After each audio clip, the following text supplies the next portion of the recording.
Chapter 1 Preface. Jacob turned off the television as lightning lit up his library, followed by the angry sound of crashing thunder. It was a humid night out tonight, and a torrential downpour was imminent. He was glad to be inside out of the impending storm on a night like tonight. His heart went out to the homeless people he knew would brave the storm under some bridge, or huddled beneath makeshift tents made out of ragged tarps. Lightning once again filled the room, followed by another loud crash of thunder. Then the rain came. It started out slow, but soon it sounded like the raindrops were coming in the size of buckets. It looked like the night was going to be spent indoors.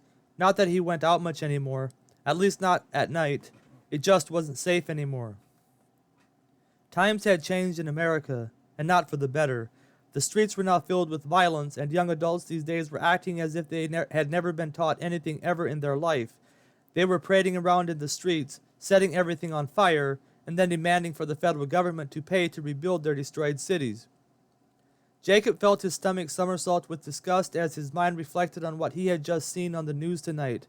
The mayor of New York City had completely lost control of the city, with the mobs marching to and fro, threatening the law-abiding citizens, throwing urine on them, and shouting in their faces. It was a miracle there was any restraint at all, considering how far these people had drifted into moral depravity. How had America come to this? What had taken these youth to such extremes? Was this the eventual outcome of the lack of discipline in the home? The lack of fathers in the home? The lack of Christian fathers in the home? Was it the complete removal of any form of Christianity in the home? What had happened to the great nation that once stood for law and order, built upon Christian principles? Jacob's mind wandered back to his own childhood, remembering the prevalence of discipline in the home. Having grown up Amish, you were sure to get plenty of that, at least if you were a disobedient child. Amish people were heavy on the law, and Proverbs said that whoever spares the rod hates his son, but he who loves him is diligent to discipline him. Proverbs 13:24. Jacob smiled to himself as his mind took him back in time. Yeah, he was a bit of a rebellious child. Must have been the Berkemeyer blood in him. Stubborn. That was a Berkemeyer for you. And Jacob had his share of stubbornness, and he was the kind of child that tried to get what he wanted, even if that meant lying on the floor, kicking and screaming, throwing a temper tantrum like you never saw before. He could have probably used a lot more discipline than he received, although there was that one time. The day of the incident was on a Sunday, and it was a beautiful late winter morning. The sun was shining nicely, rapidly melting the last of the remaining snow. The air smelled fresh and clean in the house as the windows were opened slightly to let the cool breeze circulate through the house, bringing with it the promise of the newness of life. Added to the clean, spring-like air was the smell of the sugar cookies Mom had made the day before. They were supposed to be for the dessert for Sunday lunch, to go with the Schwann's ice cream they would be enjoying. They didn't get to enjoy this combination very often, but when they did, it was to celebrate something special. And the celebration today was to celebrate his sister's birthday. But Jacob had different plans for these cookies this one fine Sunday morning. When he came down the stairs on the early morning of this particular Sunday, he hadn't planned on eating the sugar cookies. And hadn't he seen the sugar cookies, the day would have gone much better, although it wouldn't have made for a good story years later. Nevertheless, Jacob wasn't thinking about a good story years later. He was thinking about sugar cookies. That is, once he saw them. Having trudged down the rickety stairs in his bare feet, the cold draft from the open windows circulating around them, Jacob came to the bottom of the stairs and turned right to go into the living room where he had left off building his play farm the night before. But as he turned to go right at that instant, the smell of the sugar cookies floated through the air right into his nose. Jacob's nose did a backflip as the smell of the sugar cookies lodged itself smack dab into the innermost part of his nose. He walked on for a few steps, desperately trying not to think about how good the sugar cookies would taste right now. He was hungry anyway, and breakfast wouldn't be ready for another 2 hours. And sugar cookies. Oh, how he loved sugar cookies. But Jacob knew what would happen if he ate the sugar cookies, so he took 2 more steps in the right direction. But then the smell of the sugar cookies wafted over him again, this time seemingly dancing in front of him unendingly. He stopped again. The temptation was almost more than he could bear, so much so that a future spanking almost seemed worth satisfaction in the present. Turning around, Jacob took a step toward the sugar cookies, then another step, and before he knew it, he was running into the kitchen trying to be as quiet as possible. As he opened the jar, a thought went through his mind. What about his sister? Wasn't this supposed to be to celebrate her birthday? Wouldn't this ruin the moment? And wouldn't these cookies be better with ice cream too? Ice cream! Jacob loved ice cream too, and now all he could think about was ice cream with sugar cookies. Grabbing several cookies, he quickly walked over to the cupboard, straining to pull out a plate from overhead. Finally, having secured a plate in his hand, he scurried over to the freezer where he pulled out the ice cream. The ice cream tasted so good. So good, in fact, that he had to have another bowl of ice cream and more sugar cookies, and before he knew it, he had eaten 2 bowls of ice cream and all the sugar cookies. Feeling his conscience begin to prick his mind, or more likely, the thought of the impending spanking, Jacob quickly covered up his tracks and headed back upstairs. Jacob was barely back in bed when his stomach began to churn, and then the sugar kicked in, and he found himself twitching and turning every which way, and on a Sunday morning at that. This was bad because they had to go to church today, and you had to sit still for hours on end listening to the preacher talk. Moreover, there was no Sunday school at church today, being it was the in-between Sunday, and that was bad because he would have to sit still at the same spot for at least 3 hours, on a hard bench at that. But alas, the time came to get ready to go to church, and Jacob slowly put on his Sunday best. When Mom had called the children to come for breakfast, he had made the excuse he wasn't hungry, which was the truth, Jacob having eaten the ice cream and the sugar cookies. What he didn't tell Mom was that he was also feeling sick to his stomach. If he told her he was feeling sick, he would give away the secret. Anyway, the time came to go to church, and Jacob trudged down the stairs slowly before heading out the front door to the waiting horse and buggy. Eclipse stood there impatiently, snorting and blowing as father kept her at bay while the family filled the buggy. Some of the older boys had horses of their own and would be coming pell-mell after them, arriving at church just in time. Jacob climbed into the buggy and perched himself in the middle of the back seat. He hated sitting in the middle, sandwiched between a brother and his sister, but he didn't have the desire to fight them about this on this particular morning. He was the youngest, and they usually got their way. Only when he annoyed them half to death did they cave in and let him sit on the outside. But it usually took a lot of annoying chatter, and this morning, well, he felt like he was on the verge of throwing up, and annoying his siblings just didn't seem worth the effort this morning. The ride to church was uneventful as everyone seemed lost in their own thoughts. Fact is, the ride to church was typically uneventful. The excitement would come after church on the way home. This was usually when a little horse racing would ensue, and Eclipse was pretty fast. Not as fast as Gunner, but pretty fast, nonetheless. The Birkemeyer family was early and one of the first families to arrive at church. The cold air was still pretty brisk outside, and Jacob pulled his coat closed as he hopped out of the buggy. Dad had dropped off the women at the front entrance of the church, and after helping Dad unhitch, Jonas, Jacob's brother, headed for the church.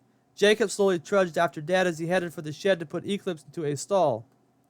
After putting Eclipse into a stall, Dad headed for the church with Jacob in tow, and soon they were at their usual spot in church, on the same hard wooden bench they always sat on at church.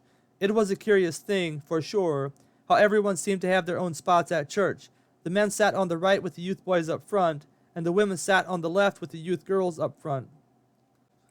The men and women with their young children in tow would file into church as they arrived, but the youth would all file in together just before church started.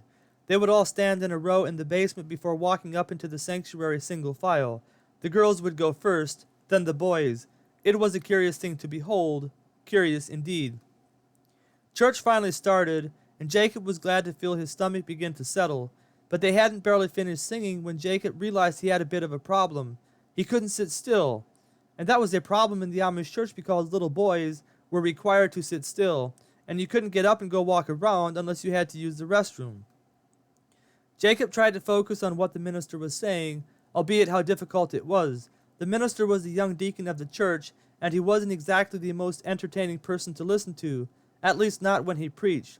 He would go on in monotone about how a person was supposed to live a God-fearing life, and it wasn't that he didn't make some good points from time to time.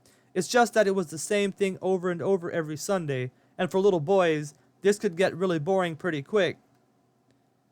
Jacob finally made it through the first part of the service, and he was glad for the change of pace when they knelt to pray. He had done his best to keep from squirming too much, and had endured only a few pinches from Dad, who was beginning to notice him squirm a little more than normal this morning.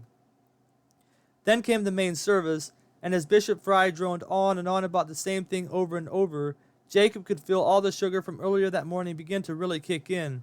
He looked over at the clock. Only 10 minutes had passed since prayer.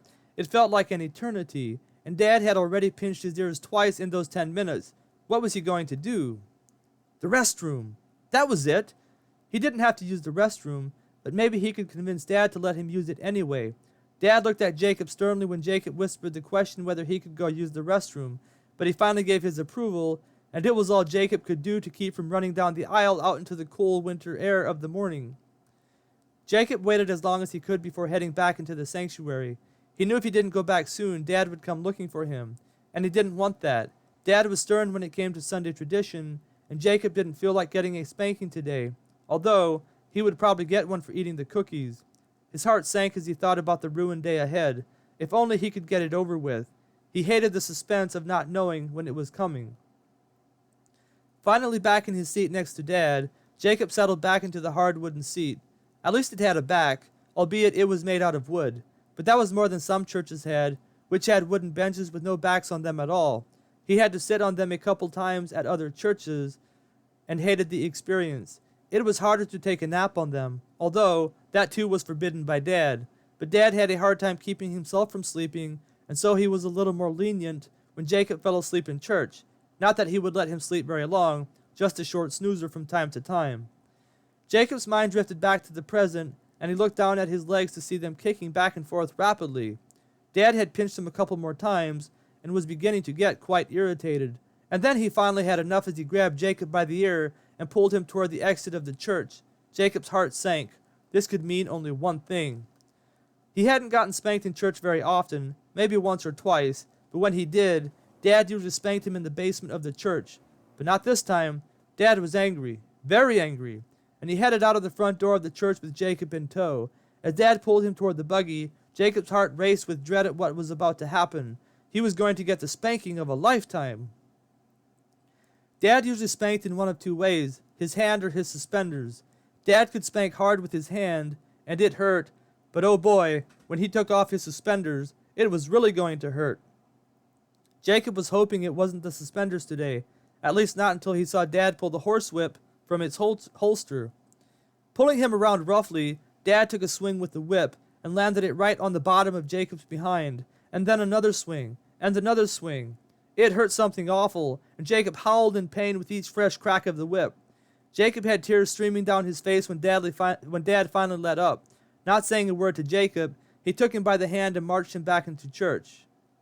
They sat down again where they were sitting before, Dad with a stern look on his face, and Jacob with his dejected, tear-stained face hanging in shame. His behind burned as he sat there, but he didn't move so much as an inch. Never before had he sat as quietly as he did the rest of that morning, and before he knew it, church was over. Thunder crashed overhead as Jacob was brought back to the present many years later. Yes, sir, that was a memory that would haunt him forever. He could look back and laugh at it now, but there was the time he had difficulty forgiving his dad for his hard ways. But then again, the discipline had kept him from doing some of the things he might have done otherwise. It didn't result in Jacob walking the straight and narrow his whole life, but there had always been that check that kept him from going too far, at least in the realm of acting like the youth of modern-day America. It was a shame what was happening in America. Jacob believed that everyone had a soul, even those on the streets who were acting like animals, but sometimes it seemed hard to tell the difference between them and animals. They weren't animals, and they were created in the image of God, but thanks to the lack of proper discipline in their lives, the image of God was far removed from them. It seemed like they had lost all form of human dignity. Jacob closed his eyes as he contemplated the past, present, and future. There was a time when he disdained the Amish way of life, and he didn't condone the use of a horsewhip to discipline children, nor would he ever go back to the Amish community. But there was something valuable in the Amish community that was lacking in the world. As backwards as they seemed to modern eyes, they had something special, and the following story is a perfect illustration of what that something special is. Chapter 2, Showing the Boys Who's Boss. The sun was past the halfway point in the sky overhead when church finally let out, and Jacob was ready for it to be over. Bishop Fry had gone well over the allotted time, like he always did, and Jacob's stomach was beginning to growl. His stomach had finally settled down, and he was beginning to think about the mashed potatoes and roast and carrots and ice cream and... Oh no, the cookies. They would discover the cookies were gone. And with the thrashing he had just received, he didn't look forward to another one. Maybe Dad would consider the thrashing this morning enough for one day. Jacob sure hoped so.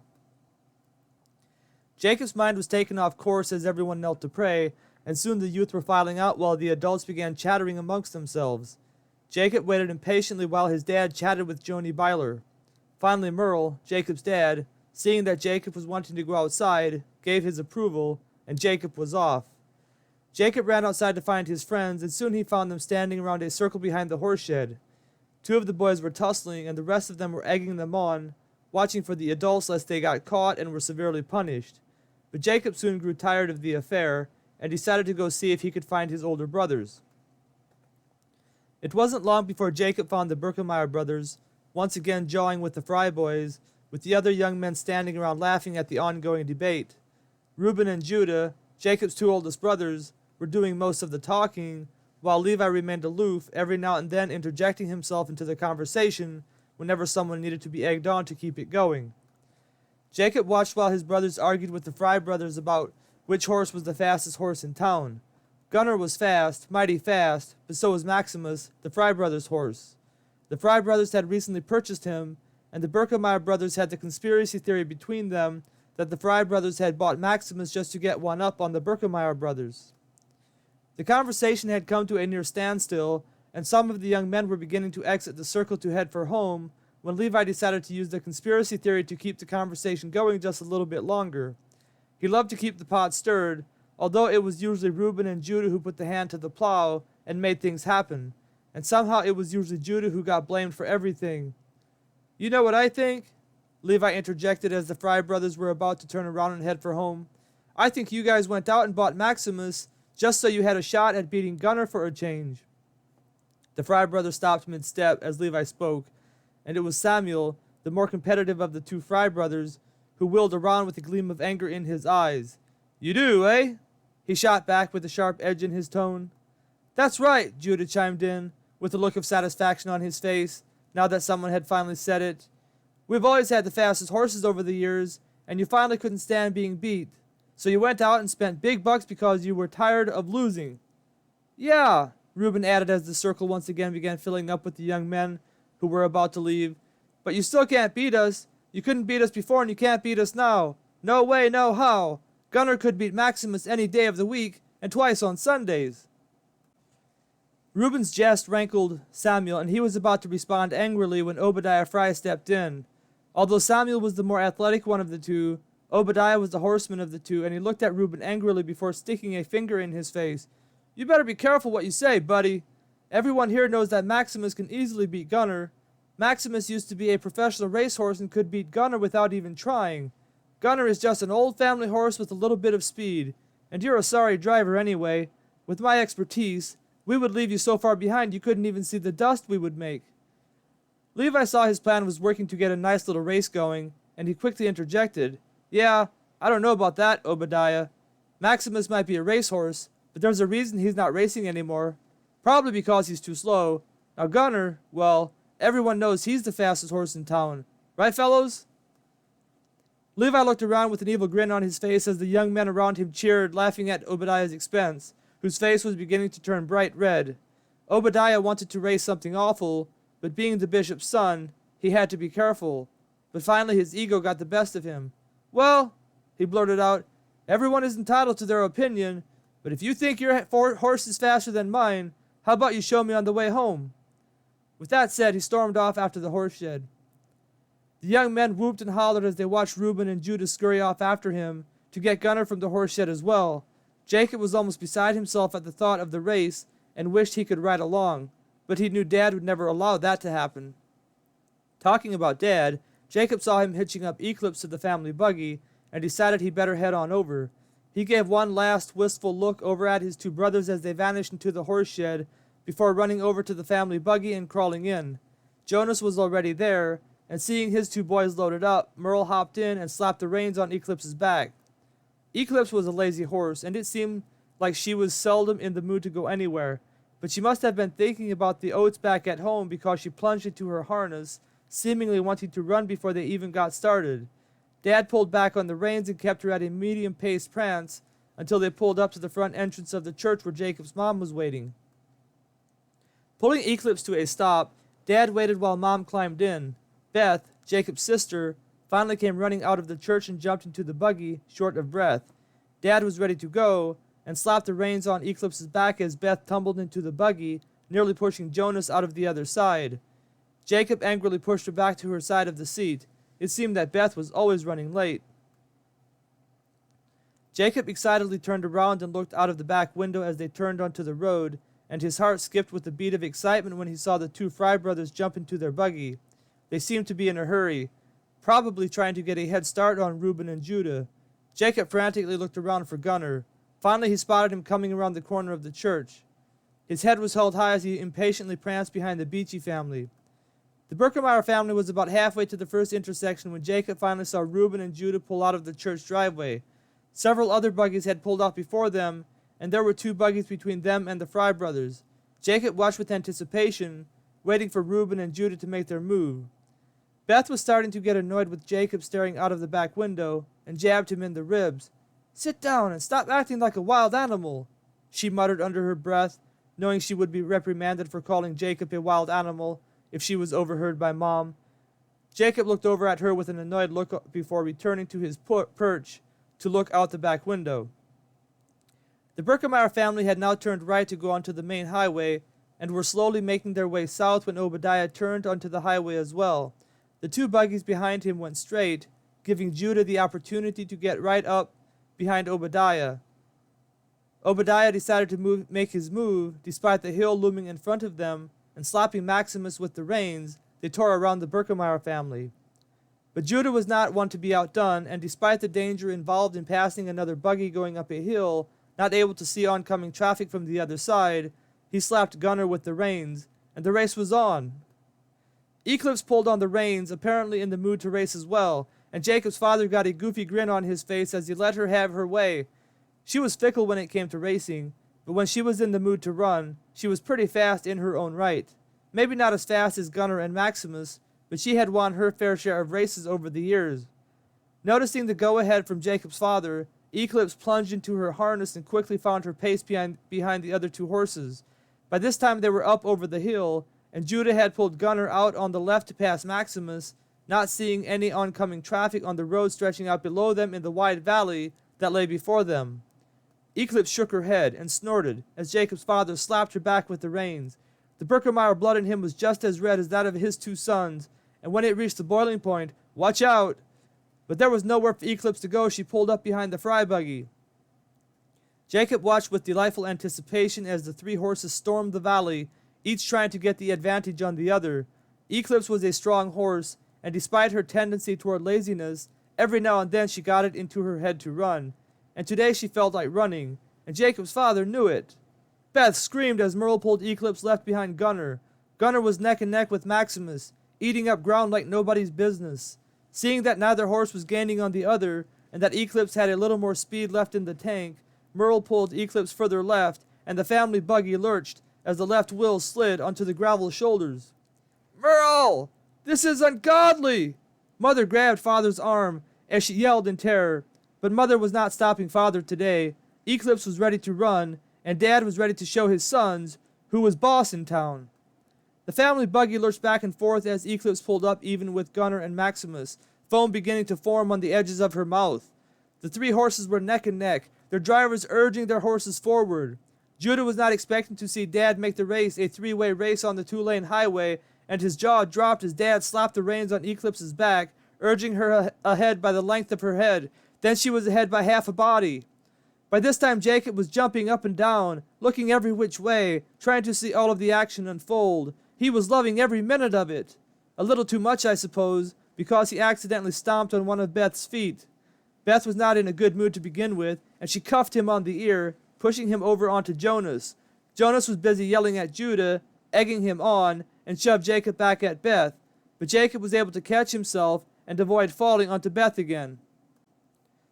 By this time Obadiah was beginning to pull up Maximus, needing to make a left-hand turn to head on over to the Fry farm, and Merle was able to pull Eclipse to the right far enough to get the left side of the buggy back on the blacktop. But the race was not yet finished as Judah pulled out the buggy whip and tapped Gunner with it. Gunner's ears went up at the sound of Reuben's voice, who was now standing up, precariously leaning out of the buggy, waving his hat at Gunner, yelling like a wild banshee. But Dad was not about to be bested by his sons, and he pulled out his horsewhip and used it to let Eclipse know his pride was on the line. Eclipse responded to the touch of the whip, and Jacob could hardly believe his eyes as he watched her pull them ahead of Gunner. He had never seen her run like this fast in her life, and she seemed to be enjoying every minute of it as they pulled over to the right, having fully cleared the competition. Jacob wheeled around in his seat to look out of the back window. Judah, seeing he couldn't pass them before making the next turn, began to pull up Gunner. Gunner, despite breathing heavily, was still wanting to run, urgently pulling at the reins, but there wasn't enough time, and Jacob could tell Judah knew it by the dejected look on his face. With nothing left to see, Jacob turned around and sank back into his seat. What a race! Dad had taken on the two fastest horses in the church and beat them, and not just that, but he had raced them 3 wide. No one had ever done that before. Jacob couldn't wait to tell the boys at school about this tomorrow. But little did Jacob know he was going to have even more to talk about the next day, because the next turn was coming up fast, a little too fast. Dad was slowing down Eclipse, who was still wanting to run, and he was slowing her down pretty quick, but she was still moving mighty fast, maybe too fast to make the turn, and Merle knew he should probably just go past the intersection and turn Eclipse around when he got her stopped. But there was no way his sons were going to get the best of him now, not after having beat them at their own game. Days like today were too rare to let them be ruined by a little common sense. And so Merle turned Eclipse right when they reached the intersection, despite the dangerous speed they were still going. As Eclipse's hooves tore into the frozen gravel road, she was able to turn herself enough to stay on the road, and it looked like the buggy was going to remain upright as well as it slid around the corner, hurling frozen rocks in every direction. And they would have been fine had it not been for the frozen lump of dirt on the south side of the gravel road. But lo and behold, there had to be a frozen lump of dirt on the right spot at the right time, and as the back wheel slammed into it as it slid sideways, the buggy teetered precariously on its left side. The 2 right wheels of the buggy were already off the ground several inches when they hit the clump of dirt. Mother and Beth screamed in terror, while Dad and Jonas leaned into the turn, hoping their weight would be enough to bring them back down on all 4 wheels, but they were going too fast, and that is the last thing Jacob remembered. Chapter 3, White Winter Wonderland. Jacob awoke with a start, having slept soundly throughout the night. His body was still sore from the accident the day before, but thankfully no one from the family had sustained major injuries. The buggy had taken some exterior damage, but nothing that couldn't be swiftly mended. All in all, the Birkenmeyer family had narrowly escaped what could have turned into a tragedy. When the family finally got home the day before, and time for dessert came, Jacob confessed what had happened, and after hearing how the sugar made him unable to sit still in church and the ensuing discipline, the family had a good laugh, although Mother looked at Father disapprovingly when the horsewhip was mentioned briefly. The events of the day had proven to be enough excitement for one day, and Jacob was glad to avoid another spanking. The only other exciting thing to occur that day happened later when Mother began to feel like she was about to go in labor. She was due any day now, fortunate not to have sustained any injuries from the accident, and Father decided to play it safe, calling a driver to pick her up and take her into town to the nearest hospital.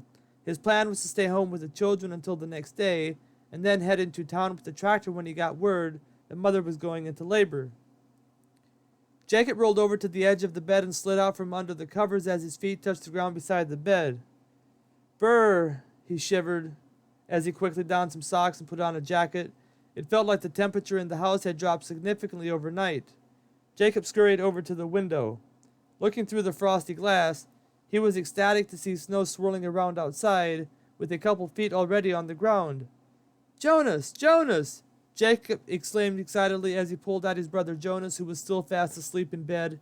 Jonas didn't seem too enthused about the interruption in his sleep, and subconsciously pushed Jacob's hands away as he rolled over into the center of the bed. Jacob was too excited about the snowstorm outside to persevere in waking up Jonas, and he rushed out of the room, heading for the stairs. Stumbling down the carpeted steps, he tumbled into the dark dining area below. The house was completely silent except for the gusts of wind that pummeled the house from every direction. After flipping on the kitchen light, Jacob saw that it was still early. It was only 4 o'clock. The family usually didn't start stirring until 5 o'clock, which was when they would all go trudging out into the barn to do the chores, all except for Jacob, at least until recently. Now that he was old enough to go to school, Father seemed to think he was not old enough to begin helping around the farm. The Berkemeyers had a small farm with a maximum of 45 cows. The church was against big business, and in its desire to curb any ungodly desire to make it big in the world, the church decided to enact a few restrictions. A maximum of 45 cows was one of those restrictions. There were also a few other restrictions, such as the maximum amount of horsepower tractors could have, as well as the maximum speed a tractor could go. It worked well for families years ago, but as the times changed and the English farms began rapidly expanding into large organizations, the milk prices dropped, and it became more difficult to sustain a large family with a maximum of 45 cows. This had begun to drive a wedge between church members, uniquely dividing the church between those who lived east of Highway Z and those who lived west of Highway Z. It was a peculiar phenomenon how that helped establish the east against west rivalry among the youth, especially when it came to sports. The cliques formed, and great entertainment ensued.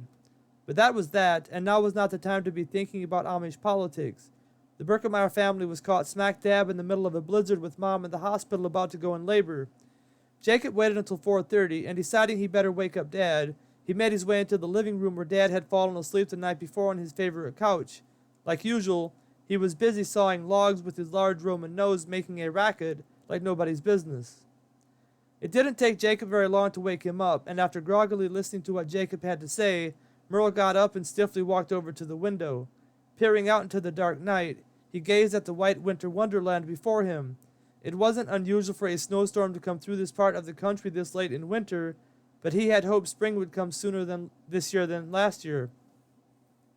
The year before had proven to be difficult, with a late winter producing a wet spring, and a wet spring producing a low supply of feed for the animals. They had managed to get by, but most of the family's cash reserve had to be used to get them through the winter. Now was not a good time for a snowstorm, not this late in winter, and not with Mom in the hospital. Having made up his mind, Dad made his way to the bottom of the stairs leading up into the second story of the house and hollered for the boys to begin getting ready to go do the chores. It was earlier than usual, but Merle wanted to make sure the chores got done before he headed into town. If he could actually make it through, that is. It looked pretty bad outside. After yelling for the boys that it was time to go do the farm chores, Merle headed for the basement where the stove was. This was another concern on his mind, for the firewood was nearly depleted. They had banked on the idea that winter was nearly over, and thought that if they stretched out the wood resources, they could make it through without needing to cut more wood for this winter season. Jacob didn't feel like being alone, so he trotted after Merle on his way down into the basement. The cold stone stairs felt cool to the touch, and he quickly donned on a pair of shoes before hurrying to catch up with Dad. As he bounced down the old stairs into the dark, damp basement surrounded with stone walls and a stone floor, he pulled his jacket around himself, shivering as his feet pattered along. The basement was fairly large, with 4 distinct sections. On the left of the stairs was a small room where random supplies were stored. It was here that Jacob was allowed to come once a day to get a soda pop. He loved soda pop. It was one of the worldly luxuries they were allowed to have. Pepsi was his favorite, although the harsh acidity of the Pepsi burned all the way down his throat and made him burp something awful. The second room was directly at the end of the stairs and was the largest room in the basement. This is where all the extra household items such as mattresses, winter clothing, and hunting gear, among other things, were kept. To the left of this room was the second largest room, which contained the stove and the firewood. On the end furthest away in this room, on the east side, was a chute lined with hard plastic where they would toss the wood through onto a jumbled pile below. It was from this jumbled pile of chopped wood that Merle hastily filled the wood stove. The last room in the basement was directly west of the room with the stove, and this is where all the canned goods were kept.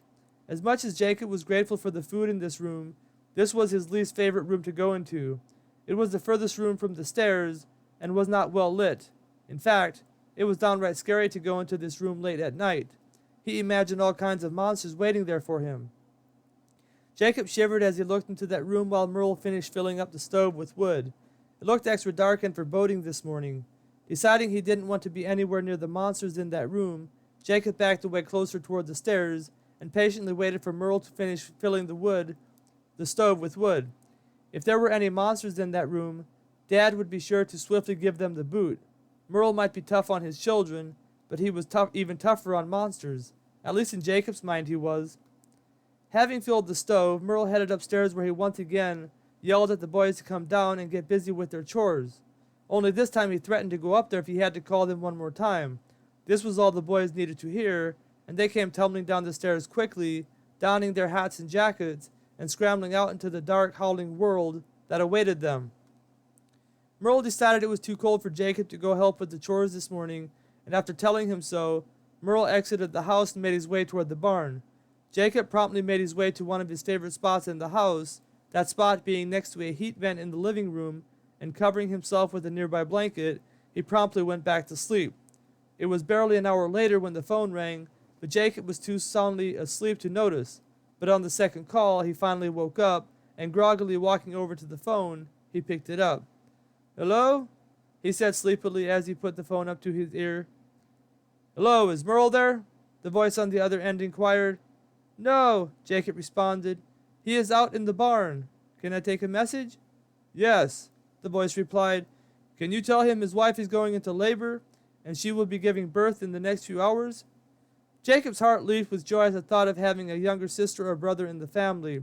It was an unexpected pregnancy, with Mom being past the age of 40 already, but the entire family was pretty excited, especially Jacob. Now his siblings couldn't call him the baby of the family anymore. "Yes, sir," Jacob finally answered, remembering the person on the other end of the phone. With that, the person on the other end of the phone hung up, and Jacob quickly put on his snowsuit with a thick hat to top it off. Pulling on his thick, warm snow boots, he opened the door to go outside. It was cold outside, and Jacob had second thoughts about making his way to the barn through the drifts that had already formed. Some of them looked as tall as him, and he wasn't sure how he would be able to plow through them. But his excitement prevailed, and being a Birkemeyer and all, he closed the door behind himself and ventured out into the white winter wonderland that lay before him. Jacob was able to go around most of the drifts, and the one he had to go over wasn't as deep as some of the others. Before he knew it, he was in the barn where the warmth within greeted him graciously. Merle was out in the heifer barn, and soon Jacob found him, stumbling over his words in his excitement about the news regarding the new brother or sister he was about to have. Merle looked stunned for a second, but quickly assessing the situation, he gathered the boys promptly, giving them instructions what to do until he came back. Running into the house, plowing effortlessly through the same snowdrifts that Jacob had struggled through just minutes before, Merle gathered up a few things and made his way to the machine shed. Light was beginning to dawn on the eastern horizon as Merle opened the large door to the machine shed. Firing up the large green four-wheel drive Deutz tractor, he waited for a couple minutes while it warmed up. Having given it ample time to warm up, he planted his foot heavily on the throttle, plowing through the drift that had formed on the outside of the machine shed door. Jacob watched him from the window as Merle and the Deutz tractor disappeared into the blinding snow. He could see the tractor sliding from side to side as Merle burst through the snowdrifts, finally lost in the white world that awaited it. Jacob felt a tinge of fear at the thought of what awaited his father, but his father was a strong, tough man, and if anyone could whip a storm, it was Merle. After all, Merle was a Birkemeyer, and Birkemeyers made things happen. Before long, the rest of the boys, along with Sarah, the oldest sibling of the family, finished up their chores and were back in the house. Beth had whipped up a big breakfast with pancakes, eggs, potatoes, and toast, and the children sat down eagerly to the meal that awaited their hearty appetites. Jacob dug in, stuffing his mouth as rapidly as he could. Beth noticed and cuffed him on the ear, reminding him to mind his manners. Jacob stomped on her foot beneath the table, and she cuffed him again. After breakfast, the older boys tussled on the couch for a while the girls cleaned up the kitchen.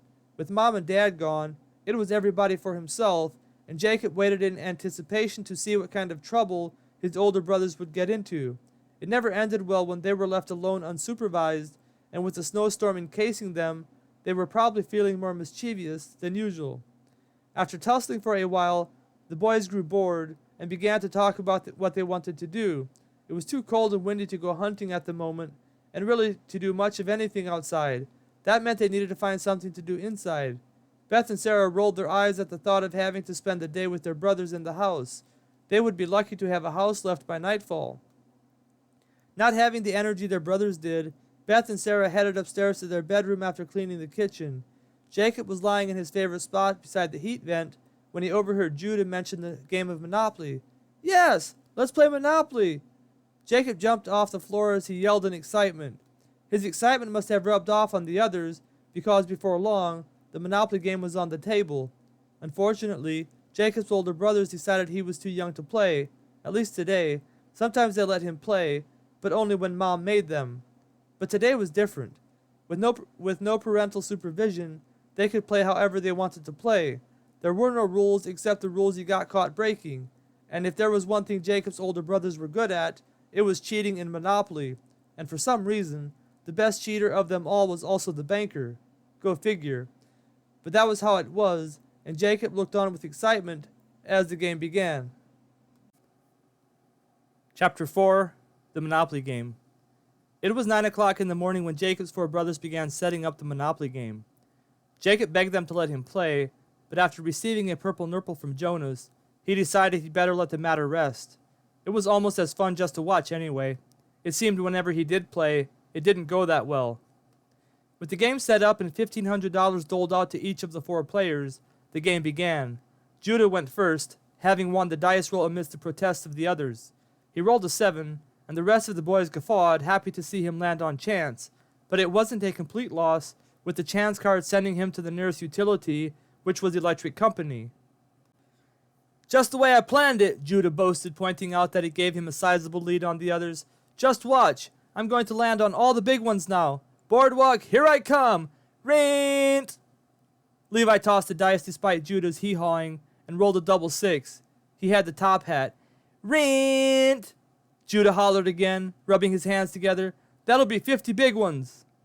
Not wanting to waste time on $1 bills, it was customary for the Berkemeyer brothers to round up or down to the nearest denomination divisible by 5, and Levi paid up. Reuben was in the middle of throwing the dice when Levi reached over and snagged the dice mid-air. "Hang on, buddy!" he hollered. "I rolled a double. Boardwalk, here I come!" The dice landed on the board, revealing another double 6. "I'll take Illinois Avenue," he shouted gleefully amidst the groans of the others. "Come on, hurry it up already," Judah retorted angrily, watching Levi get a premier place. "We don't have all day." Levi rolled the dice and rolled another double 6. "Ha ha ha ha ha!" Laughter filled the kitchen as Levi slowly picked up his top hat and placed it on the gel square. Judah started rubbing his hands together. "Boardwalk, here I come!" Reuben was starting to get impatient and carelessly tossed the dice, rolling a 6. He moved his battleship to Oriental Avenue and paid $100 for it. It was finally Jonas's turn, and he was ready to rumble with the wheelbarrow. He was the youngest of the bunch by a number of years, with Beth between him and Levi in age, and the others usually didn't pay him much mind. But he usually did pretty well against his older brothers, sneaking into victory lane while they squabbled amongst themselves. To his disgust, he rolled a double 2, landing him on income tax. But it didn't deter him as he tossed $200 into the middle of the board and rolled again. This time he rolled a double 5, landing him on Virginia Avenue. He followed that up with a 3 and a 2, placing him squarely on New York Avenue. The others looked on with sullen looks on their faces, not liking the fact their little brother was now looking pretty good, despite his slow start. It was now Judah's turn again, and he was pretty irritated by now with all the doubles everyone else seemed to be rolling. To his utter dismay, he rolled a 5, landing him on Community Chest. "Ugh!" he shouted as he moved the car and reached for a card. He collected $100 while Levi rolled, hoping for a double. He had no such luck, and Reuben went, rolling a 9. He paid $200 for Pennsylvania, and it was once again Jonas's turn. Jonas had a good stretch on the previous turn, and he wasn't about to be easy on the others. He rolled another double 5, landing him on Marvin Gardens. The others couldn't believe his luck, and pouted while he paid for the place. But he wasn't so lucky on the next roll, rolling a 5 and a 3, landing him on chance. The card sent him directly to jail, where Levi was sitting, and Judah once again rubbed his hands together as he shouted, "Boardwalk, here I come!" It was finally Judah's turn, and he rubbed the dice together vigorously, breathing on them for good luck before tossing them across the board. Sure enough, the extra rubbing and breathing worked, giving him a double 5, landing him on Ventnor Avenue. "Yee-haw!" he shouted, eyeing Boardwalk. "Give me a 12! Give me a 12!" He rubbed the dice together vigorously again, breathing on them a little longer this time, and then tossed them across the board. Judah's toss was careless, and one of the dice landed precariously on top of the pile of chance cards, revealing a 3. The other dice landed as a 6, and Judah watched as the 3 tottered back and forth. "Ha ha ha ha!" The others laughed simultaneously. "It's a 9! Whoa, whoa, whoa!" Judah yelled. "It's going to roll over and show a 6. As he said it, he nudged the table slightly with his knee, and sure enough, the dice rolled over to reveal a 6. "Boardwalk, here I come!" Judah shouted gleefully as he moved the card to Boardwalk. Oh no! Oh no! Reuben was starting to get mad, and he deftly swiped the card from Judah's fingers. "You rolled a 9. The 6 doesn't count because the table moved." "What are you talking about?" Judah shouted back. "It doesn't matter if the table moved. It was interference anyway. I rolled a 12. Now give me my card back." After a few minutes of arguing, it was finally decided Judah rolled a 12, and he took the Boardwalk card with a look of self-righteousness on his face. But the others were on to him, and they watched his every move. But Judah was slick when it came to Monopoly, and he could have taken the shirt off a poor man in winter without the man knowing his shirt had been taken. As the game progressed, it seemed he never ran out of money, accumulating places left and right. Whenever he seemed to run out of money, he would pull another wad of cash from beneath his leg, and everyone else would shout in dismay, calling him a cheater, but unable to prove it. They finally had all the places purchased, and the wheeling and dealing began. Levi had fared the worst among them, and he was beginning to feel like playing spoiler, not seeing much chance to win the game with the rotten luck he had so far. Reuben hadn't done too bad, but compared to Judah, he didn't seem to have much of a chance either. Jonas was the only one who seemed to have any chance at all, and after some tough bargaining, with Levi giving him a couple generous deals to help him gain the advantage, it looked like he stood a chance against Judah. Judah noticed the others starting to gang up on him, and a determined look came into his eyes. He didn't say much whenever that happened, and this time wasn't any different. When the trading was complete and the game continued, the house was oddly silent with everyone looking for the advantage. One bad round around the board, and it would be over, or close to it. Sure enough, Levi had a rough round his first time around the board, and bored with the thought of losing, he tossed his remaining places into the middle of the board. He didn't say anything as he stormed off, upset that fate had dealt him his poor lot in life. Reuben fared the best around the board on the first round after trading, being the one who had socked Levi the worst with rent. He was in a no-mercy mood, and made Levi pay every dollar until he ran him out of the game. Judah and Jonas went tit for tat, not substantially gaining or losing. The next couple rounds were rather uneventful, with no one able to get up on the other. The big money places seemed to be out of luck today, with no one landing on them. Boardwalk was especially dry, with no one having landed on that place yet after Judah had stocked it with a hotel. This was the one he was counting on, and as time passed, he began to get irritated no one was landing on it. But then things really went south for Judah, and before he knew it, he was digging deep to find money to pay rent. But somehow he always had enough cash stashed beneath his legs, and the others were starting to get suspicious. They really began to accuse him of cheating when Jonas saw him take rent money and put it in with his own money rather than put it in the bank. But Judah talked his way out of it, making up a fabulous story about how he hadn't collected rent yet for a place Reuben had landed on his previous turn. Using the excuse he was busy being the banker, he finally calmed down his 2 younger brothers, and the game continued. But he seemed to move a little more carefully as the cash flowed through his fingers. The big moment finally came when Jonas finally landed on Boardwalk. "Rent!" Judah howled gleefully, with Reuben looking on with a look of disgust on his face. But it didn't seem to faze Jonas as he paid up, although the wad of cash in his hand looked nearly depleted. And then the unthinkable happened. Things were going south again for Judah when he landed on Community Chest, rubbing his hands together, having escaped the high rents of the green places owned by Jonas, after exhausting his cash flow on the previous round on the high rents of Illinois Avenue and Marvin Gardens. He gleefully grabbed a Community Chest card, and wouldn't you know it, to his utter horror it was the street repair card that required $40 per house and $115 per hotel. This wouldn't have been a problem earlier in the game, but money was starting to get tight, with Reuben and Jonas watching his every move whenever he handled the bank money. and this was the one card he couldn't afford right now. Jumping out of his chair, Judah angrily flung the card into the air, bitterly exclaiming, "Ugh! I don't believe it! This is the stupidest card ever! Whoever thought up this card should have his head examined! It's stupid, stupid, stupid!" Judah was stomping around the kitchen angrily, knowing his chances of winning were now slim to none. He would need to sell most of the houses and hotels on his places, rendering his places pretty much useless. Reuben and Jonas looked on with satisfaction, joyfully laughing at his antics. Jacob watched with his eyes wide open as his older brother danced back and forth with his childish antics. But Judah's anger wasn't exhausted, and he ran toward the bathroom yelling, "I'll show you what I think of this card." A few seconds later they could hear the toilet flush, and Judah came strolling back into the kitchen with a satisfied look on his face. "Well, gentlemen," he said, "that's one card we don't have to worry about anymore." With that said, he stalked back out of the kitchen. Reuben and Jonas looked at each other for a second before beginning to put the game away. With Judah out of the game, it just didn't sound like fun anymore. Half the fun was beating him, and with that accomplished, what was the point of continuing? It didn't take long for them to get the game put away, and with nothing else to do, they made their way to the living room where Judah had gone. Jacob followed close behind them, and soon they were all back together.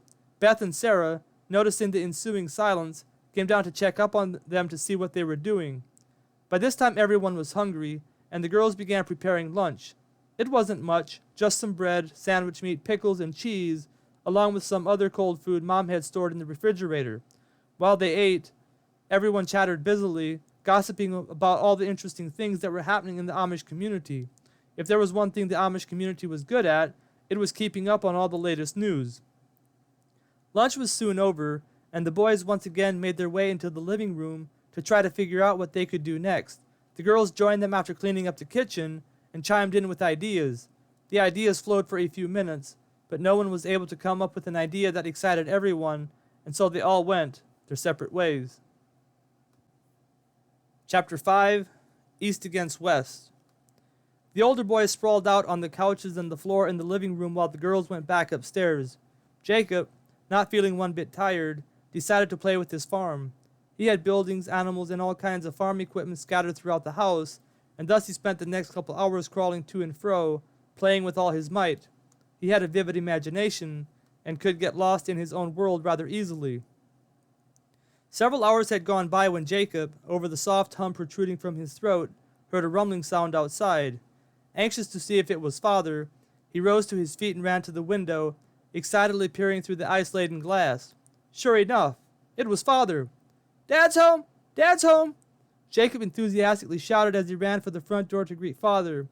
Beth and Sarah, hearing his high-pitched squeal, came running down the stairs, eager to hear news about Mother.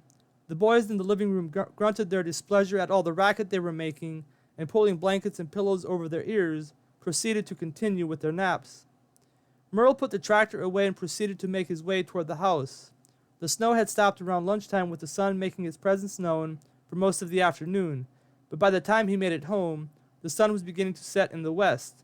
There wasn't much wind, and despite the nippy coldness of the air, the ride home hadn't been too bad. Nevertheless, he looked forward toward the warmth of the Birkemeyer home, not just because of the warmth from the wood stove, but also the warmth of his children.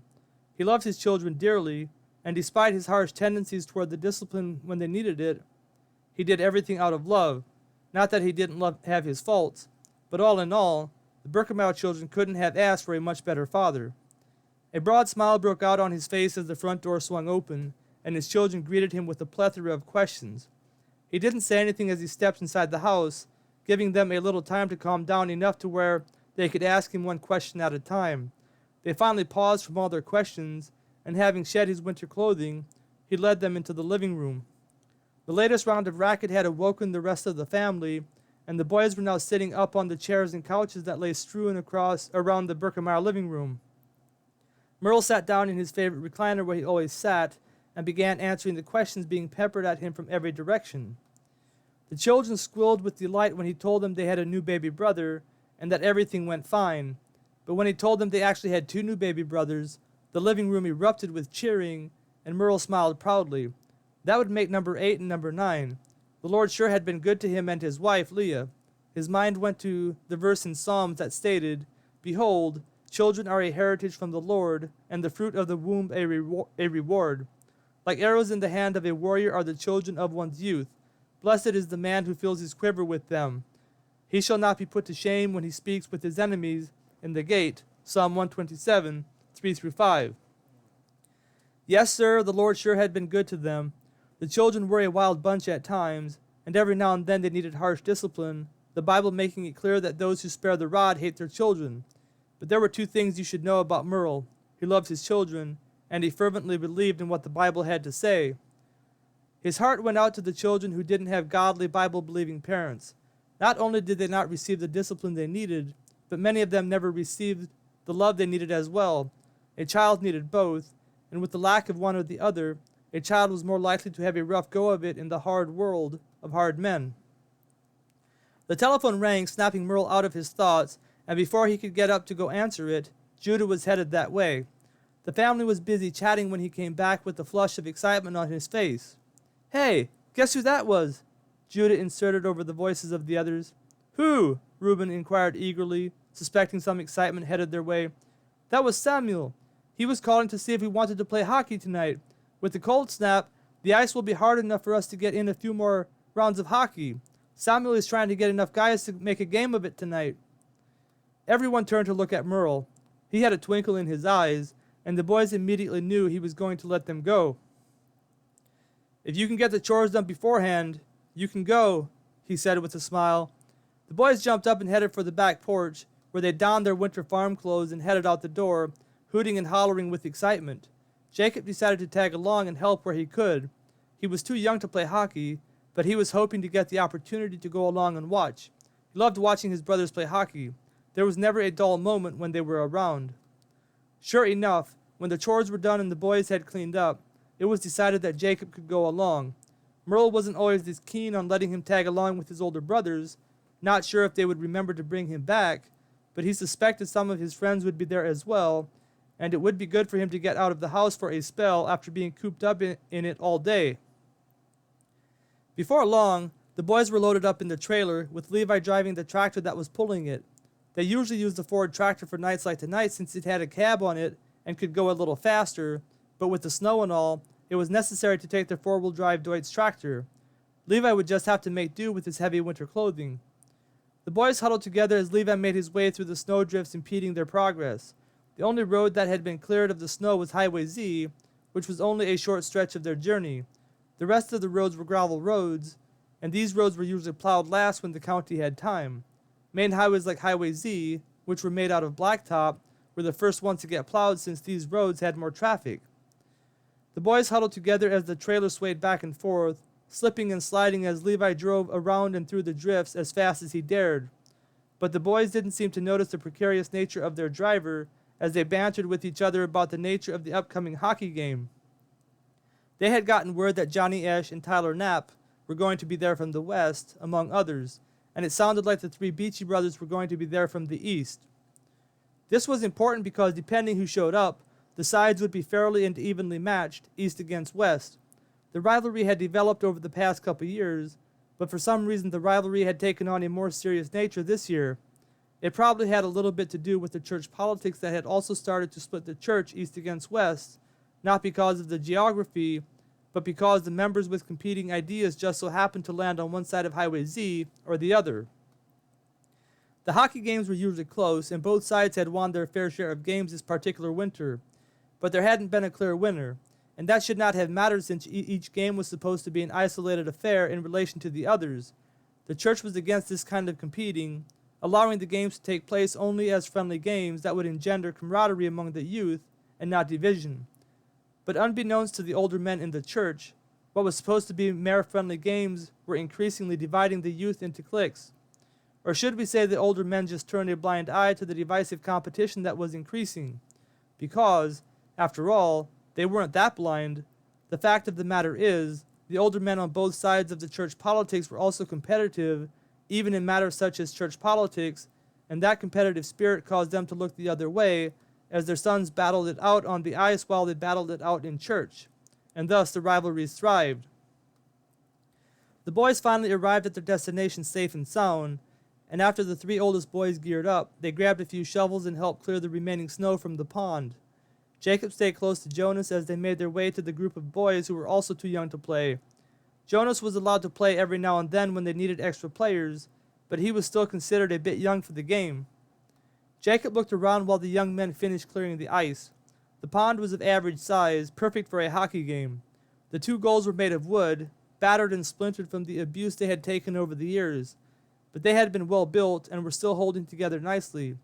Large piles of snow stretched around the pond, growing larger by the minute as the young men continued to toss snow up from off the icy surface, whereupon they were skating. The road lay south of the pond, and large forests stretched out into the never-ending horizon on the north side. The east and west side of the pond was littered with a scattering of houses well spaced from each other, giving the area a feel of closeness without too much crowding. The snow was finally cleared, and the teams were made. Sure enough, the right people had showed up, and it was east against west. Jacob looked on with excitement, hoping his brothers would come out on top tonight. As competitive as they were with each other, they were even more competitive when they were on the same team, especially when it was east against west. Both sides had 8 players. The west had the 3 Birkemeyer brothers, Johnny Esch, Joe Miller, Tyler Knapp, and the 2 Fisher brothers, Harvey and Amos. The east had the 2 Fry brothers, Samuel and Obadiah, the 3 Beachy brothers, Paul, Silas, and Mark, Zeb Miller, Tony Yoder, and Barnabas Culp. They were all good skaters, and tonight the sides were as evenly matched as they could be. The biggest individual rivalry was between the Birkemeyer brothers and the Fry brothers, and especially between Judah and Samuel. Judah was the most competitive of the two, but Samuel was the best hockey player of the two. In fact, if Samuel hadn't been Amish, he could probably have played pro hockey. With his agility, he could take the puck and turn and twist around and through the opposing players as if they didn't really exist. It really was a sight to see. Obadiah Fry was also a decent skater, but his specialty was shooting the puck. With his power, he could shoot the puck with such speed that if it was accurate, it was nearly impossible to defend against him if he got an open shot. The only problem was that he wasn't the most accurate shot. The strength of the Birkemeyer trio was that they were just as good on defense as well as on offense. They skated as well as anybody on the ice, notwithstanding Samuel, and were much better on defense than the Fry brothers. But where the Fry brothers lacked in defense, they made up for it on offense, and thus the puck always seemed to be on the west side of the ice. Since the goalies weren't provided with any special gear, donning only shin guards like the rest of the players, everyone usually took their turn playing goalie. The rule was that the puck was supposed to stay on the ice. Any kind of lift on the puck more than a few inches was sure to bring out audible protests from the others, and with good reason. With pretty much everything left unprotected except the areas covered by the shin guards and the skates, any kind of lift on the puck could send it flying through the air, causing a lot of pain depending where it landed. And after all, this was supposed to be just a friendly game. Most of the players could keep the puck on the ice, but that is one thing Obadiah Fry struggled with. The style of his swing gave the puck awesome speed, but it tended to lift it in the air as well. But for the most part, he did his best to keep it on the ice. The rest of the players had their strengths and weaknesses, as we will find out. As the puck dropped, and Obadiah slapped it first, sending it scooting over to Samuel, little did the young men on the ice know that tonight was set into motion a current of events that would end in a way that no one anticipated. Chapter 6. The Rivalry. The puck dropped, and the game was on. Judah slapped the ice with his hockey stick when Obadiah got the best of him and shot the puck Samuel's way. But brushing off the momentary failure, Judah quickly regained his composure and began backpedaling toward the goal. Samuel had the puck and was rapidly making his way westward. Whenever the Birkemeyer trio played together, they would play the center of the ice with Judah in the middle. They had a strange formation, playing tight together, keeping close to the center of the ice, with the other 2 players way out on the edges. They could do this because of their stellar play on defense, and whenever they got the puck, they would launch it to one of the players on the outside, who would pass it to them as they charged the east goal. The strength of the Birkemeyer trio was their ability to play great defense as well as great offense. But another strength was their seemingly unending reserve of energy. They were relentless in their attack, whether on defense or offense, and seldom did they need to take a breather. Whenever they went out of the game, 2 would go out while the other one played goalie, all of them taking their turn at the goalie position. The opening formation on this particular night consisted of the three Birkemeyer brothers on the inside, playing back, with Judah in the middle, Levi to his right, and Reuben to his left. The two Fisher brothers played on the outside, Harvey on the left and Amos on the right. Joe Miller started out as goalie. The East played in a normal formation, playing 2-1-2. The two Fry brothers, Silas Beachy, Zeb Miller, and Tony Yoder, were the starters, with Barnabas Colt playing goalie. Obadiah had faced off Judah to determine who gets the puck first, and to Judah's chagrin, Obadiah bested him. Obadiah slapped the puck Samuel's way, and Samuel didn't waste any time charging the west goal.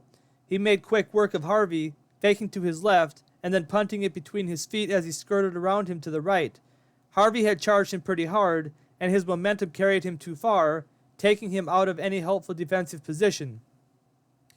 Samuel was picking up speed as he charged Levi, and Levi backpedaled as he kept his eyes on the puck. Samuel acted like he was going to fake again, but this time kept the puck on the tip of his stick, and before Levi knew what was happening, Samuel had the puck between him and the goal. Judah saw what was going to happen, and backpedaling rapidly, put himself between Samuel and the goal. He was able to get his stick on the puck momentarily when Samuel acted as if he was going to pass over to Obadiah, who was sitting on the edge with access to an open shot. Judah had seen him sitting there, and thinking that Samuel was going to pass, overcompensated to his right. Samuel deftly pulled the puck back in, flipped it to his right, and raising his stick back took a shot at the goal. Joe Miller had the same idea that Judah had, and wasn't ready for the puck. And just like that, the East was on the board. Ah! Judah slammed his stick on the ice in frustration as his voice shattered the cool, icy air hovering over the cold Wisconsin winter wonderland. "Brush it off!" Reuben hollered as he took the puck from Joe and began charging the East goal. Judah did as commanded and began making his way east, picking up speed with every thrust of his legs. He wasn't as tall as his two brothers, and they could outskate him when it came to flat-out speed, but his short legs were built like oak trees, and he could pick up speed much faster. In a matter of seconds, Judah was ahead of Reuben, who passed the puck as Obadiah charged him. Samuel was playing center now, and nearly plucked the puck from Judah before he had the chance to pass. But Judah was able to take a good swing at the puck, and despite the deflection, it made its way to the outside to Harvey. Harvey faked a monster swing at the goal before flipping the puck into Levi's path. Levi was in range of the goal with an open shot, and swung with all his might. But Barnabas blocked it, and the puck was back in the hands of Samuel. Samuel once again charged the west goal, once again looking like he was going to make this a one-man show. He had a habit of doing this, and when he did, his teammates would start to get peeved, which would always cause some sort of drama on the East team. This was usually to the advantage of the West team, despite Samuel's awesome athletic ability. As good as he was, he couldn't take on an entire team by himself, and before long, his teammates would stop trying, giving the opposition an immense advantage. Thinking this was going to happen tonight, Levi and Reuben crowded in on Judah to give him a little help as Samuel charged, but Samuel once again tricked them, acting as if he was going to barrel straight through, before deviously passing the puck to Obadiah, who had gotten past Amos and was headed to the far outside left of the goal. The pass was on target, and Obadiah viciously swung at the puck. Obadiah had gotten a little too excited about going up 2 points on the West with the game just starting, and in his excitement he brought his hockey stick up a little too high, which lifted the puck into the air as his stick came down and made contact. It was a good shot and accurate, and just like that the East was up 2-0. But the puck was about hip high when it reached Joe, who made a feeble attempt to deflect it with his shin guard, but unwilling to risk serious injury, didn't even make contact with it. "Hey!" Judah yelled as he furiously skated Obadiah's way.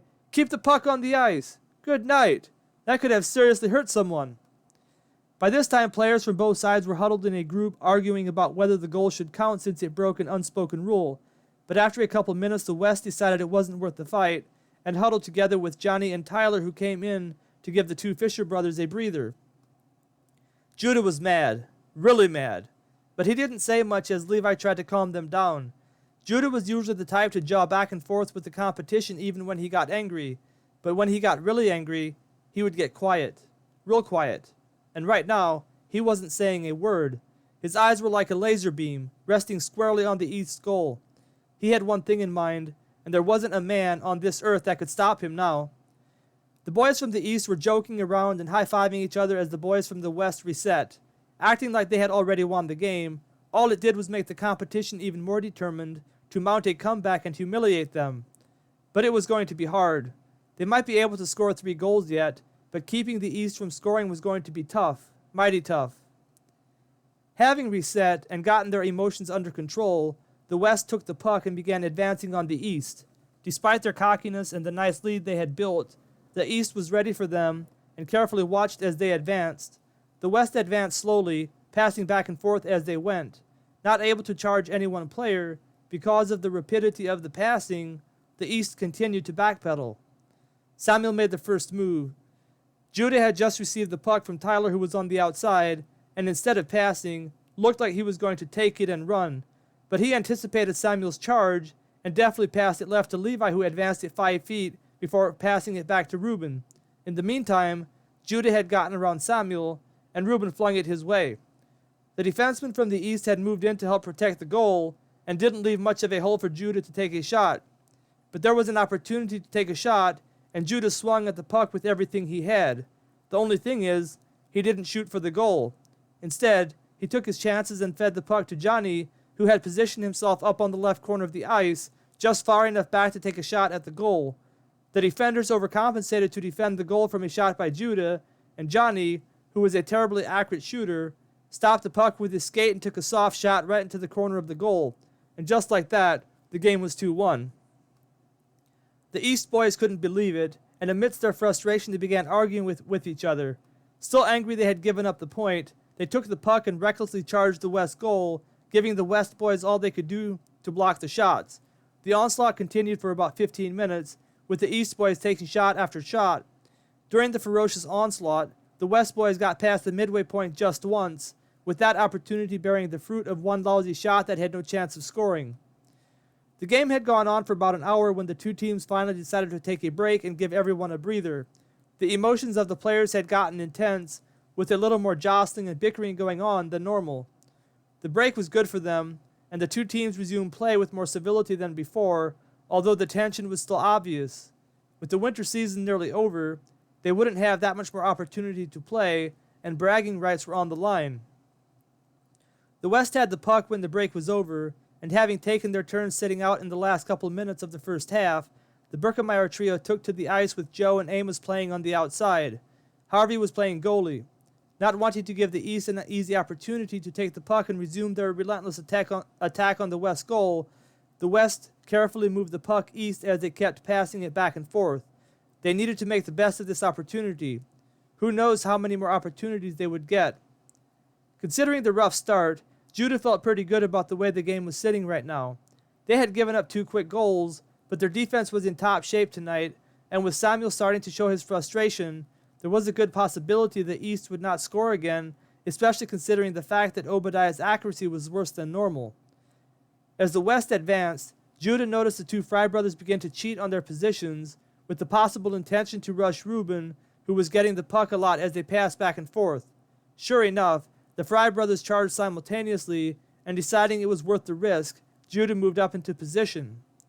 Reuben saw him move and flipped the puck his way, just narrowly getting past Samuel's stick. It was a dangerous pass, and had Samuel intercepted the puck, it would have been a sure goal, with no one playing back far enough to help the goalie. But the pass was well placed, and Judah took it, swiftly moving in the East goalie. Seeing Zeb move in to help defend the goal, Judah faked a pass to his right in the direction of Amos, who was sitting on the outside, and seeing that Amos would have an open shot, Zeb pulled up and backpedaled to cover him.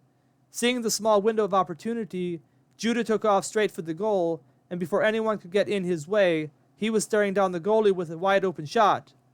Everything had happened in a matter of seconds, and there was nothing Tony could do but hope that somehow he could get in front of the puck and deflect it. But he overcompensated as Judah faked left, and Judah launched a rocket into the right-hand corner of the goal, and the game was tied 2-2. The West high-fived each other as they skated back to their side, leaving behind a fuming East. The East had gotten too cocky early on, and now here they were, tied 2-2. After a little bickering amongst themselves, blaming each other for the game that was now tied, the East took the puck and rushed the West goal. It wasn't as bad as it had been prior to the break, with Samuel and Obadiah taking their turns sitting out, but the East was plenty good even without the two better players, and once again the West found themselves playing defense the majority of the time. But no one was able to score a goal, and it soon became apparent the game was going to need to be continued at a later time. It was getting late, and when the Fry brothers were unable to make anything happen on their last series of attacks on the West goal, the game was finally stopped. The game may have been stopped, but it was far from over. As the boys huddled inside the skate shack 30 yards from the pond, with steam from their sweaty bodies circulating through the air, making them all nearly invisible, it was decided they should have another game on Wednesday, 2 nights later. It would be the same teams, with the score tied 2-2. Chapter 7. Eating Soap. Despite the tied game when they left, the Berkemeyer brothers were happy with the outcome, considering how badly the game had started for them. Jacob watched with curiosity as Judah had a private conversation with Samuel just before they left. He couldn't hear what was being said, but from the looks of it, the two young men weren't making amends for the obvious hostility that simmered between them. The ride home was eventful for Jacob as he watched his older brothers joke and josh about the events of the hockey game. They had played well and felt good about themselves, and considering how the game went for most of the night, they were confident they could keep the Fry brothers at bay on Wednesday evening and potentially keep them scoreless the whole night. "We have to frustrate Samuel early on in the game," Levi said, speaking specifically to Judah. Reuben was taking his turn driving the tractor and couldn't be there to enjoy the excitement. "Man, I don't think I've ever seen him as mad as I did tonight," Judah exclaimed in response. "Hey, what were you guys talking about just before we left?" Levi inquired, looking at Judah. Nothing much, really," Judah answered. "He was just mad they lost. He said they're going to clean the ice with us come Wednesday night. I said a few words in response. Words I probably shouldn't have said." The Berkemeyer brothers laughed, but Judah got a sober look on his face. "Things did get a little heated tonight," he said. "If we're not careful, the church will shut down the games. And I really want to beat the East soundly before winter is over. The competition has been tight all winter, and going out on top would feel pretty good." The Berkemeyer brothers voiced their agreement unanimously as Reuben pulled into the driveway. It didn't take long before they were all inside the house, sipping hot chocolate while their damp clothes dried out. With all the excitement, no one was tired, and moreover, the activities of the night made everyone hungry. So Reuben set to making a bunch of eggs and potatoes, which everyone devoured gratefully, bantering back and forth. Everyone went to bed that night with high morale, and the next thing Jacob knew, Dad was shouting at them from the bottom of the stairs, telling them it was time to get up and go do the chores. Jacob had a hard time getting up, exhausted from the night before, but when Dad yelled the second time, threatening to come up and get them, that was all the motivation the tired youngsters needed. Jacob felt pretty grown up as he walked out into the barn with his brothers. He felt a kind of camaraderie with them, now that he was old enough to help them milk and feed the cows.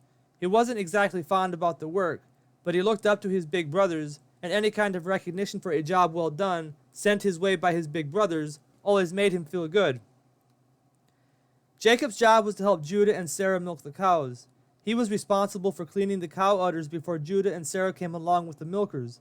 He wasn't too fond of the job description, but Judah was his favorite brother, and being able to work with him was worth whatever job he was given to do.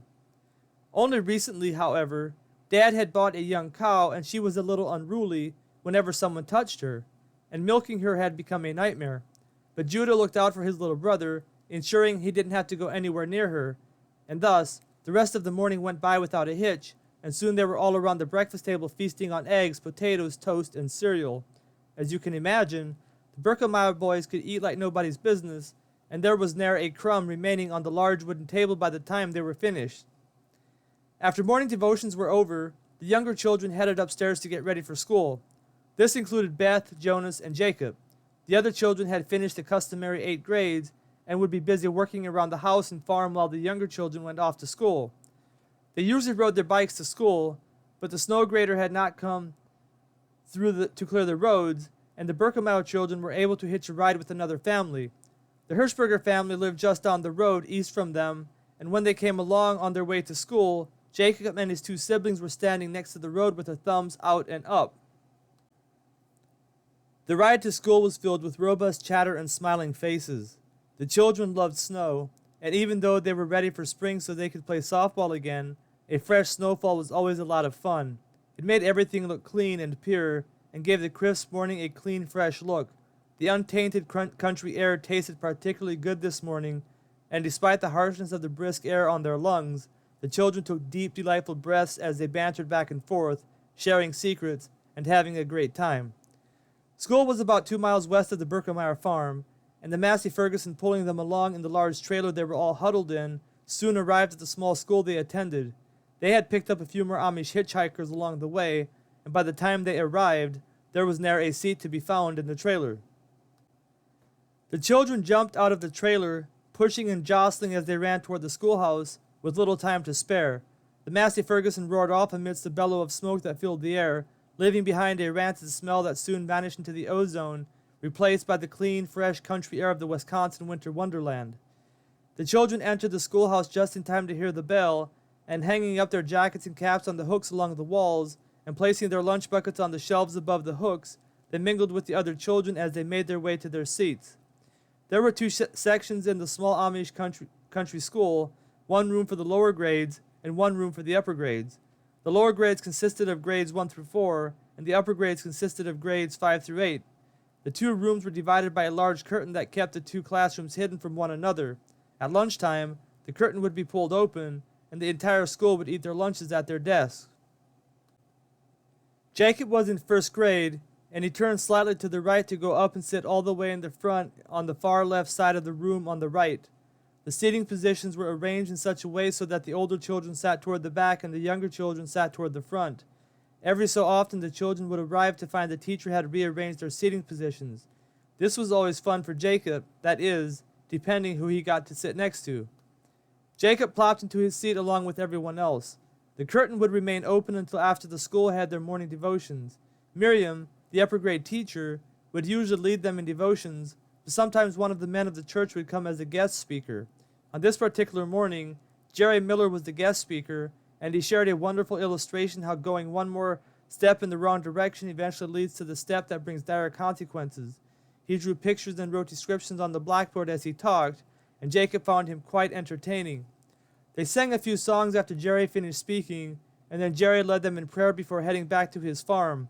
Jacob lifted the wooden lid on his grayish-brown metal desk and pulled out his arithmetic book. He loved the cleanness and freshness of the unsoiled paper. Arithmetic wasn't exactly his favorite subject, but it was easy for him, and so he didn't mind it too much. Jacob went to work, and before he knew it, the curtain was swung open by the upper grade teacher, and it was lunchtime. The morning had passed by quickly, and except for a short session when the teacher called the first grade class up to the table to do some teaching, as well as a short recess, the rest of the morning was spent working in the class workbooks. Jacob enjoyed school for the most part and found most of the activities rather easy. Lunch was an exciting event for Jacob, and loud chatter soon filled the small schoolhouse that was surrounded by vast open areas with houses sprinkled sparsely throughout the countryside. Right now the scenery depicted large empty fields covered in snow, with vast leafless forests in the background, giving the scene a cold Siberian look. But despite the cold, forlorn look, it also exhibited a peaceful tranquility that can be found only in places like these. Except for the occasional knave who bravely ventured out into those rough elements, ne'er a movement was detected as warm-blooded creatures hunkered down in their habitats, waiting for spring to burst forth with the promise of a new year for all the creatures of creation. Beth had packed the Berkemeyer lunches that morning, and after the children retrieved their lunch boxes and sang a song of praise together, Jacob eagerly opened his lunchbox to see what goodies were packed therein today. His stomach growled with anticipation, and to his delight, he found a sandwich consisting of thick slabs of homemade bologna, sandwiched between two soft pieces of white bread, layered with mayonnaise. There was a container filled with chips to go with the sandwich, and several homemade cookies for dessert. Without Beth around to cuff his ears for eating like an uncivilized brute, Jacob stuffed his mouth and chewed as fast as he could, swallowing most of his lunch before it had been thoroughly chewed. He looked forward to the game they would play after lunch, and despite the pleasure he took in eating, playing games at school was even more fun. Jacob barely finished his lunch when the older boys began peppering the teachers with the request to go play, and as soon as it was decided what they would all play, the class was dismissed. It was decided they would go outside to play today, and they would play first base. First base was a game of tag where everyone would pick a base, such as the side of a building, and whoever touched the base last and tagged the other person would then have that person on his base. If you circled someone's base 3 times without being tagged, you could choose any one person from that base to be on your team. Whoever you brought over to your base would help you collect more players. The goal was to get everyone on your base before recess was over. The game went well, and Jacob had a lot of fun trying to run through the deep snow that surrounded the 2 buildings on the property. West of the schoolhouse there was a horse shed that also had outdoor restrooms attached. They no longer used the outdoor restrooms, since the schoolhouse had indoor plumbing, but the horse shed was used from time to time whenever some of the children decided to drive their horse and buggy to school. Most of the property was surrounded by large open fields, except for the north side. There was a medium-sized field next to the property on the north side, but right on the edge of the property, next to the schoolhouse and the horse shed, there lay a row of pine trees. These pine trees made the game interesting as children weaved in and out, chasing each other, but whenever you raised your head too high as you ran beneath the low-hanging branches, you would be showered with snow, which always found a way to creep down the back of your neck through the loose collar and send shivers up your spine from its icy coldness. It seemed the game had just started when it was suddenly over and the teacher rang the bell from the schoolhouse. This was the lower grade school teacher, Jacob's teacher, and she was more rigid and unpleasant in her style of teaching. Jacob didn't like her that much and shook his head with a bad attitude as the school children began making their way back into the schoolhouse. He sullenly followed suit and soon found himself staring down at his next workbook. Jacob's first task after recess was to work in his writing workbook. He had learned all the ABCs prior to this, but now came the time when he needed to learn how to properly form the letters, and Jacob hated this part of school the most. For some reason he had a hard time forming some of the letters, and no matter how hard he tried, the letters just didn't look like he planned for them to look, and the teacher was strict on this one point. Jacob was about halfway finished with the lesson for the day when he came to a particular letter he had the most trouble with. After 2 failed attempts, he angrily took his pencil and furiously jabbed at the lesson, making a real mess with pencil marks all over the paper. Mary, seeing her student lash out in frustration, not liking what she saw, came over with her ruler and rapped on Jacob's knuckles to show her disapproval. This only exasperated the problem, and when Jacob thought she wasn't looking, he once again took his pencil and furiously marked up the whole page. But it was hard to pull a fast one on Mary, who watched her class like a hawk. "Jacob," she called out with an angry tone, "go put your nose in the corner and reflect on what you did." Jacob felt his face turn red as he stood up and sullenly walked up front over to the corner of the classroom where he put his nose in the corner. He was supposed to reflect on what he did, and by that it was meant he was supposed to repent of what he did, but all it did was make him madder still. "Jacob, that's enough. You can go back to your desk and finish your lesson." Mary didn't look up as she spoke, and seemed to ignore Jacob as he walked back to his desk with his head held high and a defiant look in his eyes. Jacob tried to focus on his work, but seeing the class eyeing him, waiting to see what he would do, he looked at the teacher who had her head down, seemingly ignoring everyone. Deciding to get the last laugh, he stuck his tongue out at the teacher, and a muffled snicker rippled through the classroom. Liking the attention, he did it again, and another snicker echoed around, albeit louder this time. By this time, Jacob was looking around at the class in triumphant jubilation, and the attention made him careless. Turning around to stick his tongue out once again at the teacher, he found himself looking into his teacher's eyes, her eyes blazing with fury and wrath. "Jacob, get up!" Jacob stood up as Mary exited her position behind her desk and came striding his way. She was furious, and Jacob knew he was in trouble this time. Mary roughly grabbed his arm and marched him toward the exit of the classroom. Jacob's head was swimming with anticipation of the unknown, and before he knew it, Mary had dragged him down into the basement. Marching him over to the sink, she took her finger and broke a small chunk of soap off the bar lying thereupon. "This will teach you not to stick your tongue out. Eat it." Mary had a frozen look of determination on her face, and Jacob knew he didn't have a choice but to obey. The soap was sure to taste horrible, but it sure beat a spanking. Moreover, the last thing he wanted was for Dad to find out. If Dad found out about the incident at school, a spanking was surely on the horizon. One thing the Amish community taught was that children are to respect their elders. So Jacob took the soap from between her fingers and gingerly put it up to his mouth. It smelled awful, and as it entered his mouth, Jacob felt like he was going to throw up. It tasted worse than it smelled, and it was all he could do to swallow it without barfing. Seeing the look of disgust on his face, Mary asked, "Did you learn your lesson?" The soap tasted something awful, but seeing a look of smug satisfaction on Mary's face, and not feeling one bit repentant about anything that had occurred, Jacob couldn't resist his next words. Shrugging his shoulders nonchalantly as if he didn't have a care in the world, he said, "I kind of liked it. Can I have some more?" Chapter 8. A Night on the Town. School finally let out, and Jacob was ready to go home. His encounter with the teacher earlier that afternoon left a bad taste in his mouth, literally, and he couldn't wait to escape her evil eye. She kept her eyes on him the rest of the afternoon, and even if she hadn't, Jacob wasn't in the mood to engage in any more monkey shining. Glad to see the ride pull up as school let out, Jacob ran to the back of the trailer and hopped in. He took a seat all the way up front, and didn't say anything all the way home despite the noisy chatter all around him. No one seemed to notice, and for once he was glad. Soon they were home, and to everyone's great delight, Merle announced they were all going to make the trip into town tonight to go see Mother and their 2 new baby brothers. Moreover, after visiting Mother, he would take them all to Ponderosa. Ponderosa was everyone's favorite restaurant to go to, and was a rare treat for the family. The children whooped and hollered with joy as they hustled out to the barn to get an early start on the chores. Jacob loved Ponderosa. He couldn't really remember too much about it from the past because they went maybe once a year, and he was only 7, but from what he remembered, it was like a fairy tale event. Dad and the older boys would get steaks to go with the buffet, but the buffet was more than enough for Jacob. He could vaguely remember the endless supply of all kinds of different foods, and how they all stuffed themselves until they were miserable. It was the kind of rare special event where you wanted to make the most of it, and the Berkemeyer family did just that. Even better than Ponderosa, though, was the thought of seeing Mom again. Even though it had been only 2 days since he last saw her, he missed her and her motherly tendencies. Sarah, his oldest sister, did a pretty good job in keeping an eye on him, but there was something about mothers that couldn't be replaced.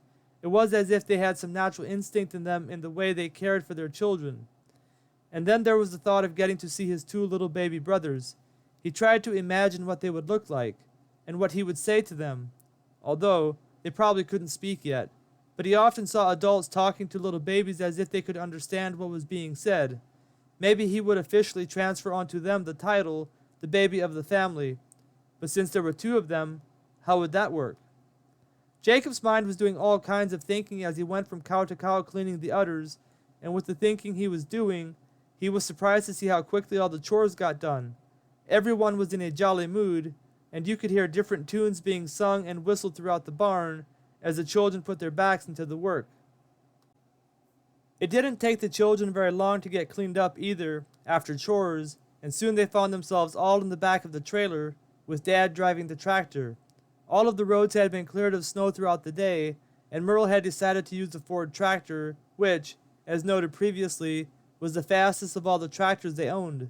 In fact, it was as fast as was allowed by the church, which was a max speed of 25 miles per hour. The children chattered all the way to town, and there was ne'er a silent moment. It was about a 30-minute ride with the particular mode of transportation, and as they drew nearer, Jacob stood up and knelt on the seat he had been sitting on, peering out of the frosty, snow-laden window of the trailer. He watched in anticipation for the first sight of the city lights, and when they began to come into view, his dark brown eyes glazed over in mesmerized awe. The name of the small town was Marshfield, and although it was small in contrast to other cities, to Jacob it was huge and a thing of beauty. It was, tonight in particular, a sight of wonder and merriment as the street lights cast their bright glow over the beautiful white snow that covered the landscape so generously with its icy warmth. The town had the feel of closeness and camaraderie that you couldn't find out in the country where the houses were spread out so sparsely. At least that is how it felt to Jacob.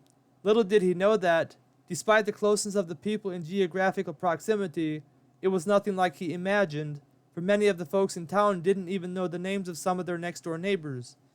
But it was something different in Jacob's eyes, and not having much knowledge in regard to city life, he felt like he was entering a dream world whenever he entered the small town of Marshfield, Wisconsin. Yes, sir, things were much different here in the city than out in the country, especially for a young Amish boy who had been shielded from all the worldly things a town like this had to offer those wishing to partake of its unending empty pleasures. "Excited, Jacob?" Sarah asked, patting him on the shoulder, breaking into his isolated world of imagination. Jacob looked at Sarah with his big eyes and shook his head yes. Sarah smiled back at him as he once again turned his attention back to the city sights. He soon saw the hospital come into view, which he had been born at, and where Mother lay at this moment surrounded by her 2 sons. He couldn't wait to see Mother again, and wished Dad would hurry up. Finally they arrived, and the children jostled each other back and forth as they exited the trailer. Merle had barely shut the tractor off when his children came barreling around the corner of the trailer, and he smiled through frozen lips, his face aglow with the icy chill of winter. As they walked toward the hospital, the children suddenly grew deathly quiet as they fell in line behind Merle. Jacob twisted his head around every which way to take in all the sights of the hospital as doctors and nurses scurried to and fro, giving him a big smile whenever he made eye contact with them. He bashfully sidled up to Merle, not sure what to make of the extra attention coming his way. Mother was awake when the family arrived and looked mighty glad to see them. The children all circled around her bed, and Jacob found himself close to her hand, which pulled him close and gave him a feeble hug. She was still weak from giving birth, but Jacob could feel the intensity of her fierce love nonetheless. Mother quietly listened to the children for 30 minutes as they chattered on and on about everything that had happened the last 2 days, but then the nurse came in to tell them visiting hours were about over, and they all filed out into the hall to wait for Merle, who wanted to have a moment of privacy with his wife. The children's earlier bashfulness had completely disappeared by now, and with father out of sight, Judah decided to see what kind of trouble he could get into. There was a desk nearby, which had been occupied by a younger, heavy-set lady who had walked away briefly after receiving a telephone call. Judah looked around to make sure no one was watching before venturing over to see what he could find. After pulling open a few drawers without any luck, he finally found a drawer containing a white doctor's coat. Putting it on, he began strutting around, cupping his chin with his hand. "Hey, Judah! Take that off and put it away!" Sarah was looking the other way when Judah had first walked over to the desk, but she rebuked him sharply when she turned around and saw him in the medical garb. Judah didn't seem to hear her, or at least he didn't show it, as he now began talking to Levi and Reuben, his arms folded, with a serious look on his face, as if he were giving them bad news. Judah kept up with his antics a couple more minutes when suddenly the children heard a loud scream and saw a young woman come running out of the room next door. "Help! Help!" she cried out, her eyes filled with terror, tremoring anxiety rippling through her vocal cords. "My husband needs a doctor! My husband needs a doctor!" Seeing Judah clothed in a doctor's coat and overcome by panic, she didn't see through his phony appearance and came rushing over, grabbing him by the arm and pulling him toward the room next to Mother's. Judah looked stunned at the change of events and for once was at a loss of words. Nurses came running down the hallway, but by the time they arrived, the young lady had pushed Judah into the adjoining hospital room and was begging him to help her husband. Fortunately for everyone involved, Merle came rushing out of the room where Mother lay. "What's going on?" he inquired anxiously. Before anyone could answer, he noticed Judah was missing. "Hey, where's Judah?" Shock was etched all over the children's faces, and unable to speak, Sarah finally gathered her wits about herself enough to point to the open door that Judah had disappeared into. Merle quickly made his way to the room and peered in. "Judah! Judah!" he said loudly, pushing his way into the room. Judah was standing beside the bed of the patient in question. Apparently in shock, his voices came at him from every direction, asking him multiple questions at one time. Merle finally wrested his son from the crowd and pushed him out of the room as the real doctor entered. Swiftly pulling the doctor's coat off, Merle pushed his children toward the exit while trying to explain to the heavy-set lady in charge, who had returned in the process, what he assumed had happened. Luckily, there was no harm done, and Merle was able to get his children back out into the trailer unscathed. As he closed the trailer door, he shook his head at Judah with a slight grin on his face. The children didn't say anything until their father had started the tractor, but as soon as they knew he couldn't hear them, they simultaneously broke out in uncontrollable laughter. The children were still laughing as Merle pulled the tractor out of the hospital entrance, heading east toward Ponderosa. Ponderosa lay at the bottom of a long, steep hill, and the children's laughter began to subside as they felt the tractor and trailer rig pick up speed. "Dad's coasting down the hill!" Jonas shouted as the children piled up next to the window, watching the telephone poles begin to whip by them faster and faster. They shrieked with laughter as the rig picked up more and more speed, trying to guess how fast they were going. Apparently they were going too fast because flashing lights suddenly lit up the shadows around them, revealing a foreboding police cruiser behind them. "We're getting pulled over!" Reuben roared in laughter. But even as he spoke, the reality of the matter sank in, and the smiles on their faces froze as their young hearts failed them, their eyes filling with anxiety. Merle pulled the rig over into the empty parking lot of a business center, and the children sat silently, afraid to make a sound. They could make out the voice of the officer talking to Merle, but they couldn't hear what was being said. Soon the voice stopped, and they could hear Dad start the tractor up. And just like that, they were back on the road. The children sighed in relief as their journey eastward continued, but barely had they turned back onto the road when they felt themselves turning left. "We're here!" Jacob squealed, breaking the icy silence that had befallen them. The children's joyful spirits once again possessed them, and barely had Merle parked before they tumbled out of the back of the trailer, excited to finally have arrived at the long-awaited destination. It had been a wild day for them, and their stomachs were telling them it was time to refuel. As they walked toward the restaurant, Levi finally popped the question. "Dad," he inquired eagerly, "how fast were you going back there?" Merle didn't say anything as he smiled, but when the rest of the children joined in, wanting to know how fast he was going, he finally responded, "Children, that's for me to know and for you to find out." The answer didn't make much sense because they never did find out, nor did Merle ever intend for them to find out when he gave them that answer. The saying was an old Birkemeyer expression they would often use to indicate that an answer would not be given, and if you wanted to know the answer, you had to figure it out on your own. The family was greeted by the warmth of the restaurant as they walked in, and the smell of the various dishes swirled beneath their noses, reminding everyone just how hungry they were. They were seated promptly, and after ordering sodas and buffet for everyone, along with several steaks for the family to share, Merle said grace. Jacob tried to keep his eyes closed during prayer, but found himself staring at the buffet over across the aisle. When Merle finally finished saying grace, he opened his eyes to see his young son staring at the piles of food with a longing look in his eyes. "Well, son," he said, "how about we go and get our money's worth?" Jacob vigorously nodded his head up and down as the family stood up to obtain the prize of the day. I needn't tell you about the rest of the night because you can probably imagine what happened. But let it suffice to say that when the family lay down to sleep that night, there was ne'er an empty stomach in the Birkemeyer house. Chapter 9. The Three-Legged Dog. Morning came much too early for the Birkemeyer family as they groggily opened their eyes to the welcoming whisper of a brand new day.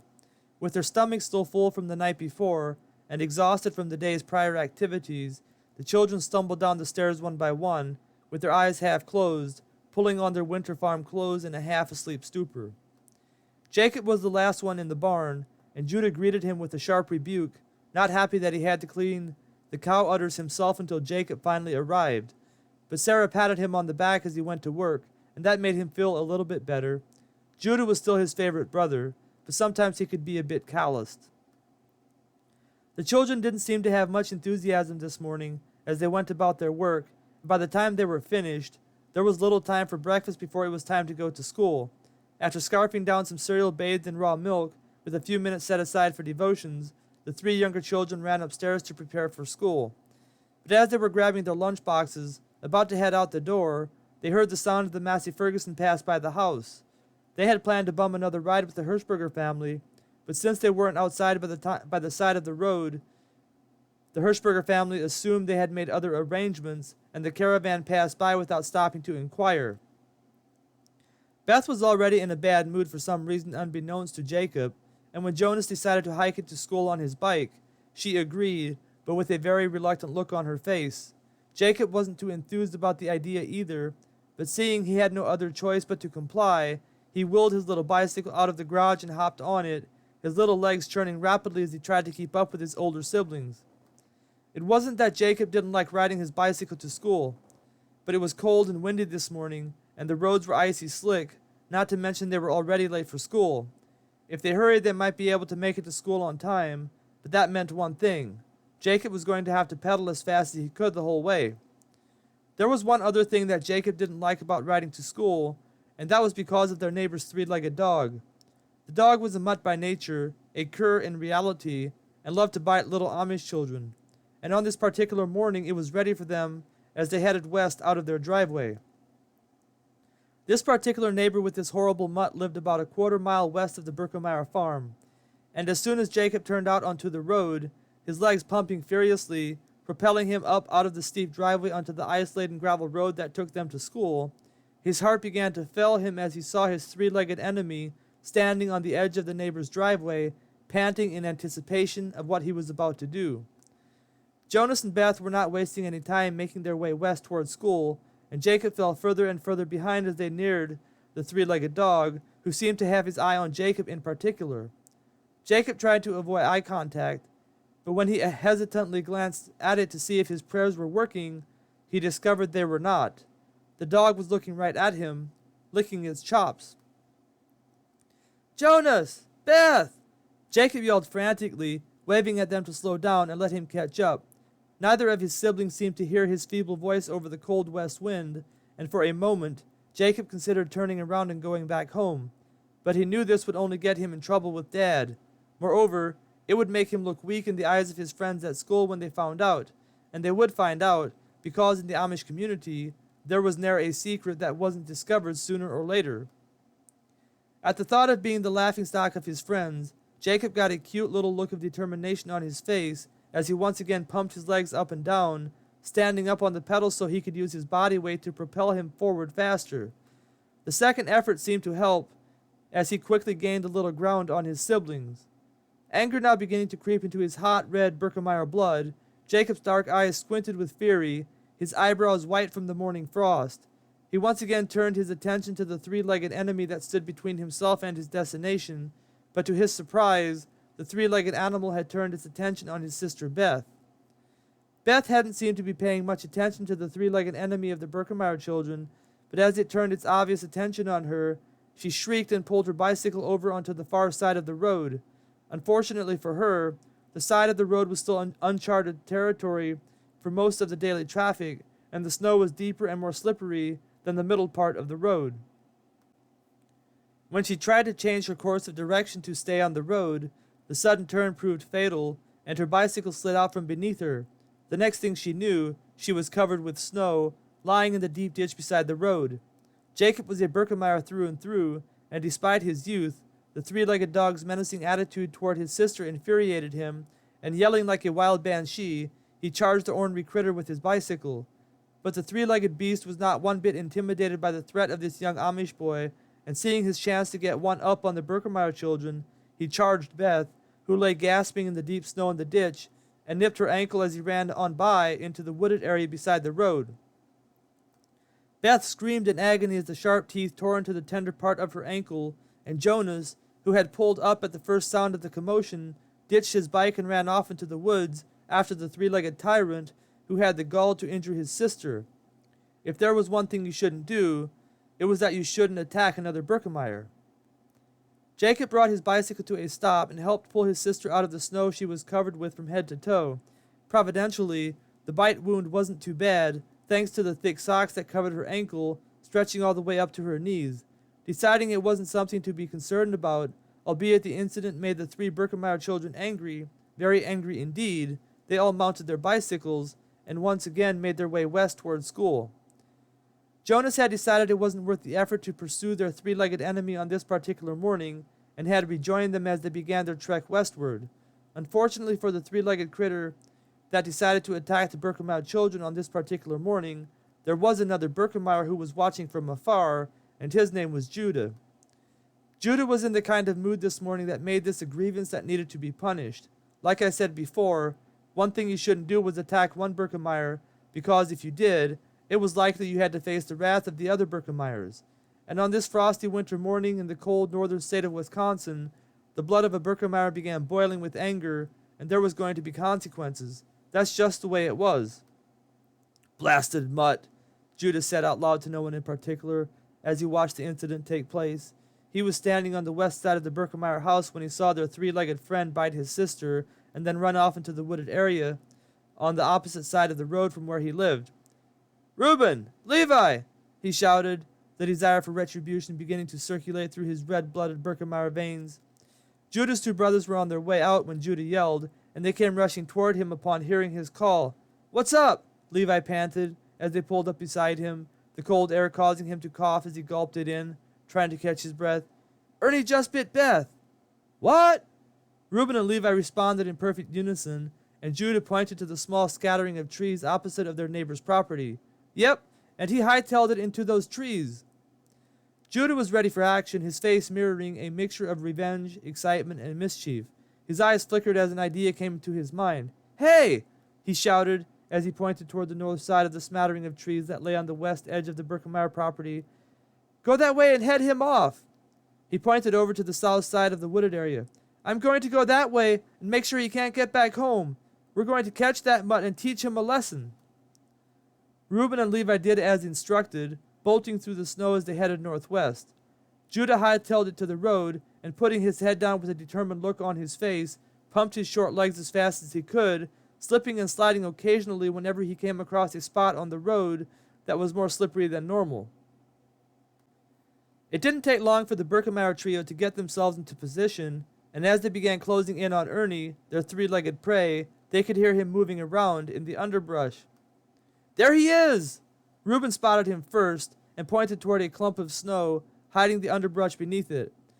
Levi spread out toward the west of the area as Reuben moved in on it from the north and Judah from the south.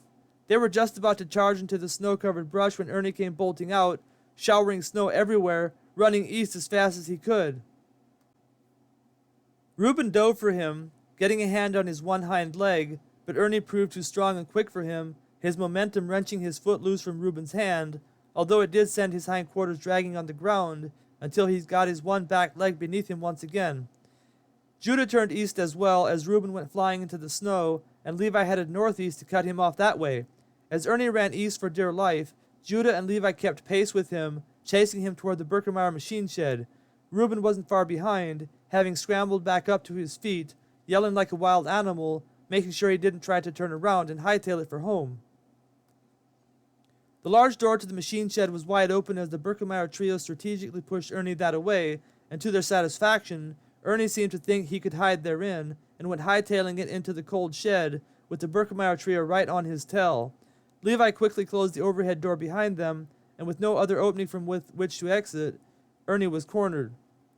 The Birkemeyer trio high-fived each other as they began strategizing how to teach Ernie a lesson once and for all not to tangle with their younger siblings. Moreover, he was always on the Birkemeyer property, proving to be a real nuisance, and they were sick and tired of it. Kicking at some of the loose gravel, Judah suddenly got an idea when one of the rocks hit an empty soda can. "I've got it!" he said excitedly, breaking the stillness of the silence that had ensued, while the three of them sat deep in thought, trying to think of something. "What is it?" Reuben inquired enthusiastically. "Let's tie a bunch of empty soda cans together, tie it to Ernie's foot, and turn him loose." "Hey, we could also fill some empty plastic milk jugs with rocks," Levi chimed in. "Imagine the racket that would make as it bounced around behind him." The Birkemeyer trio went to work, and before long they had a nice collection of empty soda cans and plastic milk jugs filled with rocks tied onto a long piece of twine. Judah took the end of the string and jerked it around a couple times, and satisfied with the racket it made, he nodded to his two brothers as they began to move in on the cornered critter who had dared to terrorize their little siblings.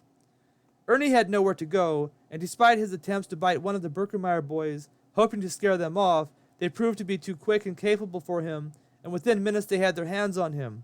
Levi held his mouth shut while Reuben held his body down and Judah tied the string to his foot.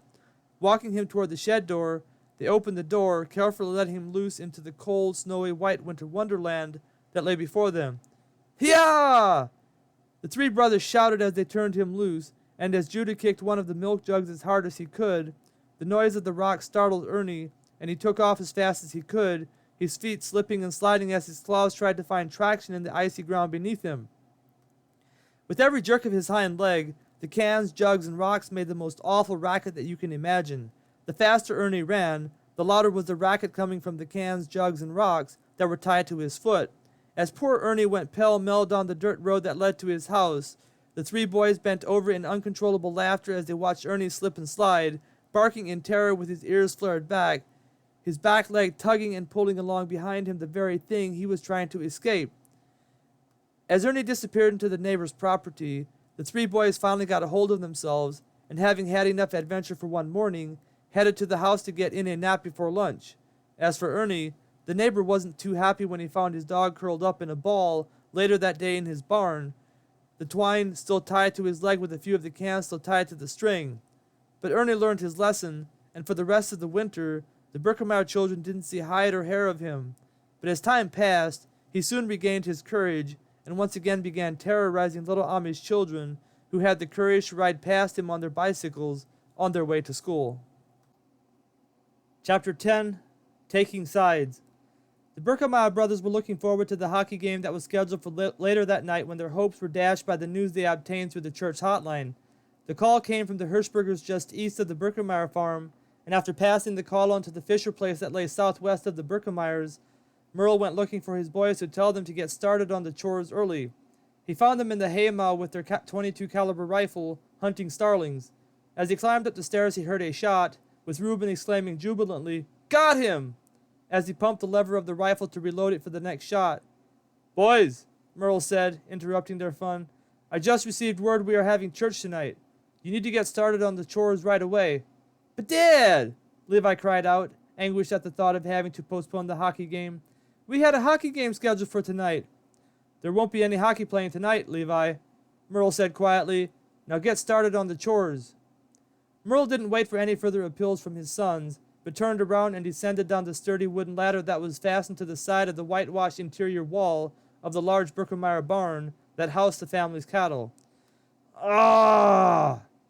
The three oldest Birkemeyer boys groaned in unison, and Merle could hear one of them kick the side of the barn in frustration.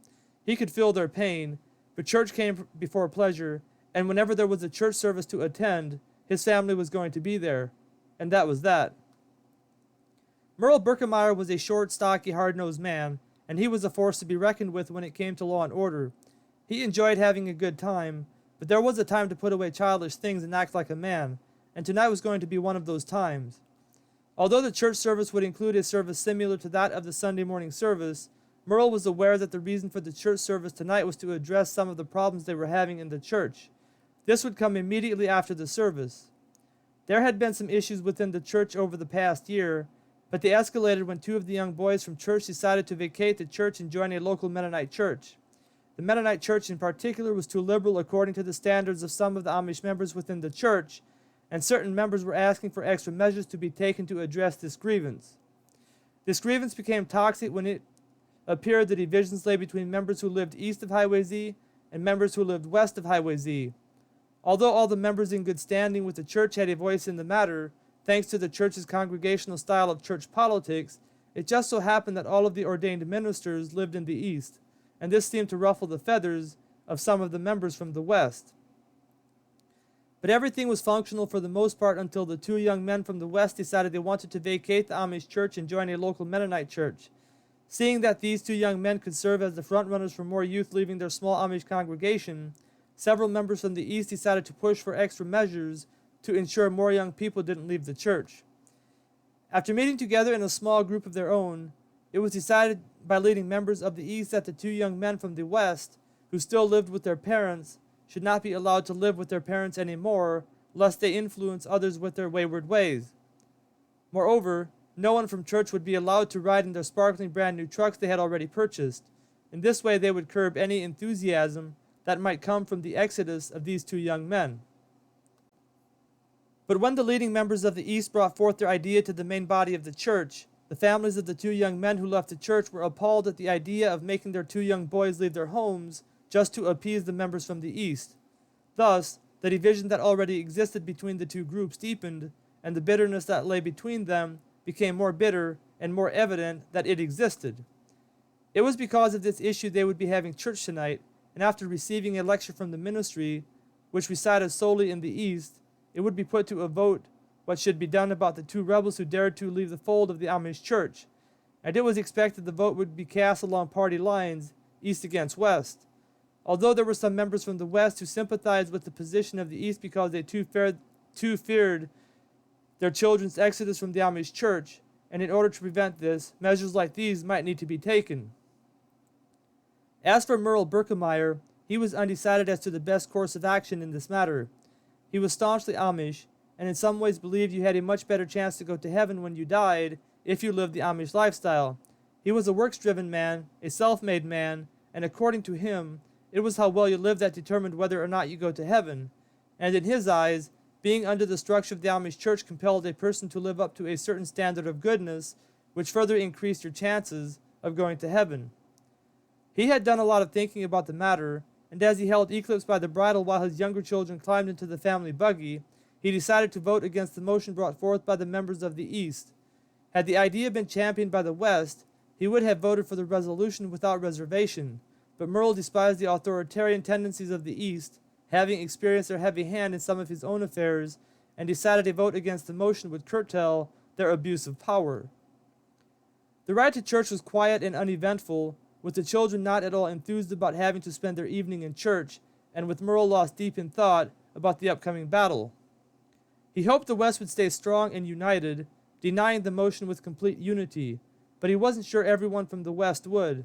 After all, not everyone from the West disliked the East as much as he did, and many agreed with the idea of separating the two black sheep from the rest of the fold, lest they should corrupt the young people they might come into contact with.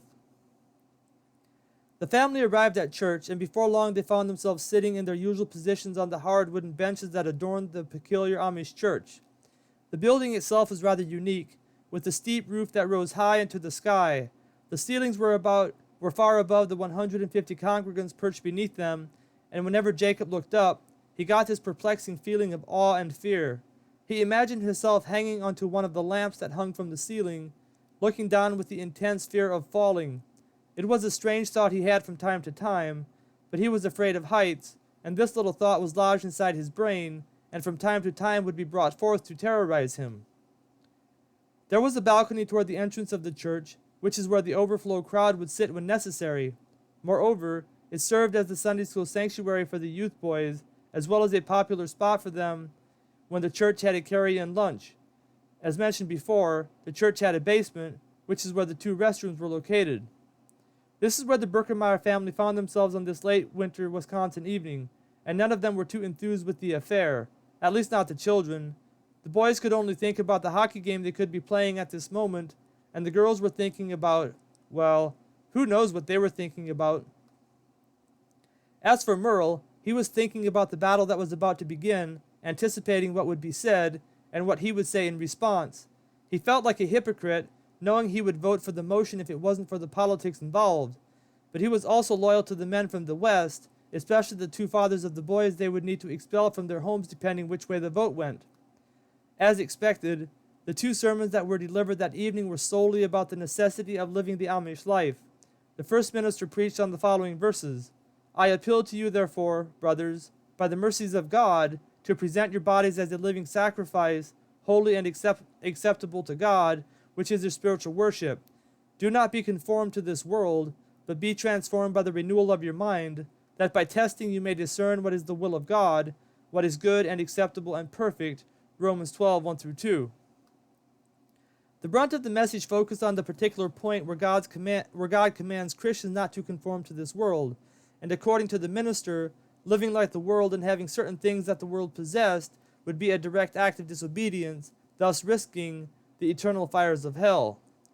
Where this became tricky to preach was in determining what a person could or could not have. The Amish church already had many things of the world, like that of indoor plumbing, electric, modern farm equipment, and bank accounts, among other things. So it wasn't that they couldn't have anything the world possessed, but more so that they were distinct from the world in what they possessed. The minister finished up his message with the focus on being distinct from the world, and the second minister picked up where he left off, preaching on what the church had decided they could and could not have. According to him, it was a sin to look and act like the world, but an even greater sin to become a member of the Amish church and then run off, seeking to enjoy the things the church forbade them to have. He did have a good point in the beginning when he said a Christian should be distinct from the world, like Brother Manny had said. This is a point all Christians should agree on, but when he got to the implied argument that a member of the church is beholden to the church for the rest of their lives, it became obvious that some of the members didn't agree with this, as their eyes glinted with the hardness they felt creeping into their souls at the very idea of being espoused. Jacob listened quietly, still remembering the whipping he had received the Sunday prior. Not that it was as hard to sit still on this particular night, given the fact that he had a pretty busy day on the farm and in school, not to mention he didn't have a plethora of sugar cookies percolating in his stomach. Moreover, he didn't get that much sleep the night before because of the family's adventurous night on the town. Thus, he found himself with barely enough energy to stay awake, and as a result dozed off several times. Merle must have been deep in thought because he didn't seem to mind too much as his son slumbered while the minister spoke. Occasionally he would tap his son's shoulder to wake him up, but for the most part he gave his son no mind. Having slept rather well through the service, Jacob was refreshed when the last song was sung, and the non-members of the church were dismissed. Being that this was a weeknight without much notice of there being a service, this meant only the children who were too young to have joined the church would leave the sanctuary, since they didn't have any visitors in church. All of the members, age 15 and up, stayed behind to discuss the motion set forth, and then to vote upon it. Jacob vacated the sanctuary, watching with a sense of awe as the doors closed behind him. He always wondered what took place behind those closed doors. It was like a mystery to him, and despite overhearing some of the conversations of the adults about such events, he was too young to understand the politics of the Amish church. About all he could recognize was that the members usually left in a hurry when the doors were opened, and many of them had dark look on their faces with their teeth clenched and their lips sealed. After playing with his friends for 30 minutes, Jacob began to become impatient. He was tired and ready for the soft warmth of his cozy bed back at home. Not feeling like playing with his friends anymore, he had just laid down on one of the backless wooden benches in the basement when Merle came down and pulled Jonas aside. After quietly saying a few words to Jonas, he headed back upstairs. Jonas walked over to Jacob with a look of enthusiasm on his face. "Jacob, Dad said to go home. He'll come with Levi. Go find Beth and come out right away. I'm going to go start hitching up." Jonas whirled around and disappeared through the windowless metal door that enclosed the exit of the church basement. Enthused about finally going home, Jacob donned his winter hat and jacket and rushed upstairs to look for Beth. He hadn't seen her in the basement with the rest of the girls, and imagined she was in the nursery helping with the babies. Sure enough, he located her where he thought she might be, and passed on the news to her. Beth was also ready to go, and as Jacob waited for her to don her winter clothing, he noticed a dark scowl on her face. When he had first located her, she was whispering back and forth with one of her friends, but as soon as Jacob entered the nursery, she sealed her lips and refrained from saying anything more as her friend stood up and walked away. Jacob and Beth headed out of the church when Beth finished donning her winter garments and found Jonas nearly ready, having hitched up Eclipse with the help of one of the fisher boys. Their father had also come out and told them to head home, and from the looks of it, they would be right behind the Birkemeyer children with their horse, Hillbilly. Jacob felt a wave of excitement enter his mind, sending chills down his back. Nights like tonight were rare for the younger Birkemeyer children, since the adults usually drove the horses to and from church, and opportunities like this were few and far in between. After inviting the 4 younger Fisher children to the Birkemeyer house for a late-night snack before parting ways, Jonas, seizing the opportunity before them, nodded at Leroy with a mischievous smile and said, "Second place is first place, loser." And just like that, the race was on. Chapter 11, A Horse Without a Driver. Unbeknownst to the 7 young children, 4 of them Fishers and 3 of them Birkemeyers, while they were standing in a circle jabbering away for a few minutes before leaving for the Birkemeyer farm, Eclipse had decided it was time to go home. Several other men from church had followed Merle Birkemeyer's example, sending their children home as well, expecting the church politics of the evening to extend far into the night. It was within this ensuing commotion that Eclipse headed for home, with nary a soul to guide her along the way. Eclipse was a gentle, well-behaved horse, and it was because of her nature that Jonas thought he could just leave her standing there without a hand on her bridle to keep her from leaving. And Eclipse, for the most part, was not the type of horse to just up and leave without being commanded. But for whatever reason, tonight was different in that aspect, and when Jonas whirled around after challenging Glenn Fisher to a horse race, Eclipse was making a right turn on the icy gravel road she always took when taking the family home. "Eclipse!" Jonas looked in bewilderment as he watched Eclipse's ears perk up at the sound of his voice before picking up her pace and settling into a medium-paced trot. "Hey, hop in with us!" Seeing the need for immediate action, Glenn hopped into the driver's seat of the Fisher two-seater buggy, shouting at the Birkenmeier children to follow suit. In the mad scramble to the Fisher buggy, Jacob found himself at the bottom of the pile in the back seat. "Help!" Jacob hollered as bodies piled on top of him. To his relief, Beth pulled him from the bottom of the pile as Glenn slapped the reins on Hillbilly's back, sending him straining into his harness, jerking the buggy forward, once again causing the 5 children in the back to lose their balance, with Jacob finding himself at the bottom of the pile once again. But Beth finally had him standing up in front of her with his hands firmly grasping the metal back brace of the front seat of the buggy. "Hyah!" Glenn yelled as he once again slapped the reins on Hillbilly's back. Hillbilly broke into a gallop for a moment as he plunged forward, sensing urgency in his young master's command. Hillbilly was still in an awkward gallop as they made a right turn onto the road before them, and the buggy dangerously careened around the corner, the back slipping and sliding over the frozen ice that had formed throughout the day. Glenn finally got Hillbilly under control, settling him into a smooth pace, rapidly propelling them forward. Hillbilly was a beautiful jet-black gelding, and Jacob watched in awe as he ran with his head held high, proudly snorting into the wind. He was an older horse, and Old Man Fisher was not the racing type, but there was always the speculation that he could run if he were ever given the chance. Like that of the Fry brothers' horse, he was an old racehorse taken off the track. By the time Hillbilly got to the intersection of the main road heading south, Eclipse was halfway to the top of the hill that lay perched high above the valley that stretched down beneath it on the other side. Tapping Hillbilly slightly with the whip as they turned onto Highway Z, Glenn let Hillbilly know he meant business. Hillbilly complied, leaning into his harness, and by the time Eclipse reached the top of the hill, the 7 anxious children were right behind her in the Fisher buggy. Jonas appeared to breathe a sigh of relief. They weren't out of the woods just yet, and plenty could still go wrong, but at least they now had lights on the buggy ahead. It was customary to wait to turn on the buggy lights until they were ready to leave, and he hadn't turned them on before Eclipse took off. At least the traffic behind them, as well as oncoming traffic, would now see the slightly illuminated horse and buggy that was unreservedly traveling down the highway with no one to command it one way or the other.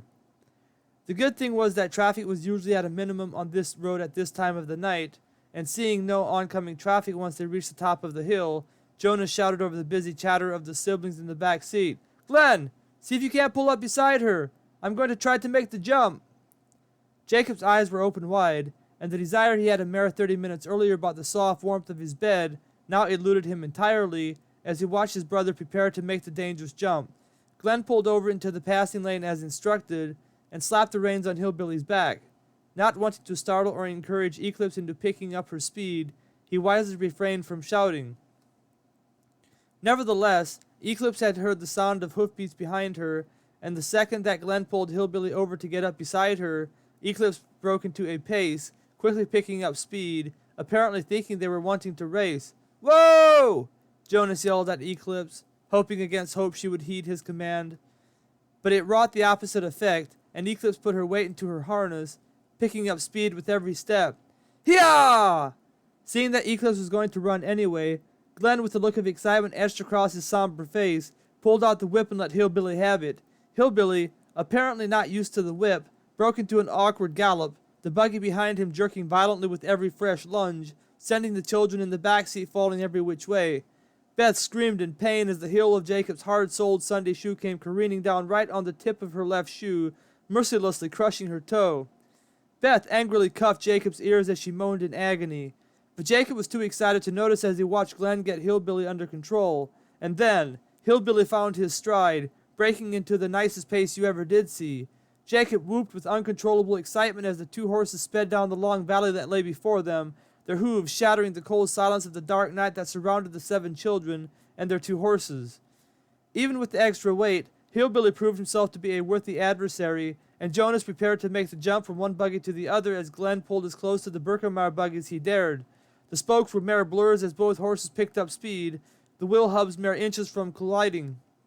"Jonas! Wait! Don't do it! It's too dangerous!" Jonas was about to jump when Beth's shrill voice pierced the night, causing him to hesitate.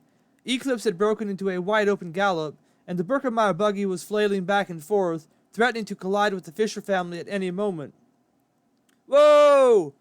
Glenn shouted at Hillbilly as he began to pull him up sharply, pulling him back over onto the right lane behind Eclipse. He was of the same sentiment as Beth, and Jacob felt his little heart begin to beat less rapidly as the children sat back into their seats, watching the buggy in front of them pull away. Jacob's eyes, which were as large as saucers just a minute before, finally returned to normal size just in time to watch Eclipse begin to slow down as well. The next turn was now in sight, and the children watched anxiously as Eclipse approached it. It seemed she was going to go running right past it, or take the corner too fast, when suddenly she put on the brakes, making the turn just in time. An audible sigh of relief escaped their throats as the children leaned into the turn, with Glenn taking it rather fast, wanting to stay as close to Eclipse as possible. The Birkemeyer farm was about a half a mile west from the last turn, and the 7 children chasing the horse in front of them watched with merry wonderment as Eclipse made the turn into the Birkemeyer driveway. They made the turn just in time to see her slow down to a walk, and then come to a complete stop where she normally stood while her masters unhitched her from the buggy. Not wanting to take any chances, Glenn pulled up well before reaching her, and Jonas jumped out, running up behind Eclipse, getting a firm grip on her bridle. But it wasn't necessary anymore, because Eclipse was home, and was now acting her usual self. Twitching her tail, and nudging Jonas with her nose, she seemed happy to see him, acting as if nothing out of the ordinary had occurred. As soon as Glenn brought the Fisher buggy to a complete stop, Jacob jumped out of the back seat and ran over to help Jonas unhitch Eclipse. Jacob fondly petted her while he unfastened the rubber strap connecting Eclipse to the buggy, before holding the hickory buggy shafts up while Jonas led her forward. Putting down the buggy shafts once Eclipse was clear of them, Jacob followed Jonas and the Fisher boys into the barn while they put up the horses, Eclipse for the night and Hillbilly for a temporary stayover. The excitement of the night must have made the 7 children extra hungry, because the grilled cheese sandwiches, pickles, and chips that Beth laid before them, with the help of the older Fisher girl, didn't last very long. While they ate, the house filled with constant laughter as they reminisced the wild night they had just experienced. But then the conversation turned to a more serious matter, that being the matter from which they were expelled, not yet being members of the church. Nevertheless, it was impossible to keep church affairs from reaching the ears of even the youngest children in the church, and the children found themselves gorging on all the juicy gossip they had gleaned over the course of the past year. Jacob mostly listened, albeit with a great curiosity as he gleaned what he could. He was too young to understand the ins and outs of church politics, and often wondered why Amish people did what they did, especially regarding the topic at hand, which was the topic of owning vehicles. They could ride in a vehicle, but they couldn't own a vehicle. This didn't make much sense to Jacob's mind, although he hadn't really thought about it very much, finding all of this quite normal up to this point in his life. In fact, he would have found it strange to see his family buy a truck. Being close friends with the families of the 2 young men who decided to leave the Amish church, the Birkemeyer and Fisher youth found it natural to take the sides of their families in opposing the resolution brought forth by members from the East. Jacob himself looked up to the 2 young men, and was saddened at the thought of not being able to socialize with them anymore. He loved it when they came over on Sunday afternoons and played dominoes or card games with his brothers. He never got to play, but he enjoyed watching the games unfold, listening to the exhilarating stories and the friendly banter that was sure to be present. As Jacob contemplated what all this meant for his little world that was sheltered from much of the real world, the conversation took on another topic, and his mind was distracted from the sadness of being separated from people he admired. Apparently, some of the youth at church were pushing the line in regard to the church standard that dictated every detail of the Amish appearance. Irene Fisher turned beet red as Jonas and Glenn poked fun at her for her role in this matter. Irene was a pretty girl, with wavy blonde hair, and she had a flair for putting her hair up in such a way that made it fluffy and puffy in the front before it disappeared beneath her white head covering that adorned the top of her head. "Stupid stuff," she muttered bitterly as her companions broke out into loud laughter at her expense. "What is wrong with having a little fun? And it seems the ministers are always picking on me. After all, I'm not the only one pushing the line. You should see how Leah acts when her father isn't around." Leah was the daughter of Bishop Fry. "Yeah," Beth chimed in. "It seems they are always looking for an excuse to pick on people from the West. I mean, tonight is a perfect example. The East is going out of its way to punish Joel and Solomon for leaving the church, and it's not like they went out into the world. What is so wrong with going Mennonite? Frankly, I can't wait until I'm 20 so I can do the same thing." Beth's face was flushed with excitement as she vented her frustration, and everyone looked at her with sympathy, being of the same sentiment.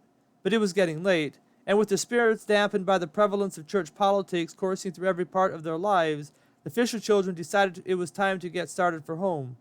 Jacob's spirit was sad as he lay down his head on his pillow after saying his prayers. Why did life have to be so difficult? But his mind and body were weary from the busy last couple of days, and before he knew it, Merle was calling for his sons to get up to go do the morning chores. Chapter 12. Trouble at School. Jacob rubbed his eyes groggily as he pulled on his winter boots. It felt like he had just fallen asleep when it was time to get out of bed. As adventurous as the previous day had been, he had a short memory, and much of it seemed like a blur. Jacob had one thing in mind at the moment, and that was to get through the day. The atmosphere in the barn was unusually quiet as the Berkemeyer children wearily focused on the task at hand. You didn't hear any of the usual singing, shouting, or laughter you would often hear from the children. Their eyes were red from the short night before, especially those of Sarah and the older boys. Jacob was busy minding his own business when he began to see his older siblings talking quietly amongst themselves. Wondering what it was all about, he tried to impose himself upon Judah and Sarah as they paused for a moment when they crossed paths, but they wouldn't have any of it, and Jacob found himself growing angry for being left out of the loop. Nevertheless, Jacob performed his normal duties, heading for the house when he was finished. The smell of a hot breakfast greeted his nostrils, and after washing up, he sat at the breakfast table, impatiently waiting for the rest of his siblings to come in from the barn. But soon they were all seated at the table, and after prayer, Jacob filled his plate with a large buckwheat pancake, 2 eggs over easy, and a piece of fried homemade bologna. It seemed nothing had ever tasted so good in his life, and Jacob put his face within inches of his plate, gobbling up the delicious breakfast before him. For once, Beth didn't cuff his ears. She was too busy thinking about the day ahead of her to remind her brother to mind his manners. Despite their diligence that morning in completing their chores, the lack of sleep had deprived the Berkemeyer children of the extra effort that ensured they were ready on time to catch the morning ride to school, and once again the Berkemeyer children found themselves about to exit the house when they heard the Massey Ferguson roar on by. Grabbing his lunch bucket, Jacob didn't make a fuss as he wearily walked out to the garage to grab his bicycle. He was too tired to make a ruckus. Ernie, the 3-legged dog, was nowhere in sight as the Berkemeyer children rode by the neighbor's house, but the 3 Berkemeyer children didn't seem to notice. Jacob was too tired to notice, and the others looked like they were too deep in thought to think about anything else other than what they were thinking. By the time they reached the intersection about a half a mile from the Berkemeyer farm, Jacob was exhausted and didn't feel like pedaling anymore. The Fisher children joined them at the intersection aboard their bikes, and this motivated Jacob for a little while, but soon he grew tired and began to fall behind the others. It didn't help that the others were pedaling faster than normal given the fact they needed to hurry if they didn't want to be late for school, but Glenn Fisher came to his rescue. Well, sort of. Looking back to see if any traffic was headed their way, Glenn saw that Jacob was lagging behind, wearily pumping his short legs, trying to keep pace. Dropping back on his bike, he smiled at Jacob. "You look a little tired, Jacob. Do you want me to hook you up to my bike?" When Jacob nodded his head gratefully, Glenn pulled a rope from his bike basket. The rope had a hook on each end, and tossing one end to Jacob to attach to his bicycle, Glenn hooked the other end to his. Seeing Jacob had his end fastened, he stood up on the pedals and began pulling Jacob along. Jacob wasn't too keen on this idea on this particular morning given the icy conditions of the road. They had done this sort of thing a couple times before, and Glenn seemed to enjoy the intrusion on his good nature, but they had never done it with the roads this slippery. And as Glenn began to pick up speed, Jacob frantically tried to keep his little bicycle upright. Glenn was in the mood to have a little fun, and failing to see the terror he was implanting into his little friend, not intending to terrify him thus, he continued to increase his speed, thrusting them past the others who had slowed down to let them catch up. The others must have seen this as a challenge because they also picked up speed, and soon they were right on Jacob's tail. Jacob didn't even try to pedal, but instead focused on keeping his bike upright. As long as he kept his bicycle in the main ruts on the road formed the day before, he was fine, but as soon as he deviated from that path one bit, his bicycle fishtailed and nearly threw him into the ditch. "Jacob! Keep your bicycle in the ruts!" Beth yelled as she watched her little brother veer too far right into the deep snow on the side of the road. Jacob thought he was a goner, but he somehow managed to get his bicycle back on track, at least for another quarter of a mile. But when the road made a sharp turn to the right, and Glenn fell to slow down enough for Jacob to make the turn, Jacob felt his bike begin to slide around the corner and the next thing he knew, he was flying through the air, landing head first right into the deep snow in the ditch below. Thankfully, the deep snow cushioned his fall, and Jacob clawed his way out onto the road with not so much as a scratch on him. But the fall had scared him a little bit, and he decided he didn't want Glenn pulling him along anymore. Hopping onto his bike that lay on the side of the road where it had become unattached as it slid out from under him, Jacob began pumping his legs frantically, deciding to show others he could take care of himself. Jacob's anger seemed to help because soon he had passed the others amidst their jolly humor. Seeing the cute little look of determination on his face, they decided to let him lead the remainder of the way to school.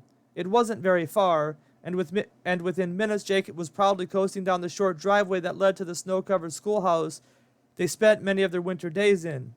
Glenn high-fived him as they walked toward the school after putting their bikes in the bike racks, and Jacob once again felt good about life. Moreover, the excitement of the morning had revitalized him, and he no longer felt tired. But that soon changed when he opened his first workbook after morning devotions were over. The morning seemed like an eternity as Jacob tried to focus on his work. The rest of the class also seemed tired today, which made sense, since they all attended church the evening before. In fact, some of the students had to stay until their parents left the church meeting, which had lasted until midnight.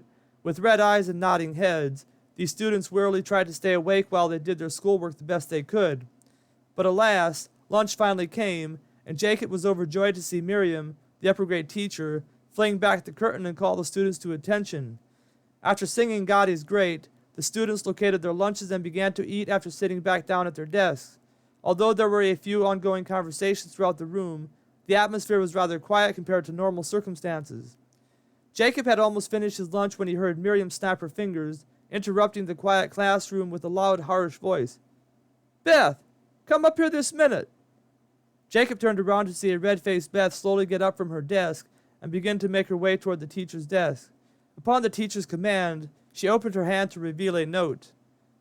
You could have heard a pin drop as the teacher silently stared at Beth. No one dared to eat, for fear that even the quiet act of eating might disrupt the quiet spell that had fallen over the classroom, turning the teacher's fierce wrath off Beth onto her new victim. Jacob's last bite of sandwich hung suspended in mid-air as he watched the affair with his mouth hanging open, unfinished food, visible on the tip of his tongue. After staring at Beth for a minute with her dark, cold eyes, Miriam put out her hand, and Beth gave her the note. "Go back to your seat and put your head on your desk," Miriam commanded Beth, her icy voice sending chills down Jacob's back. Jacob watched as Beth turned around, slowly walking back to her desk, her head held high, her light brown eyes blazing with anger. Reaching her desk, she gave one last defiant look at her teacher before putting her head on her desk. Miriam returned her look with an icy glare that made Jacob tremble. Mary, seeing the disruption in her class, broke the icy silence with a loud command. "Class, go back to your lunch," she ordered, her small black eyes sweeping across her classroom, daring anyone to oppose her order. Jacob complied without hesitation, and stuffing his last morsel into his mouth, he raised his hand. "Yes, Jacob?" Mary asked him coldly, impatiently waiting for a reply, while he tried to swallow the remaining food in his mouth. Snickers rippled across the room, and Jacob felt Mary's eyes bore into his soul, demanding an appropriate response. "I'm finished eating," he finally replied, half choking on the remainder of the sandwich as it temporarily lodged in his throat. "Can we go play?" Jacob wished with all his heart he would receive a favorable answer, because his teacher's glare was almost more than he could bear. It was like a bright light piercing into his innermost being, carving his soul into tiny little pieces. To his relief, Mary gave her consent, and Jacob didn't waste any time in standing up, nearly running as he exited the room. The other students were of the same mind, rapidly ascending the stairs with him. Given the situation, none of the students felt like playing outside, so they congregated in the basement to play indoor kickball. But the game lacked any tempo whatsoever as the students whispered amongst themselves regarding the incident over lunch. Come to find out, Miriam had caught Beth passing a note earlier to her classmate Irene Fisher, the same one who had visited the Birkemeyer house the night before. After giving them a stern warning, she let them off the hook, but the content of the note had infuriated Miriam, and catching Beth with another note in her hand had pushed her over the edge.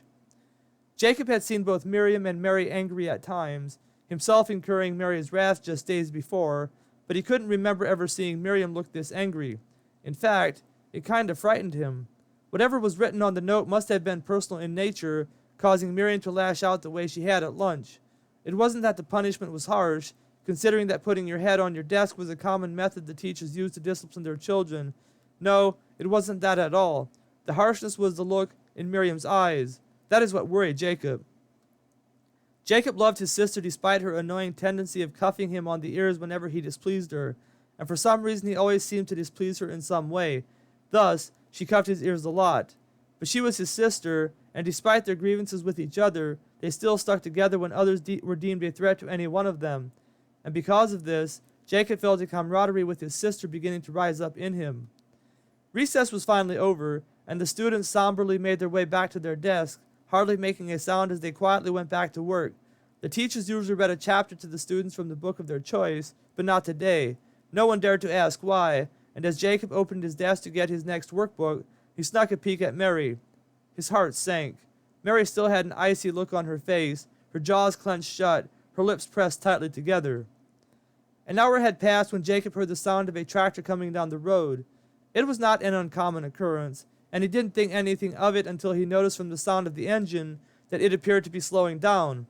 Then it sounded like it was pulling into the school driveway. His heart skipped a beat. It wasn't uncommon to have visitors, but they were few and far in between, and right now no visitors was a good thing, considering the way things were. Nevertheless, they had visitors, and when the door opened into the schoolhouse, Jacob, with all his being, wanted to turn his head around and see who it was. But one glance at Mary let him know she expected him to mind his own business. However, he listened intently while appearing to work on his workbook, and soon could faintly make out the voices of several men.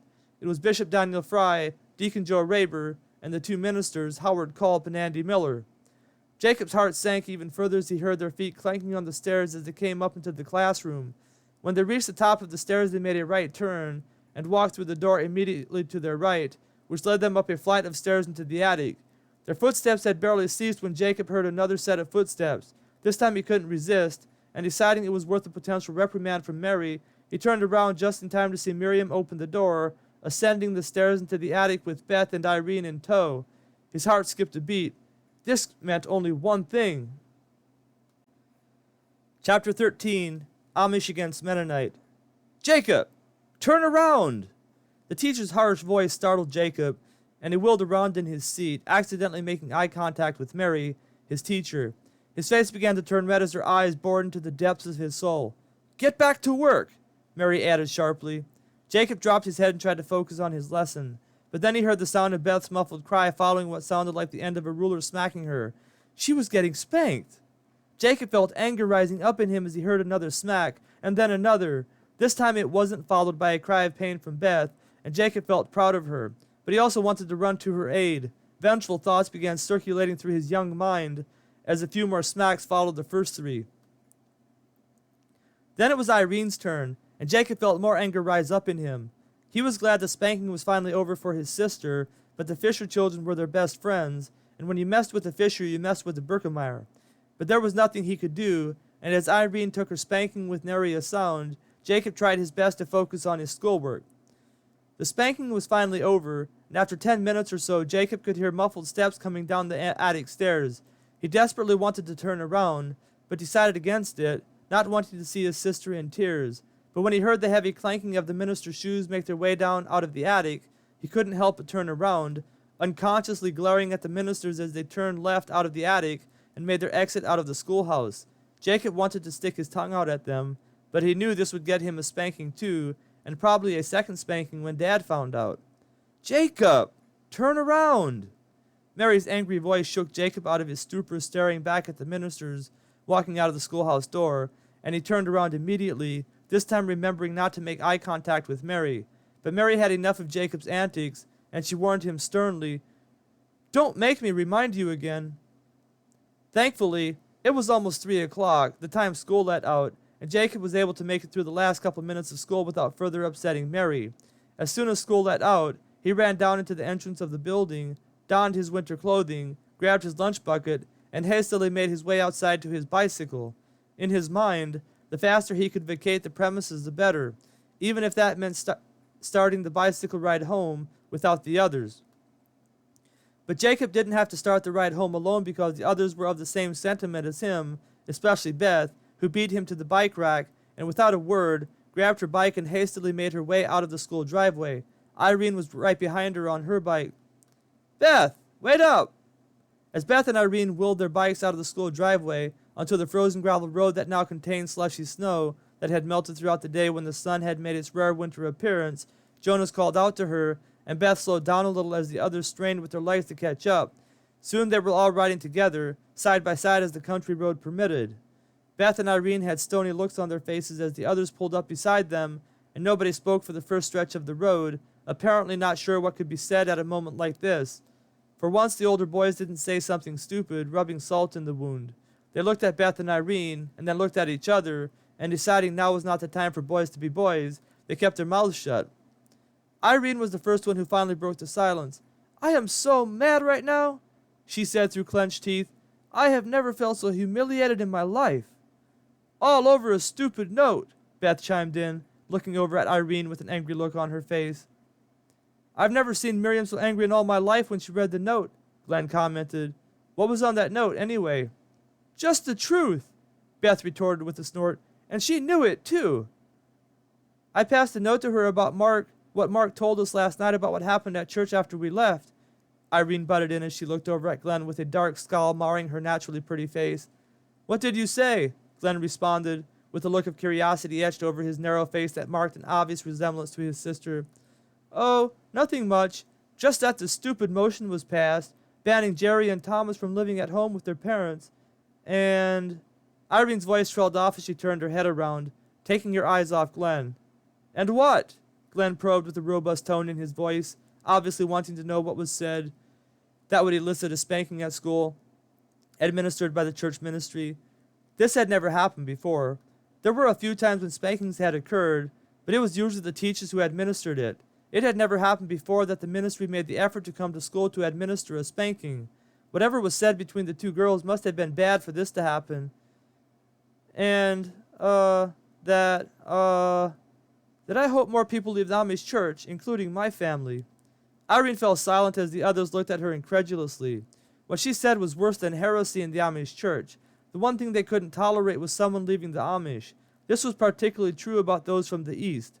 Many of the members from the West were also alarmed at the thought of their young people leaving the church, but they weren't as radical with the idea of shunning. "And then I wrote, I hope my family leaves as well," Beth added. "Not that Dad would ever leave the Amish." After a short pause, she continued, "But as soon as I'm on age, I'm leaving. I'm tired of all this drama, and all the restrictions. All it is that the East is on a power trip, and I said as much on the note that Miriam got a hold of before I could pass it to Irene." "You said that about the East?" Irene inquired as she looked at Beth incredulously, her large hazel eyes filled with wonder. "Yep," Beth said emphatically, "and I meant it." As Beth burst out with her defiant answer, Glenn cracked up and busted out laughing. Beth glared at him for a second before letting a smile form on her face. The others chimed in, and by the time they reached the intersection where the Fishers veered off toward their own home, the mood among the children was once again a happy mood, despite the hectic day they had. To Jacob's delight, when the children got home, it was discovered that a game of hockey was set up with the neighboring horse and buggy Mennonite youth. Despite their differences, Samuel had called the Birkemeyers to see if they wanted to play. They had played together before against the neighboring team, and wanted one last rematch against them before the end of winter. The Birkemeyer brothers were more than happy to accept.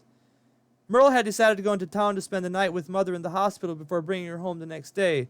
This meant that Sarah and Judah were in charge, and after a persistent bout of whining by Jacob, who wanted to go along, it was said that Jacob could tag along with the Birkemeyer brothers when they went to play hockey. Jacob was overjoyed at the thought, and never before worked as hard at his chores as he did that night.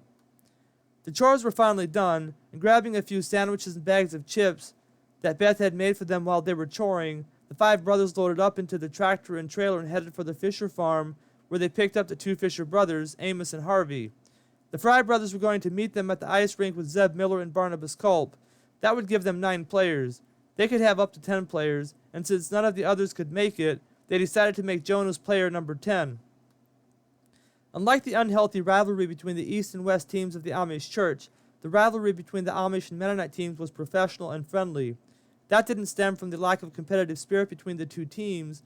but more from the lack of experience they had playing against each other, not to mention there were no church politics causing division.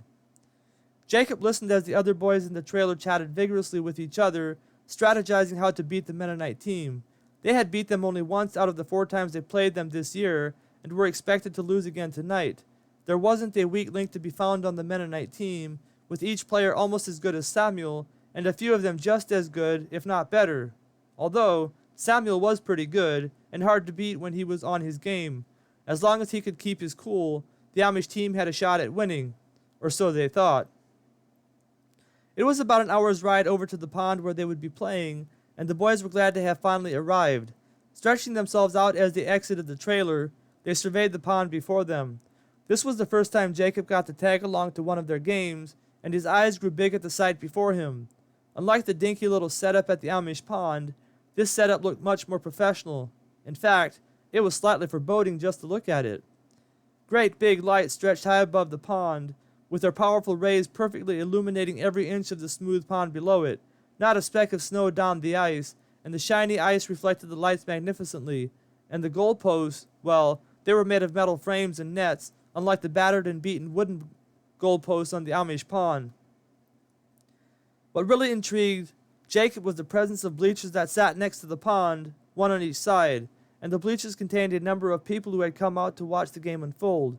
This setup was the closest Jacob had ever come to witnessing a professional game, and his eyes filled with awe and admiration as his brothers entered the box located on the outer edge of the pond, where the Amish team members could sit or stand when they came off the ice to let another team member enter the game. Not wanting to sit alone on the bleachers by himself, Jacob looked at Judah with uncertainty in his eyes, not sure what he should do. Seeing his angst, Judah talked with one of the players on the Mennonite team before motioning Jacob over to the Amish team. "Jacob," he said with a protective tone in his voice, "you can sit with us, but you need to stay out of the way, okay?" Jacob nodded his head gratefully, his eyes shining with admiration for his big brother. In his eyes, Judah was the kind of man he wanted to emulate. Yes, Judah could be harsh at times with Jacob, but when it mattered the most, Judah always looked out for him. And tonight, Judah was going to play hockey in a semi-professional atmosphere against the Mennonite team that was known for its brilliance on the ice. Perching on the corner of the wooden bench where Judah had motioned for him to sit, Jacob watched intently while the players from both sides gathered in the middle of the ice to shake hands and go over the rules. After some friendly banter back and forth, and lots of laughter, players from both teams exited the ice, revealing the starting lineup. Jacob was a little disappointed to see Judah come off the ice, unable to understand why the Amish team's best player wouldn't start the game. "Judah," Jacob said, tugging at Judah's shirt sleeve, a look of confusion lodged inside his youthful eyes. "Why aren't you playing first?" Judah looked at Jacob with a smile. "We'll all get plenty of time to play tonight. It's not about who plays first, but who plays best when the game is on the line. I'll get my chance to play, don't you worry none."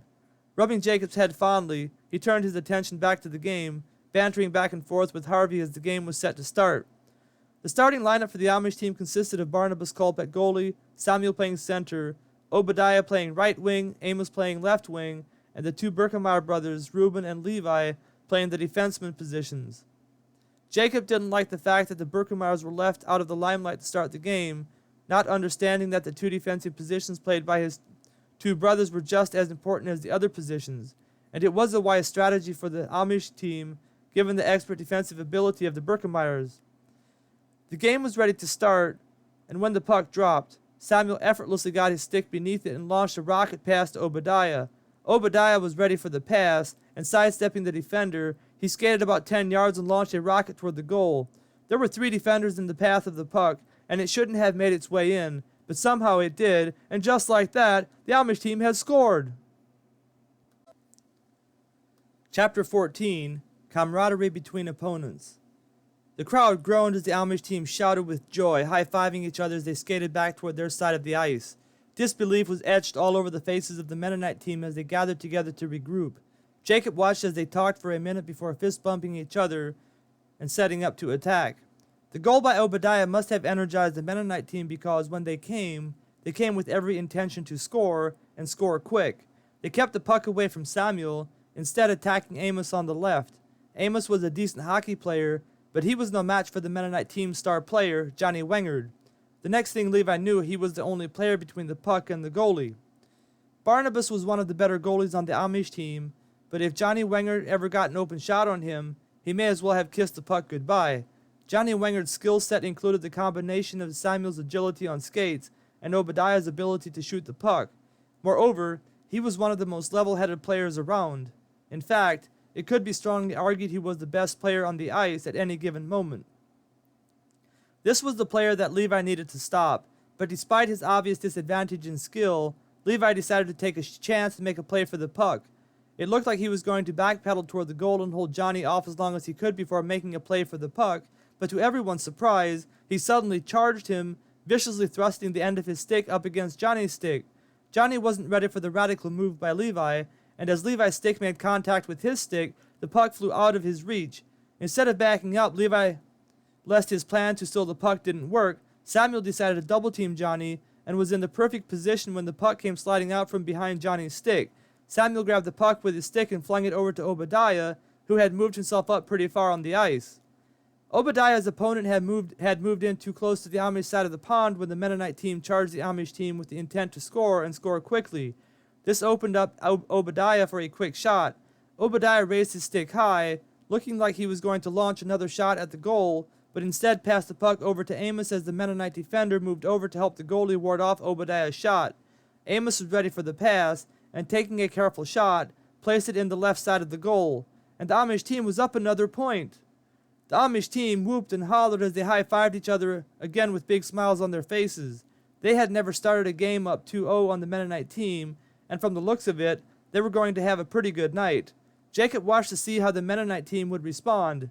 To his surprise, they huddled together without showing much emotion, and he felt respect welling up inside of him when they slapped each other's hands, shaking off the slow start and pulling themselves together for another round. The Mennonite team decided to switch out a few players, and so did the Amish team.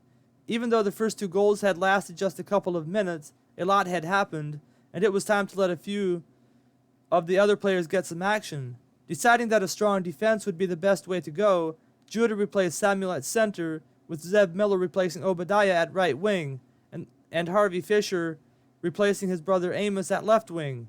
Barnabas, Levi, and Reuben stayed in the game. The Mennonite team was finally ready, and this time they advanced slowly, watching every move of the Amish team they were facing.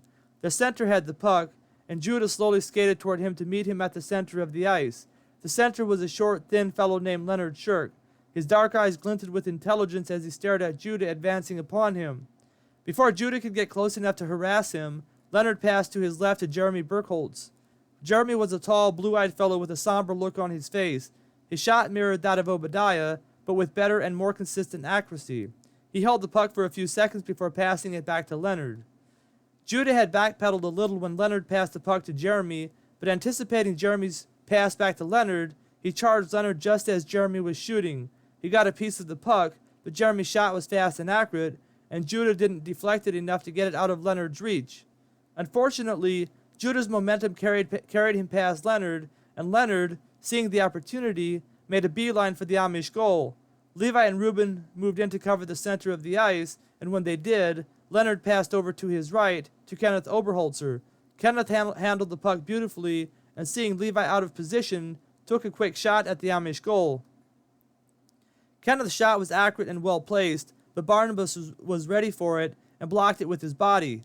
Unlike the Amish games, the goalies tonight had full regulation goalie gear, and the protective padding effectively blunted the impact of the puck. However, the puck bounced off of him right into the path of the incoming Leonard, who tapped it into the left corner of the goal before Barnabas could react, and the game was 2-1. Then came the onslaught the Amish team was expecting. Johnny Wenger came back into the game after his team scored, and when the first attempt of the Amish team failed to score a goal following the Mennonite team's first goal for the night, the Mennonite team took the puck and began hammering away at the Amish defense. Despite giving up the first goal, Barnabas did a brilliant job defending the net, blocking shot after shot that made its way past the stellar Berkemeyer defense. Zeb Miller was probably the best defensive player from the East, but he also had a hard time stunting the aggressive attack on the Amish goal. The onslaught lasted about 10 minutes, when Barnabas finally had enough and called for a timeout, having just blocked another shot by catching it with his mitt. He hated to use their only timeout for the night, but he was sweating profusely despite the cold winter air and needed a break. Jonas was an up-and-coming goalie defender in his own right despite his youth, and it was decided he would replace Barnabas. Needed to make something happen on offense, Samuel replaced Harvey at the left wing position. The timeout was well spent, and the Amish team took the puck, carefully advancing toward the Mennonite goal. Judah had the puck as he slowly skated that away. Johnny Wenger decided to take him on and came out to meet him. Deciding to get the passing game going, Judah quickly passed the puck to Levi well before Johnny reached him. Levi passed it over to Samuel, who passed it right back to Levi when he spotted a double team blocking him from taking a shot. Levi passed it behind Judah over to Reuben, and Reuben passed it on to Zeb. Seeing his opponent give him quite a bit of room with which to work with, Zeb decided to advance the puck on his own, but his opponent had backed away for a reason, and as Zeb advanced, Kyle Kaufman, the left defenseman, moved up and cut off any passing lane he might have had. Zeb decided to take a shot, despite the disadvantage of his position, and it proved to be a bad decision as the Mennonite goalie blocked it easily. The Mennonite team once again came at the Amish team with their offensive attack, driving them all the way to their goal. The Brookemeyer brothers furiously defended the front of the goal as they blocked shot after shot. Jacob watched as Jonas furiously defended the goal against the shots that made it through the Brookemeyer defense in front of him, his mouth tightly shut in his trademark snarl of determination. His eyes glinted with fear as he wheeled to and fro, using every part of his body necessary to stop the puck from scoring a point for the Mennonite team. Reuben and Levi finally needed a breather, and when Jonas launched the puck far to the other side after having caught a shot with the goalie mitt, the two Fisher boys came in to replace them. Zeb was also looking a bit exhausted, and Obadiah skated out to take his place. With the new lineup, they weren't as solid on defense, but the offense was slightly improved.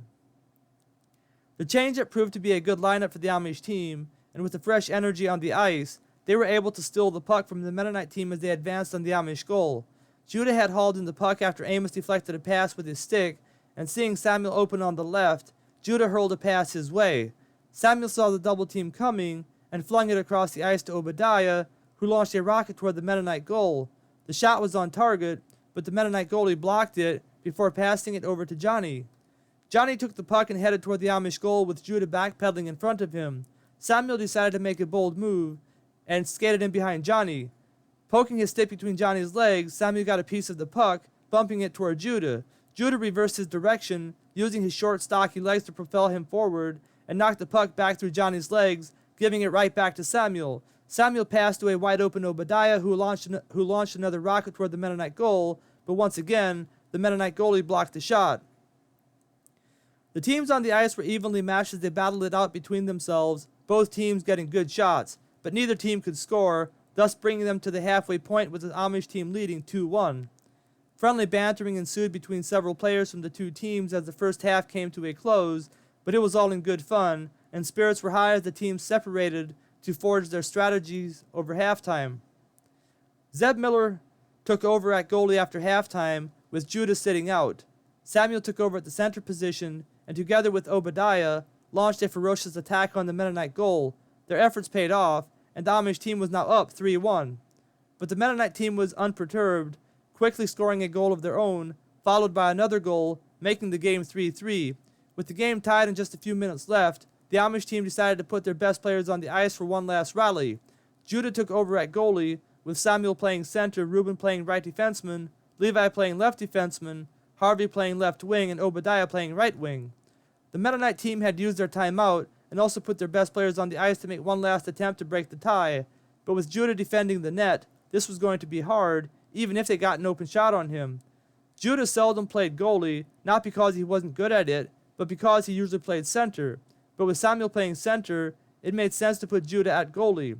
He was one of the toughest defenders on the ice, and it would take a mighty good shot for the Mennonite team to break the tie with him at goalie. The Mennonite team was finally ready, advancing on the Amish team with their best players. Johnny had the puck, and looked like he was about to pass it when he charged straight ahead. Samuel wasn't prepared for him to do that, and let him get through unscathed. Johnny was fast, and before Reuben and Levi could move in to block him, he was able to get an open shot on the goal. But Judah was able to block it, getting the puck past him up to Samuel. Samuel took the puck and attacked the Mennonite goal, making it a one-man show. He almost got through with the opportunity to take a shot, but Jeremy Burkholz got a hold of the puck, launching it over to Leonard Shirk, who passed it into Johnny, who made another mad dash for the Amish goal, getting another open shot. Judah blocked the shot once again, but wasn't too happy with the defensive play of his two brothers. "Hey!" he shouted, skating out a ways to talk to them. "Play some defense! You can't let Johnny get open shots like that." Judah's pep talk must have helped because that was the last open shot Johnny got the rest of the night. However, the defense on the outside suffered because of the attention put on Johnny, and Judah found himself scrambling back and forth, trying to keep the puck out of the net. He managed to do so, and with just a couple minutes left in the game, he decided to take himself out and put Jonas in. Jacob watched this take place, not able to understand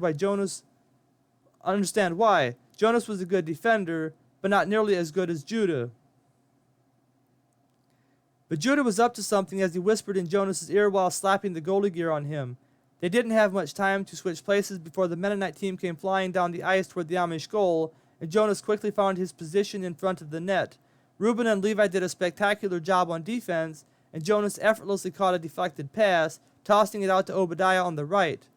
With less than a minute to go, Jonas came out of the game immediately after chucking the pass to Obadiah. Instead of donning the goalie gear to replace him, Judah entered the game in his regular gear, leaning forward as he quickly sped toward the Mennonite goal, leaving the Amish goal wide open and unattended. Obadiah had taken the puck from Jonas and headed toward the Mennonite goal, keeping all the way on the outside as Jeremy Burkholz played inside on him to keep him from getting an open shot at the goal. To his surprise, and to everyone else's, Judah flew past him into the right-hand corner of the Mennonite side. "Hey!" Judah yelled at Obadiah as he raised his stick. "Pass me the puck!" Obadiah hesitated for a second, shocked to see Judah up in the corner, and Jeremy Burkholz nearly took the puck away from him in that moment. But Obadiah was able to recover just in time to pass Judah the puck.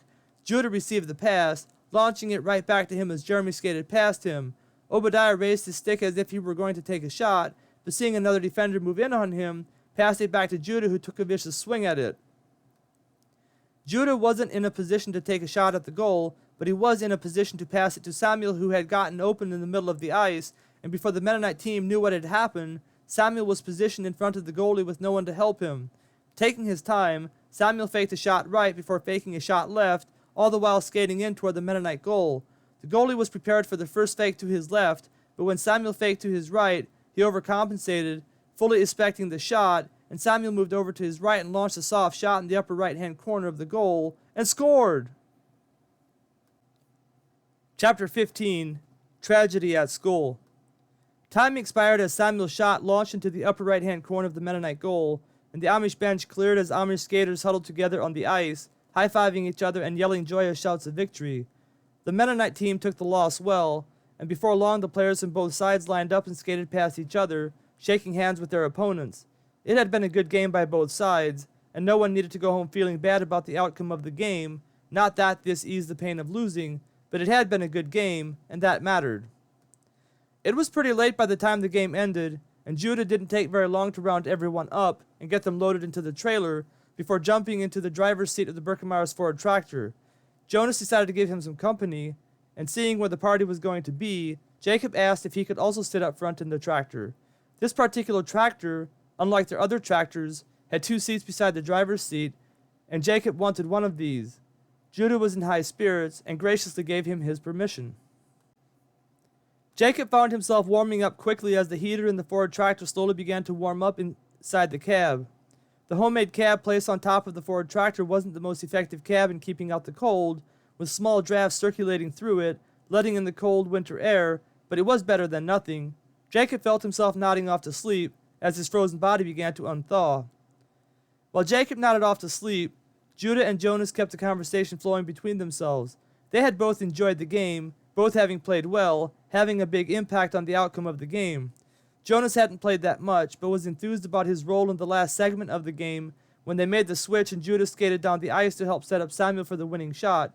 They even felt good about their companions from the east, who were usually their enemies on the ice. Jacob had dozed off for a few minutes when he was awakened by a loud shout. "Hey, that looks like Johnny Wangard!" Opening his eyes groggily, Jacob caught a glimpse of a bike hard on the tail of a semi as it barreled out of sight down the paved road the Amish caravan was traveling beside on the wide dirt shoulder. "What's going on?" Jacob asked groggily, rubbing his tired eyes, trying to remember where he was. His 2 brothers ignored him as they excitedly discussed what they had seen. Apparently, Johnny Wangard was using the draft of the semi to pick up enough speed with his bike to keep up. It was a dangerous thing to do, given the fact that if it blew a tire, or if he lost control of his bike, it could cause serious injuries or death. It looked like the semi was doing every bit of 55 miles per hour. But this was common among the horse and buggy Mennonites of this area, as Jacob came to find out while he listened to his brothers chat back and forth about it. Soon he found himself nodding off again, and the next thing Jacob knew, they were dropping off the Fisher boys. He fell asleep again for a couple more minutes before reaching the Birkemeyer farm, where he was hustled off to bed by his older siblings. The others decided to make something to eat before going to bed themselves, but Jacob had enough for one day, and soon found himself being shaken awake by Beth. Jacob! Jacob! It's time to wake up! Jacob opened his eyes to see Beth standing over him. Come on, Jacob, she said with a cheerful smile. Get ready for school, and come down for breakfast. Jacob groggily rubbed his eyes, feeling refreshed despite the urge he felt to keep sleeping. But soon he was out of bed, and after taking a shower and getting dressed for school, he headed downstairs for breakfast. His siblings had just come in from the barn, and they greeted him with their warm smiles, messing up his hair as they affectionately rubbed his head. They had decided to do his chores for him, given the fact he had a couple late nights and could use the extra sleep, and for that Jacob was grateful. Breakfast was a delight for the children without the supervision of their parents, although it was quite a ruckus, especially when the neighbor boy came over. Hearing a knock on the door, Judah had yelled out, Yeah, come on in, revealing Kyle, the young neighbor boy from down the road. Kyle! The children cried in unison as he walked in through the door, ducking his head to keep from bumping it on the low entryway that exited into the small room that led to the basement as well as to the outside and was used to store the family's barn clothes. Kyle walked in through the door, removing his hat as he entered the kitchen, and to everyone's comical surprise, he had taken a razor and made a path right through the middle of his greasy black hair, leaving long stringy hair hanging down over his ears on both sides. The children burst out in laughter as they looked at his head with amazement. Being Amish and all, there weren't that many options they had when it came to cutting their hair, at least not for the boys, and for the girls, they had zero options when cutting their hair because they were forbidden to cut their hair at all. Therefore, seeing Kyle looking like this seemed pretty funny to the Birkemeyer clan, but quickly remembering their manners and seeing the discomfort on Kyle's face as they roared with laughter, the children quickly ceased laughing, although it was difficult to keep a straight face when they looked at Kyle. Hey, have a seat, Sarah exclaimed as she pointed to Merle's vacant chair at the head of the table. Kyle was grateful for the invitation, gingerly sitting down where Merle usually sat. He wasn't too sure about sitting in his seat, given his stern tendencies, but a smile came over his face as he looked at the feast set before him. The children had just started eating, and Beth had made plenty of food that morning, figuring everyone would be hungry. And she was right, because after pausing for a second to let Kyle bow his head for prayer, more out of respect for the family than to actually pray, the children dug in and made short work of the scrumptious breakfast set before them. Kyle wasn't the type to eat much when he came over to the Birkemeyers. He mainly came over to visit the family and experience what it was like to be among Amish people. He found them to be a peculiar lot, and would often carouse around the property, watching them as they engaged him with friendly conversation.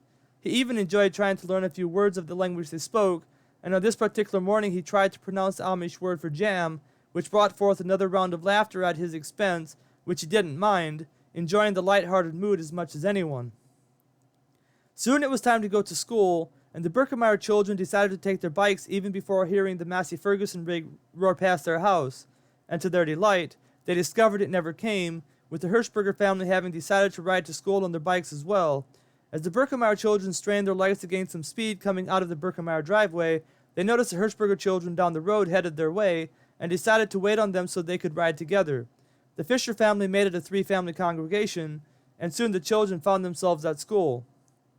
Having arrived a little early, the children decided to go down into the school basement and join in on a game of basement kickball before school started. But to Jacob's disappointment, the bell rang just as he was next in line to kick the ball, and the children scattered as they rushed upstairs in anticipation of what new adventures this day in school would bring them. They weren't disappointed, with one of the Miller boys, Joe Miller's brother, deciding to have a little fun at the expense of the teachers.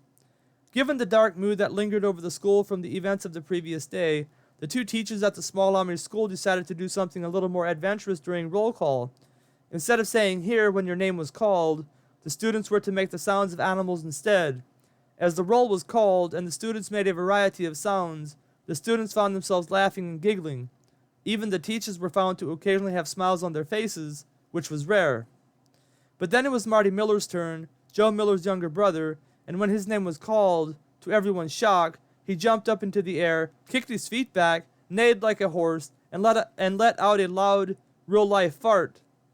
Everyone stared at him in shock as he sat back down, his face starting to get red. But to his delight, the older boys finally overcame their shock and burst out laughing uncontrollably. Soon the whole classroom was in an uproar, and Jacob thought he saw a faint smile glimmer on the faces of the teachers as they pounded their desks with their wooden hammers, trying to restore order in the classroom. The classroom finally quieted down, and Miriam looked at Marty with a slight twinkle in her eyes. "Thank you, Marty," she said, trying to hold back an obvious grin that was wanting to be released from her stiff face. Marty looked around with a goofy look on his face while the roll call continued, and some of the girls giggled quietly from time to time, making it nearly impossible for the boys to keep from breaking out in a raucous laughter. The rest of the morning went without a hitch, albeit with a joyous atmosphere, thanks to the creativity of the teachers, and Jacob found himself thinking positive thoughts about his teacher, that is, when she crossed his mind, which wasn't very often given the fact that he was concentrating on his schoolwork. Mary had told them soon after devotions that if they finished enough of their work, they could have an extra 30 minutes of recess over lunchtime. Miriam did the same thing for her class, and with this motivation propelling them through the foggy Wisconsin morning, the students soon found themselves outside for the lunch break with an extra 30 minutes. Not wanting to waste any precious time, the students had gobbled up their lunch and ran outside, quickly choosing their favorite bases for the game of first base. As explained previously, first base was a game of tag, where each student would choose a base, and whoever touched their base last would recruit another student by tagging them before they got back to their own base. This would put the tagged student on the base of the student who tagged him. In order to motivate students to leave their bases, there was also the rule that if you circled the same base 3 times, you could choose any student from that base to come over and be a part of your base. Jacob didn't get the base he wanted, which was the west side of the schoolhouse, and by the time he finally found an available base, it was the netted backstop they used in the spring and fall when they played softball.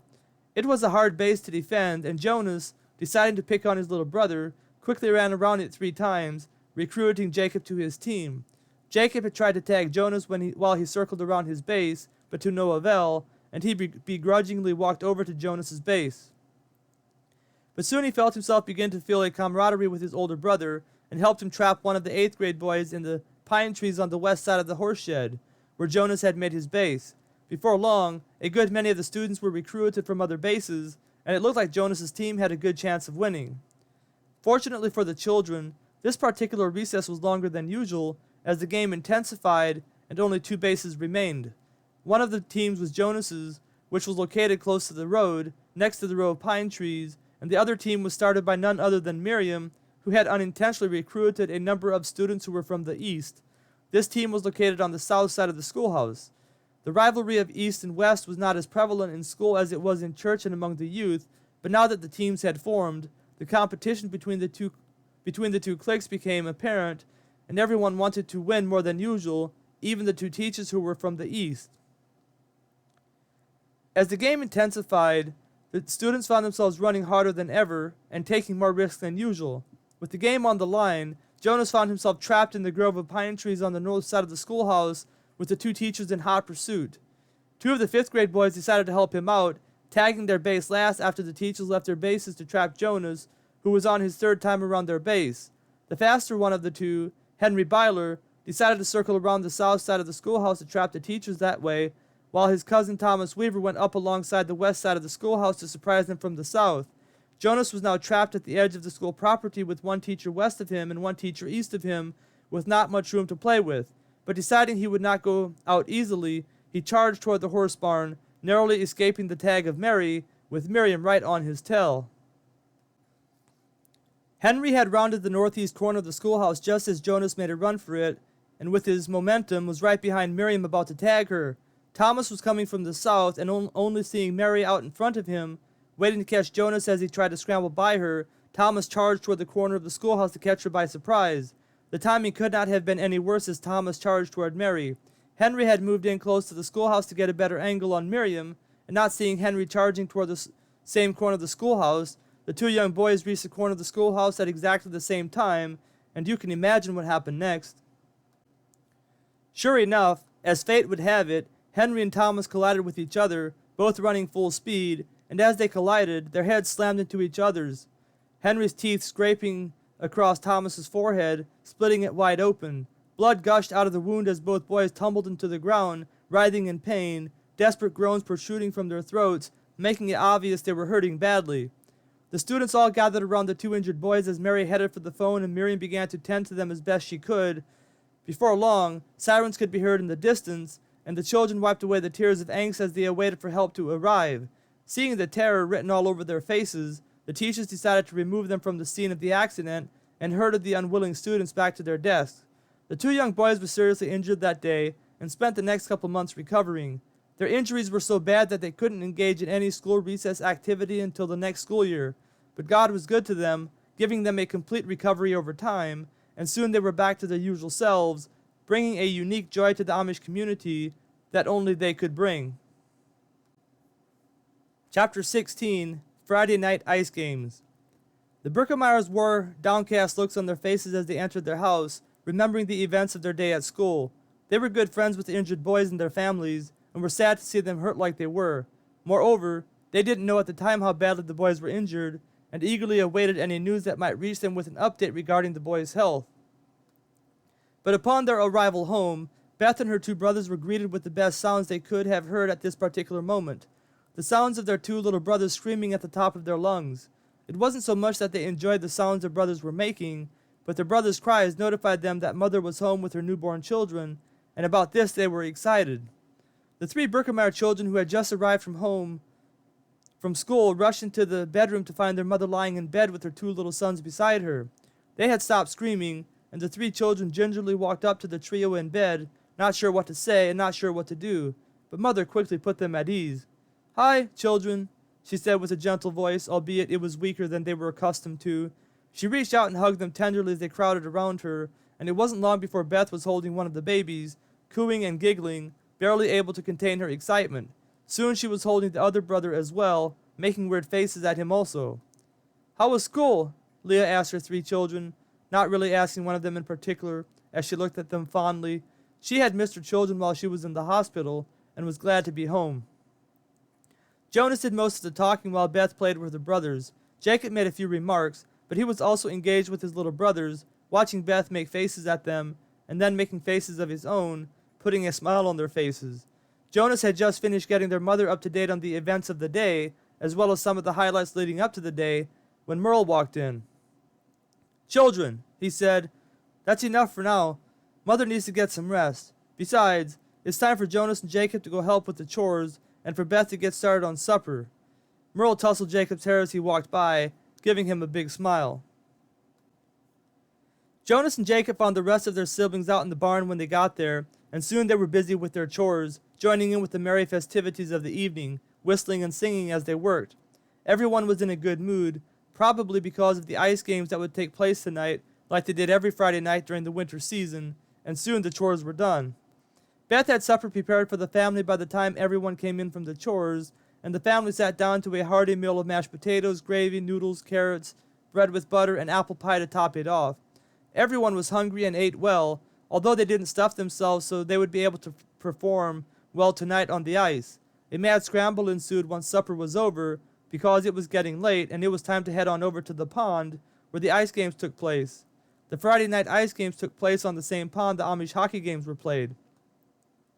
Not wanting to go skating smelling like the barn, lest mother had a fit when she found out, the shower was limited to 5 minutes per sibling, and what a ruckus they made. But everyone was able to get ready on time, and soon they were headed east on the gravel road that ran past the Birkemeyer farm, riding along with the Fisher children, who had stopped to pick them up. Picking up the Hirschbergers along the way made for a merry ride to the pond as the children chatted loudly with much laughing and giggling along the way. The younger children seemed to be the most excited, probably given the fact this was about the only event where they could join in the youth in their games, at least without their parents present. The ice-covered pond was filling up quickly as the Birkemeyers and company arrived, and Jacob struggled mightily to pull on his skates as everyone else seemed to put on their skates twice as fast as him. Not wanting to miss out on any of the fun, he became frustrated with the process and was about ready to give up when Beth noticed, giving him a hand before exiting the skate shack. Jacob was glad to finally be up on his skates, stiffly walking to the pond with the others, trying not to lose his balance on the rough terrain beneath him, which consisted of frozen grass patches surrounded by mounds of clumpy snow. There were a few rubber mats stretching along the way as well, and he was able to use these for part of the distance so as to preserve the sharp edges on the bottom of his skates. His skates were barely broken in, with them being given to him this past Christmas as a gift from Mom and Dad, and he wanted to take care of them as good as possible. It felt good to finally be on the ice, and Jacob gingerly balanced himself on his skates, trying to get a feel for the ice beneath him, but soon he found himself rather comfortable with his footing, and was zooming around the ice, watching with awe as the youth boys flew by him, twisting and twirling, making all kinds of moves that looked impossible to perform. The time finally came for the first game to start, and it was decided that they would play freeze tag. Jacob hated this game with a passion. The goal of the game was for a group of 5 of the best skaters to see if they could tag everyone until everyone on the ice was frozen into position. As you can imagine, Jacob didn't have much of a chance when they came after him, and before long he was frozen into place, without anyone able to get through the formidable line of the 5 youth chosen to perform this feat. Fortunately, at least in the eyes of Jacob, soon the game was over, and they could move on to something else, something fun. A few more games were played throughout the night before it was finally decided to play Prisoner's Base, which was by far Jacob's favorite game to play on the ice. They would make 2 teams, one lined up on the east side of the pond and the other team lined up on the west side of the pond. Whoever left base after another person could tag that person and make them go stand on the opposite side of their home base. Every time another person was tagged from that team, he or she would link arms with that person, and they would form a line stretching toward the opposite side of the ice where their teammates were based. A tag by one of their teammates would set them free to return to their base.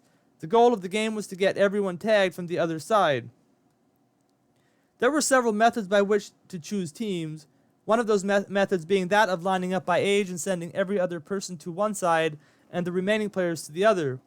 Or the same numbering system could be used, except that players lined up randomly rather than by age, which could create some interesting teams, although they had a tendency toward lopsided effects, since the age of players present ranged anywhere from Jacob's age to young men and women in their 20s. But Samuel Fry had other ideas and shouted out the challenge, "East against West?" Jacob loved when they played East against West because that meant he got to be on the same team as his brothers, and shouted his assent as loud as he could with everyone else who apparently liked the idea as well. The teams headed to their respective sides, and soon the bravest players were skating around the middle of the pond, playing cat and mouse, daring one another to make a mad dash to try and tag them before they reached their own base. Instead of making himself a target of the other side, Jacob decided to try and sneak in by hugging the snowbank beside the pond, acting like he didn't have any intention of doing so. If he safely reached the other side without being tagged, he could then sit on their side and tag one of the players from behind when they weren't suspecting him of doing so. So Jacob began making his way slowly toward the other side, looking over to the road, twiddling his thumbs, whistling a song as he went. It was a comical sight to see, and didn't fool anyone. Thinking he had a green light, he finally made a dash for the other side. He barely got started pumping his legs that way when none other than Mary, his teacher, skated over to him, tagging him from behind just before he got to the east base. "No!" Jacob yelled in frustration, glaring at Mary as she skated away, laughing at the sight of his angry face. She wasn't his teacher at the moment, and found it rather funny to watch Jacob become enraged at being tagged by his teacher just when he thought he was safe on the other side. What made the whole thing worse was the fact that Jacob wanted to be a hero and tag one of the good skaters from the east, and the only way he could do so was if he caught them by surprise and tagged them from behind. But Jacob had no such luck tonight, and angrily skated toward the line that was beginning to form on the northeast side of the pond where more of his teammates stood, having been tagged likewise. His heart sank when he saw Judah standing in line, along with some of the other better players from the west. The east had just set all of their prisoners free, who whooped and hollered as they skated back to their side. Things were looking pretty grim for the west, when somehow Levi got through the defensive efforts of the east, and tagged the 3 front players, which included Judah. Judah pumped his legs with reckless abandon as he skated back to the west side, and then made a mad dash for the line of prisoners from the west, ducking between players from the east, and dodging their outstretched arms as he tagged the rest of the prisoners from the west, setting them all free. Jacob was beginning to get cold from standing there, and gladly dug his skates into the ice, charging toward the west base, feeling wild and free in the crisp winter air that was of the purest kind, clean and fresh. Tagging the west base, he watched as Judah charged the east base again, once again making the other skaters look like a bunch of monkeys as they tried to tag him. Judah was on the north side of the pond, slowly skating back to the west base to take a breather when Jacob noticed Obadiah Fry looked like he was about to charge Judah and tried to tag him. Seeing that Judah wasn't paying attention to him, Jacob decided to assist him, furiously pumping his legs, propelling him toward Judah as fast as they could. Jacob was no match for Obadiah, except that he had the advantage of needing to cover a tenth of the distance, maybe even less. Moreover, Obadiah didn't see him or didn't notice him coming out, and Jacob tagged him just before he reached Judah. Obadiah threw his hands up in disgust at the tag, and Jacob never felt prouder in his life as Judah came over and high-fived him. "Thanks, buddy," he said as they high-fived. "Great job." Well, that was the highlight of the night, and Jacob didn't really remember too much after that. The West lost the first game of prisoner space, and then the second, and having had enough for one night, not to mention it was getting late, the Birkemeyers and company decided to head home. Others were leaving as well, and after 30 minutes in the skate shack where everyone yacked it up about unimportant matters, the youth said their goodbyes and parted ways. Jacob had a hard time staying awake on the ride home, his head bobbing up and down as he leaned against Sarah. Soon his head was lying on her shoulder, and before he knew it, he was fast asleep. The nap did him good, and when they got home, he was ready for the hot dogs that awaited him. While Sarah made hot chocolate and toast for the others, Jacob put 2 hot dogs on the stove for himself. In his mind, there was nothing better than hot dogs after a hard night playing ice games. Leah was awakened by the chatter of her children while they talked about the night they had, as well as about other things, and soon she could be heard talking with them from the bedroom as they chit-chatted about whatever. Having consumed the hot chocolate, toast, and the hot dogs, and finding the conversation intriguing, the children filed into their parents' bedroom, sitting on the floor next to the walls that surrounded the bed. While the children busily engaged themselves in a conversation with their mother, Merle was in the living room, fast asleep, sawing logs louder than ever. Jacob was able to stay awake for the first 10 minutes of the conversation, but he too was soon sawing logs. Sarah smiled as she looked at him leaning up against her with his head on her shoulder. When it was well past the time to turn in for the night, Sarah roused Jacob and guided him to bed, where she kissed him good night after tucking him in. Jacob had a pretty busy week, and it was time for him to get a good night's sleep. And sleep he did. In fact, it may have been the best night's sleep he ever had. Chapter 17, An Eventful Saturday Morning. Jacob awoke with a start. The room was filled with the light from the morning sun, with bright yellow rays streaming through the unshaded window, nearly blinding him as he opened his dark brown eyes. Rolling over in bed, not sure he wanted to wake up, Jacob stayed in bed for a couple more minutes. But he had slept well, thanks to the family letting him sleep in again, and hearing a commotion downstairs, he decided to get up, get dressed for the day, and head on down to see what was happening. It didn't take long for Jacob to get dressed and make his way down the stairs to the dining room below where all the noise was coming from. Rounding the corner into the dining room, he was greeted by a loud burst of laughter by Beth and Sarah as Merle snorted, spitting out some food he had put in his mouth just moments before. "This isn't fit to eat," he muttered, taking the pie that was in his hand and throwing it into the trash can that was nearby. Merle could eat almost anything, and was famous for his love of Bent and Dent food, which consisted of unlabeled tin cans that were sold at a fraction of the cost because the cans were damaged and you didn't know what was in each can until you opened it. But this stuff, whatever it was that this neighbor had brought over, must have tasted pretty badly for him to reject it. "I thought it tasted pretty good," the neighbor said with a look of shock on his face. He was more like a friend of the family rather than a neighbor, considering the fact he didn't live nearby. No one really knew where he lived, but he would show up at the Birkemeyer farm from time to time unannounced, and they would greet him with cheerful smiles, engaging in conversation with him as best they could. He was a strange fellow, and Jacob found him to be a mighty curious fellow indeed. His name was Fred Franklin, and looked as strange as he acted. He was a stocky man of average height with large, crooked Roman nose, and long, dark, stringy hair that looked like it was greased up pretty good every time the family saw him. The family was never sure if that was because he never washed it, or if he put some product in it to make it look like that. But on this particular morning, it was obvious he had something in his hair, as he put his hand on his head and rubbed it, rubbing around some brown, greasy-looking gel over the balding spot on his head. "Hey, what's that stuff you're rubbing on your head?" Merle asked, curiosity etched over his bearded face. Fred pulled a small plastic bottle out of his pocket and handed it to Merle. "He's guaranteed to produce a full head of hair," he responded, with a look of absolute certainty. "Look." Fred lowered his head for Merle to see, pointing to the balding spot on his head. I've been using it for less than a week, and my hair is already starting to grow back." Looking back up at Merle, he looked at his balding head and said, while tipping up his head with a knowing nod, "You could use some yourself. Here, let me rub some of this on your head." Fred stuck his finger in the bottle Merle had handed back to him, dipping out of it a nice amount, and started to move toward Merle. "Hey, whoa!" Merle said with a frown forming on his face. "I'm not putting that stuff on my head. The good Lord saw fit to let me go bald, and who am I to resist his will? Like the Bible says, Fred, the Lord giveth, and the Lord taketh away." Fred grunted, a blank look protruding from his small black eyes. "Wouldn't know about that." Although he enjoyed coming over to the Birkemeyer farm because the family always treated him well, that is, compared to other people, he never did like it when religion made its way into the conversation. The very thought of God seemed to frighten him, and Merle was careful not to scare him off, while at the same time interjecting short comments into the conversation when the opportunity presented itself. Still rubbing the greasy gel into the bald spot on his head, Fred walked over to the trash can and proceeded to remove the pie from it. It was a spinach pie, the likes of which Merle and the family had never seen. Merle saw that he was intent on eating the pie and decided to let him do so. After all, he wasn't Fred's boss and could only point him into the right direction.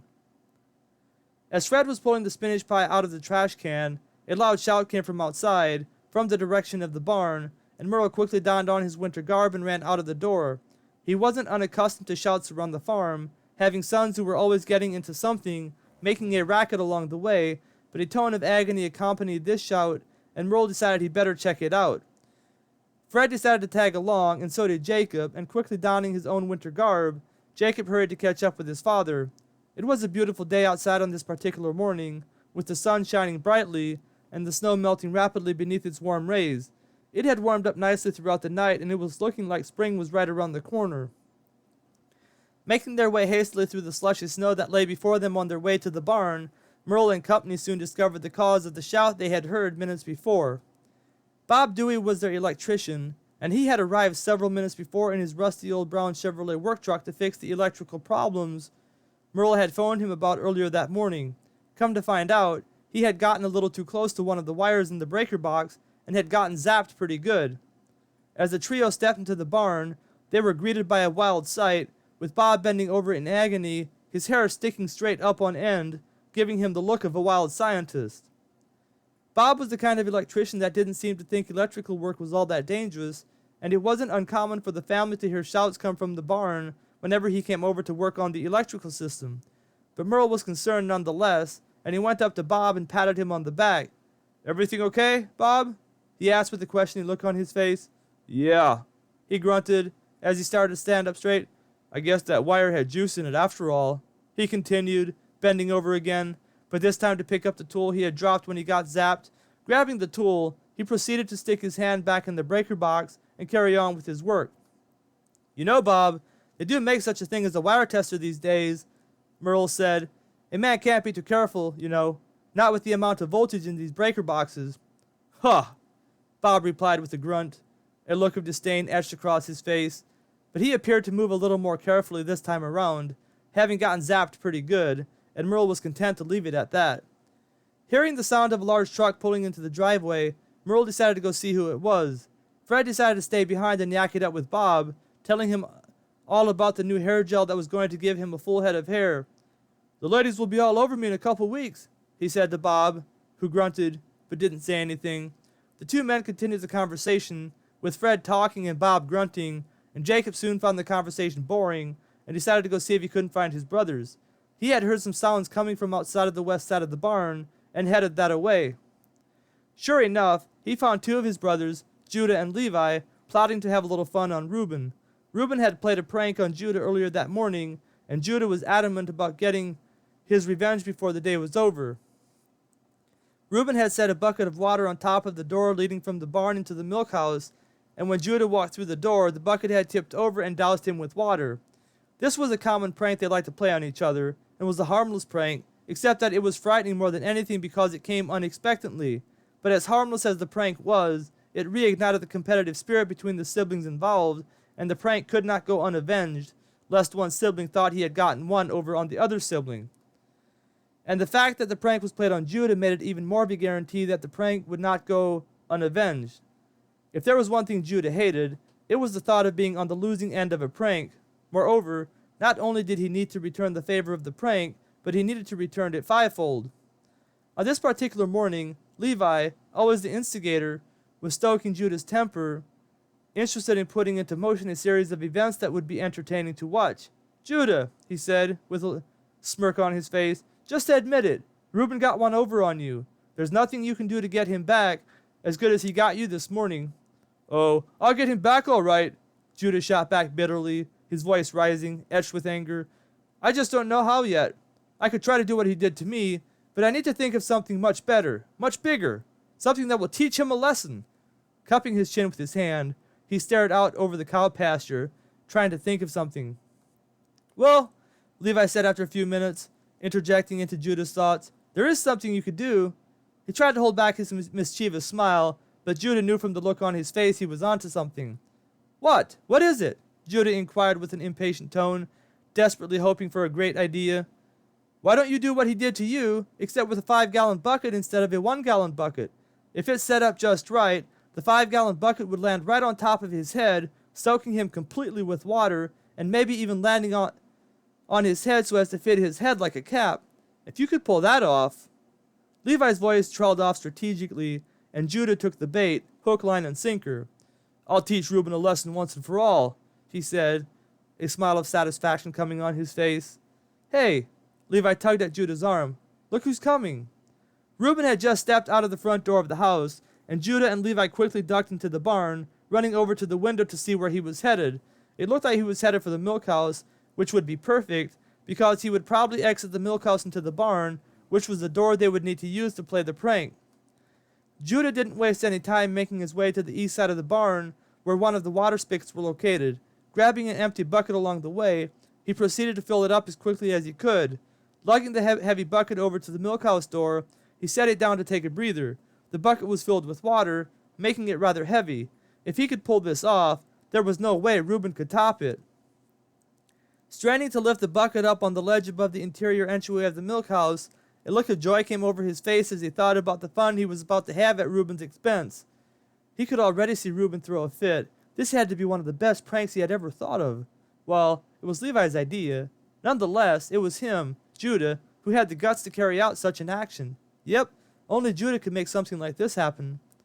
Judah was deep in thought as he set the bucket on the ledge above the door, and Levi decided to find a good hiding spot from where to watch the action unfold. As much as he wanted to see what would happen, he didn't want to be involved so as to incur Reuben's wrath upon himself.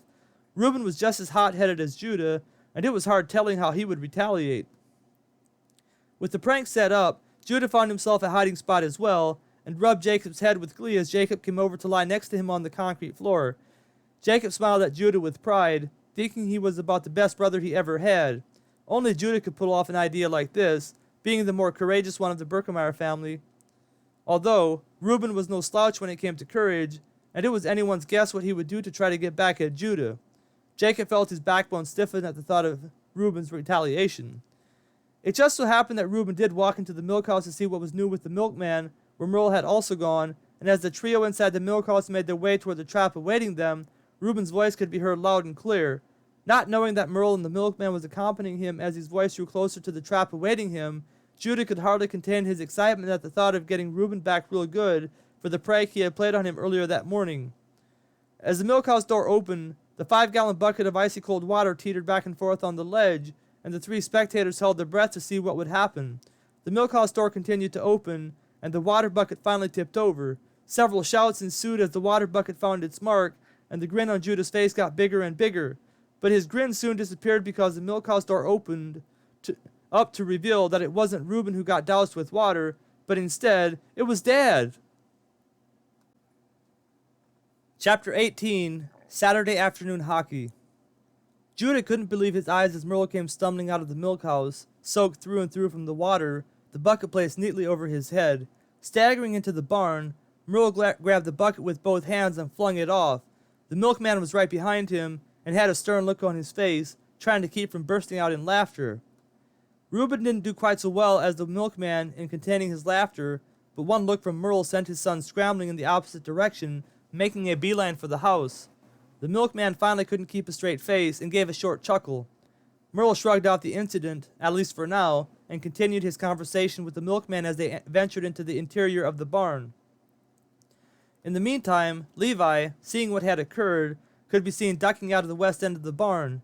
Deciding he didn't want to be anywhere in the vicinity should the prank go south, he had positioned himself close to the exit, and like usual, he had made a good decision, shielding himself from any involvement despite the idea coming from him originally. As for Judah and Jacob, they were positioned directly across from where the incident had taken place, hidden from view by a 2-foot concrete wall. Not wanting to get caught in the act, Judah put his fingers to his lips and motioned for Jacob to remain silent. Jacob's eyes were opened wide, staring at Judah with a look of terror on his face. There was surely a whipping in store for Judah, and perhaps even for Jacob for his obscure role in the incident. Seeing Merle and the milkman turn east after having exited the milk house, Judah stayed on his stomach as he began to crawl west, staying close to the 2-foot concrete wall next to him.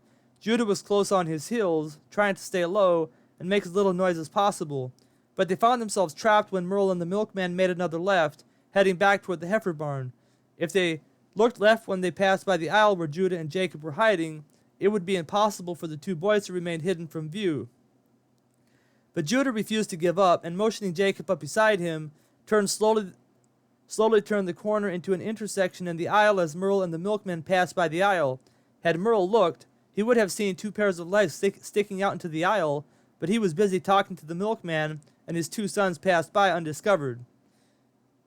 When Merle and the milkman entered the alley that led to the heifer barn, Judah and Jacob didn't waste any time standing up and bolting out of the small wooden door on the south side of the barn that exited the building. Standing up, they kept their heads down as they sprinted for the door. Opening the door, Judah burst through, followed closely by Jacob. Jacob quickly pulled the door shut and made haste after his brother, who was already halfway to the house. Reuben and Levi were practically on the floor laughing their guts out as Judah came flying into the house, and soon they had Judah laughing as well. Jacob didn't find much humor in the matter, considering the punishment that was sure to follow such a prank on Dad. However, Jacob was wrong, since Merle took the prank in stride, deciding not to punish anyone for the incident. In fact, he never even mentioned it. By this time it was noon, and time to get ready for the Saturday afternoon hockey game. After making a couple bologna sandwiches, the boys gobbled them up, washing them down with chocolate milk. Loading up into the Ford tractor, the 3 oldest boys made their way toward the beachy farm where the ice-laden pond was located. The hockey game was for youth boys and young men only, and Jonas and Jacob didn't qualify to go along, not being old enough to participate. While Jacob headed upstairs to play with his collection of toy cars, the 3 oldest Birkemeyer brothers hastily made their way east and soon found themselves at their destination. It was a warm day out today, and this would be one of their last hockey games, if not the last. In fact, with the warm day today, the ice would be melting rather fast, resulting in slushy edges along the pond, making it more difficult to play. But they loved to play hockey and weren't about to let any inconvenience stop them from enjoying themselves. Moreover, they had unfinished business with the East boys and weren't about to let that fester through the summer months, not having a clear winner. If they were lucky, they would be able to settle the score once and for all today. The Birkemeyers were the first boys to arrive, notwithstanding the 3 Beachy brothers who lived on the farm where the pond was located, and they chatted it up with them for a while in the skate shack. Despite the fact they were from the East, the Birkemeyers got along with the Beachy brothers well, and would have made great friends had it not been for the rift in the church between members from the East and members from the West. Moreover, had it not been for the 2 Fry brothers, the youth rivalry might never have happened either. But then again, the blame couldn't be placed solely on the Fry brothers. Had the Birkemeyers not been so competitive at everything they did, the rivalry probably wouldn't have occurred either. But as it were, there were 2 sets of ultra-competitive brothers in the mix, and the environment served as fertile ground for the rivalry to naturally birth into being. Either way, whatever the case was for the rivalry, it existed, and as the rest of the young men showed up for the hockey game, the skate shack soon filled up with laughter over the bantering and boasting that was taking place. Having their egos stirred back to life with the friendly humor, the boys all finished lacing up their skates and headed out to the pond. Sure enough, the ice on the edges of the pond were beginning to turn into slush as the skates of the hockey players tore into it, and before long, the edges became a nightmare for the players as they tried to outduel each other on this beautiful late winter, early spring Saturday afternoon. The sun was out, and soon the boys found themselves chucking their jackets and rolling up their sleeves. It was a beautiful day indeed, perfect for the day the rivalry would be settled once and for all. Fortunately for everyone involved, all the boys showed up who needed to be there to make the teams along the east and west lines, and everyone went to their respective sides with great enthusiasm. On the west they had the three Birkemeyer brothers, Judah, Reuben, and Levi, and Johnny Esch, Joe Miller, Tyler Knapp, and the two Fisher brothers, Harvey and Amos. The east had the two Fry brothers, Samuel and Obadiah, the three Beachy brothers, Paul, Silas, and Mark, and Zeb Miller, Tony Yoder, and Barnabas Culp. This was the exact same lineup they had on Tuesday night. It was easy to tell everyone was excited about the rematch as both sides huddled together to form their strategies. Their faces lit up with big smiles on them as laughter could be heard echoing across the pond. But they weren't all smiling. Judah had a serious look of determination on his face as he laid out the plan for them to score early and score often. They were going to need to relentlessly attack the east goal and try to get the Fry brothers frustrated early on in the game. Once they got the Fry brothers frustrated, a west win would be a cinch. Judah squared off against Samuel to see who got the puck first, and as the two waited for the puck to drop, they stared at each other intently, the competitive nature of the game oozing from their squinting eyes. This game meant the world to both of them, and the loser wouldn't have another chance to vindicate himself until the next winter, and that would be too much to bear. The puck dropped, and Samuel took a vicious swipe at it, but Judah played it cool, tapping it softly to his right to Reuben. Reuben tapped it over to Johnny Esch, who launched a hard pass Judah's direction. Judah skirted around Samuel and headed for the east goal. The pass from Johnny was right on target, and Judah got an open shot, blasting the puck with his stick. The puck was on target, but Barnabas blocked it, passing it over to Zeb on the outside, who passed it in to Samuel, who had recovered from his failed attempt to win the puck toss. But Levi anticipated the pass by Zeb, getting to the puck before it got to Samuel, and passed it in to Judah, who once again had an open shot, and once again, Barnabas blocked the puck. "Hey!" Barnabas bellowed out with his deep voice, motioning toward the players on the east. "Play some defense!" But as Obadiah took the pass from Barnabas, Joe Miller attacked him from behind, getting his stick in on the puck, knocking it out and punting it to Reuben, who had skated over to double-team Obadiah. Seeing he had a clear path to the goal, Reuben took a few strides toward Barnabas and took a vicious swing at the puck. The puck didn't go where he was aiming, pulling left toward the outside of the east goal, but Barnabas was expecting a shot to his left, which opened up the side to his right. The puck hit the left corner of the wooden post and then careened into the goal before Barnabas could get his stick on it, and the West was up 1-0. The strategy of the West worked to perfection, and soon the Fry brothers' tempers were boiling, causing them to hoard the puck while yelling at the rest of their teammates. The West started double-teaming them, taking away the puck before they even got a shot at the West goal, and hammered the East goal with shot after shot. Had it not been for Barnabas playing goalie, the score would have been even more lopsided. But as it were, the game ended with the West winning 7-0. The Fry brothers had never experienced such a thorough beating like this before, and they were nearly beside themselves by the time the game ended. It didn't help that the West was now acting all smug and cocky, laughing with each other and high-fiving every chance they got. Every laugh and every high-five rankled the Fry brothers, and it began to look like they were just going to leave. Fortunately for everyone involved, they decided to stick around, and the second game began. The short break did everyone some good and seemed to calm down the tempers that were beginning to flare on the ice. Unfortunately for the West, the Fry brothers had regained their composure, and before long they were at the top of their game, pounding the West goal with shot after shot.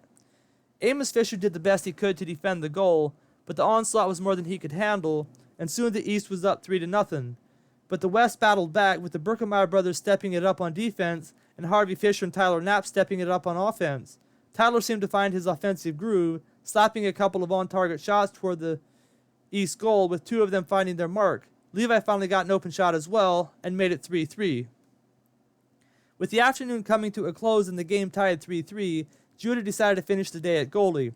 With him at goalie, the odds of the East scoring were slim to none, and if they finished this game in a tie, worst case scenario, they would come out the clear winners of the day.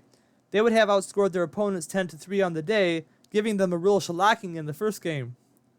Judah would have liked to leave with a solid victory in both games, but there were chores awaiting them at home, and Merle wasn't too keen on late nights on Saturday evenings, considering that the following day was Sunday. Either way, if they could hold them scoreless the rest of the day, that would be victory enough, if need be.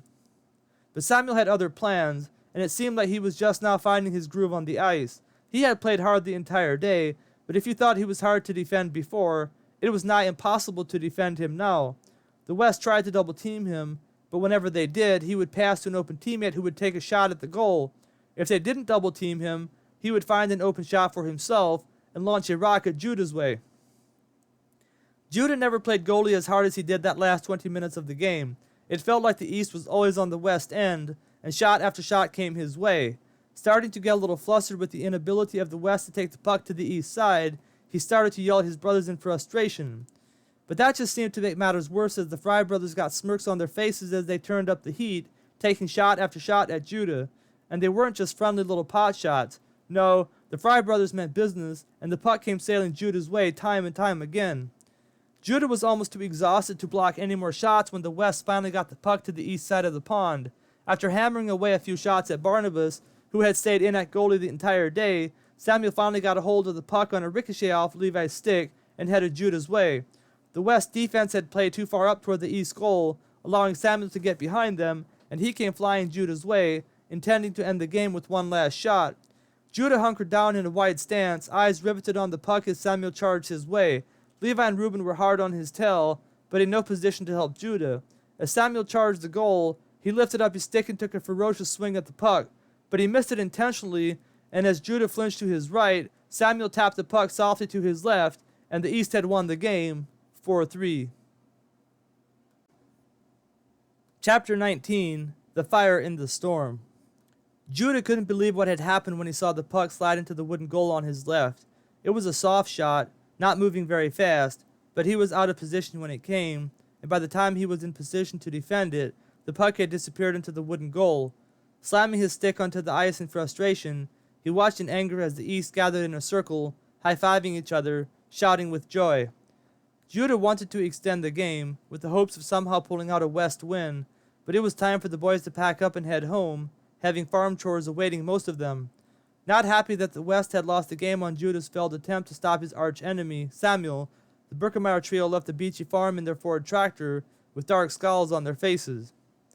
Things didn't get any better for Judah when he got home, discovering that Jacob had decided to cash in on a favor he had performed for Judah several weeks earlier.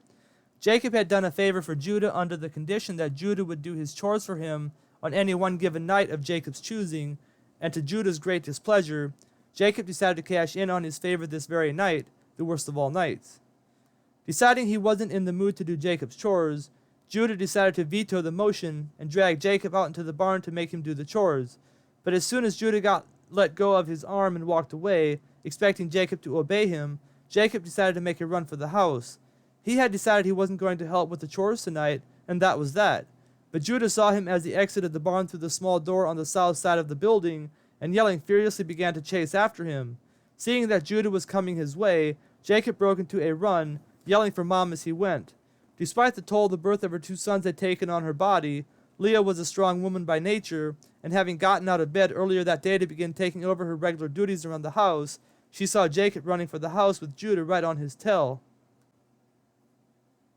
Grabbing the fly swatter, Leah made a beeline for the back porch of the Birkemeyer farmhouse, and getting there just in time, she began to swat at Judah as he grabbed a hold of Jacob's foot, with Jacob frantically grasping his mother's outstretched hand. After a few swats with the fly swatter, Judah finally let go of Jacob and headed back to the barn, fuming through clenched teeth. His day was getting worse and worse, and he had had about enough. Jacob went on up into the house and made a beeline for his bedroom he shared with Jonas, once again resuming playing with his toy cars. He had spent the entire afternoon playing with his car collection, and with his creative mind, was soon once again lost in a world of his own. But soon it was time for supper, and he begrudgingly trudged down the stairs, not wanting to leave his game. But as soon as he saw the lasagna on the table, with cake sitting on the kitchen counter, he discovered he was hungry, and forgot about his game upstairs, eagerly digging in after the family paused for prayer. Judah hadn't forgotten about the incident earlier that evening, but didn't seem in the mood to harass Jacob about it, now engaged in an argument with Reuben about who was responsible for the West having lost the last hockey game earlier that afternoon. The clamor around the kitchen table was louder than normal that evening, and Leah finally had enough of the sound. "Merle," she said, obviously irritated at how loud the children were getting, "do something about all this racket." Merle did as his wife commanded him, and pounded his fist on the rickety old table that threatened to fall apart with every blow of Merle's thick, meaty fist. "Judah!" he bellowed, his voice deepening as he looked at Judah with a stern look on his face.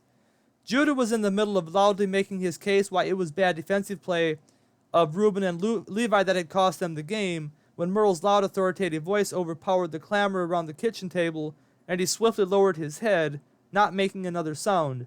The loud reprimand also silenced the rest of the children, and Leah had her moment of peace. But it wasn't long before the children were once again arguing and laughing at the top of their lungs, and Leah decided to let them be. At least they were having a good time, even if she wasn't. Besides, it sounded like they all had an entertaining day, and it was going to be nigh impossible to keep them calm.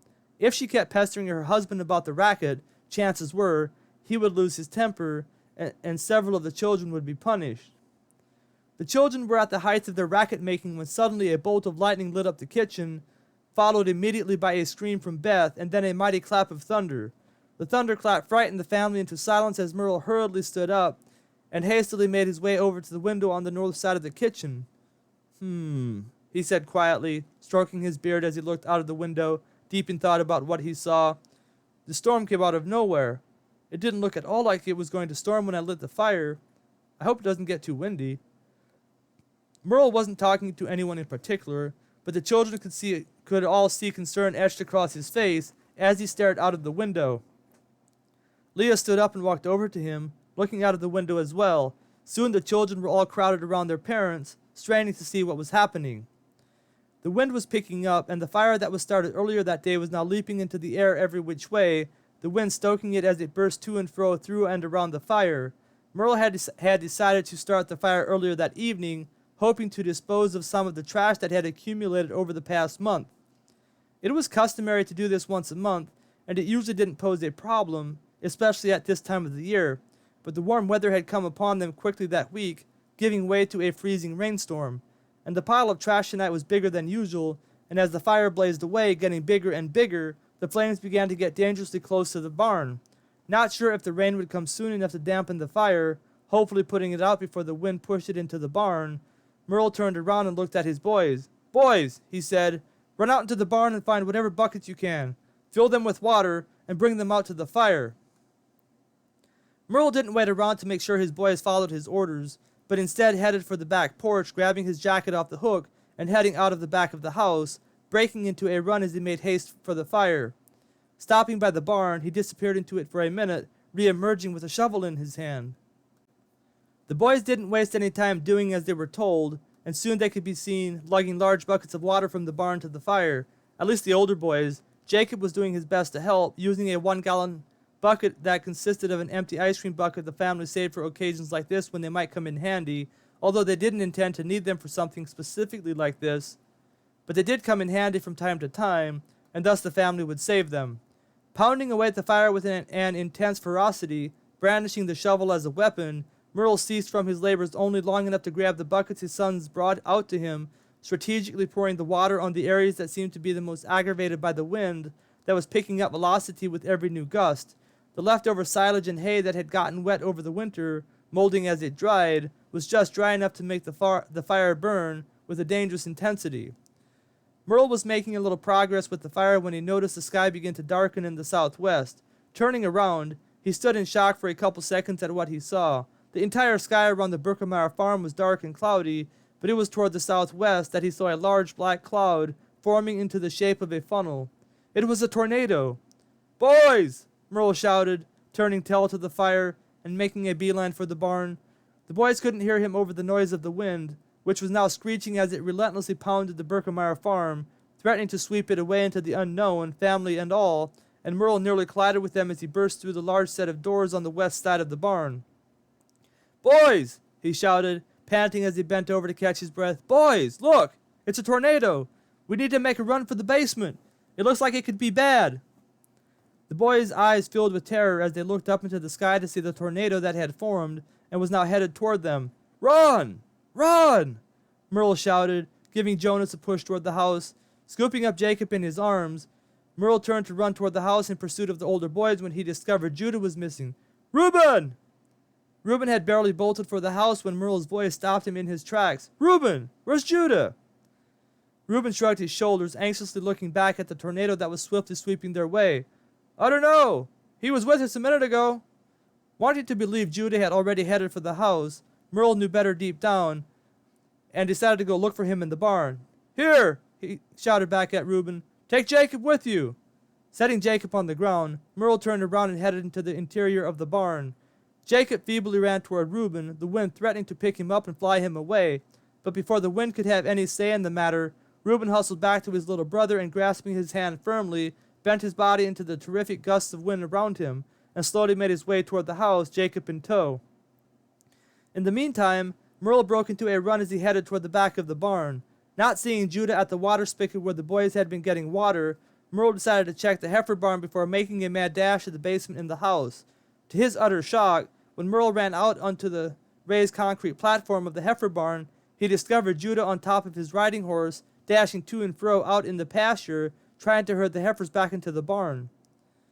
Grabbing his head with his hands, Merle watched in dismay as his son skillfully whirled his horse every which way, cutting off the targeted heifers, herding them toward the barn. The dark night was now being lit up constantly by the intense blue bolts of lightning that flashed non-stop as the thunder crashed all around them. Merle finally found his voice and shouted with all his might at Judah, but Judah didn't seem to notice as he continued to work his horse furiously, pushing the last of the heifers toward the barn. Just as he got the last one inside the barn, the first drops of rain came, and barely had Judah closed the door behind him and his horse when they could hear the raindrops turn into a steady rain that soon turned into a torrential downpour. Merle didn't say anything as he gave his son a hand up onto the concrete ledge that served as a feeder for the heifers, but deep inside he felt a burst of pride coming through him. Judah always was one to take risks, and often those risks were unnecessary, like today, but he had guts. Yes, sir, Judah was the Birkemeyer through and through, and tonight he had proven it once again. Meanwhile, Leah had taken charge of the situation in the house, herding her children down into the basement, placing Jonas and Jacob under the sturdy oak workbench. The older boys pulled two old couches together, placing an old mattress between them sideways and stretching one across the top of the couches longways. This served as a comfortable hiding spot for their little twin brothers, with Sarah and Beth each shielding one with their bodies should anything fall on top of them. Everyone was finally in place, and as the storm raged around them, threatening to destroy everything they had worked for so hard over the years, Leah and her older children could be heard praying through quivering lips, fearful of what might happen. The prayers seemed to work, and soon the older boys were taking turns telling jokes and inventing stories, resulting in sporadic laughter, bringing a lighthearted atmosphere into the damp basement despite the danger that lurked overhead. Out in the barn, after exiting the heifer barn, Merle and Judah ran to the west side of the barn to close the large set of doors, blocking the wind and rain outside. The cows inside the barn stomped their feet occasionally, with ears up, not sure what to make of all the racket around them. Deciding it was better to wait out the storm inside the barn, Merle and Judah made their way to the entryway that linked the barn to the milk house. As the two men, father and son, sat there in silence, Judah couldn't help but think how ironic it was that earlier that day he had played a prank that accidentally doused his father with water in this exact spot where they were now sitting. The accidental prank on Judah's part had infuriated his father, and Judah was surprised he hadn't gotten a whipping for it. But here they now were, father and son, sitting together as a family, having worked together as a family to save their little farm, enjoying the familial camaraderie that made crazy days like today special, despite all the things that hadn't gone as planned. Yes, sir, today was special, and would serve as a reminder the rest of their lives that when things got tough for the Birkemeyers, they always found it in themselves to work together for the good of the family. Chapter 20, The Sunday Brawl. The wind and rain finally let up, and Merle got up to go check the weather outside. He was gone for a brief period when Judah heard him call, Judah! Judah! Come here! The tornado is gone, and the storm is subsiding. Judah jumped up and quickly made his way to Merle, who was looking out of the barn window with a look of relief on his face. Patting Judah on the shoulder, he said, The Lord has been good to us tonight, Judah. Mighty good indeed. The rain finally slowed enough, and Merle and Judah decided to make a run for the house. The thunder had stopped completely, and although there were a few flashes of lightning, with a slight drizzle of rain, the mad dash to the house was without incident, although Judah made sure he outran Merle, who acted for a moment like he was going to race him, before pulling up and letting Judah lead the way. With Merle right on his tail, Judah entered the house, greeted by happy cries when the rest of the family saw that they were okay. With the danger now past, the family headed off to bed, and despite the excitement of the night, were soon fast asleep. But well before anyone desired, it was time to get up to go do the morning chores, and the family members wearily rubbed their tired eyes as they began another day the way they always did, doing the farm chores.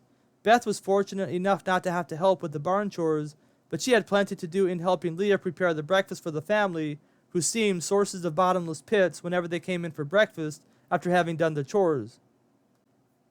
The chores were finally done, and with breakfast out of the way, the family got ready for church. Today they would have Sunday school at church as well, which meant they would get to go 30 minutes later and would have to sit through the wearisome preaching of only one of the ministers instead of two. However, it also meant that Jacob had to memorize a portion of scripture, which he would have to recite during Sunday school class, and he wasn't ready for that today, not having had much time to practice throughout the week. So as the family headed off to church, with Merle driving good old Eclipse along the familiar route, Jacob buried his head in his Bible and desperately tried to remember the verse he would have to recite from memory. He seemed to be having a more difficult time this morning, probably due to the lack of sleep he had gotten the night before. The lack of sleep seemed to do that to a person. But by the time they arrived at church, Jacob felt confident he was ready for Sunday school class, and as he listened to the preacher who stood up first to give a short 30-minute devotional before Sunday school class would go into session, Jacob continued to run the verse through his mind to ensure he could recite it properly when the time of reckoning arrived. The first speaker finally sat down, and soon Jacob was headed down to the basement with the rest of his class, finding his seat between his two best friends, one of them from the Hirschberger family and one of them from the Fisher family. Sandwiched between the two boys, he glared at the girls on the other side of the table, not yet understanding what good they were for. In his young mind, girls were strange, and moreover, they were a nuisance and he couldn't stand them. That is, except for his mother and his older sister.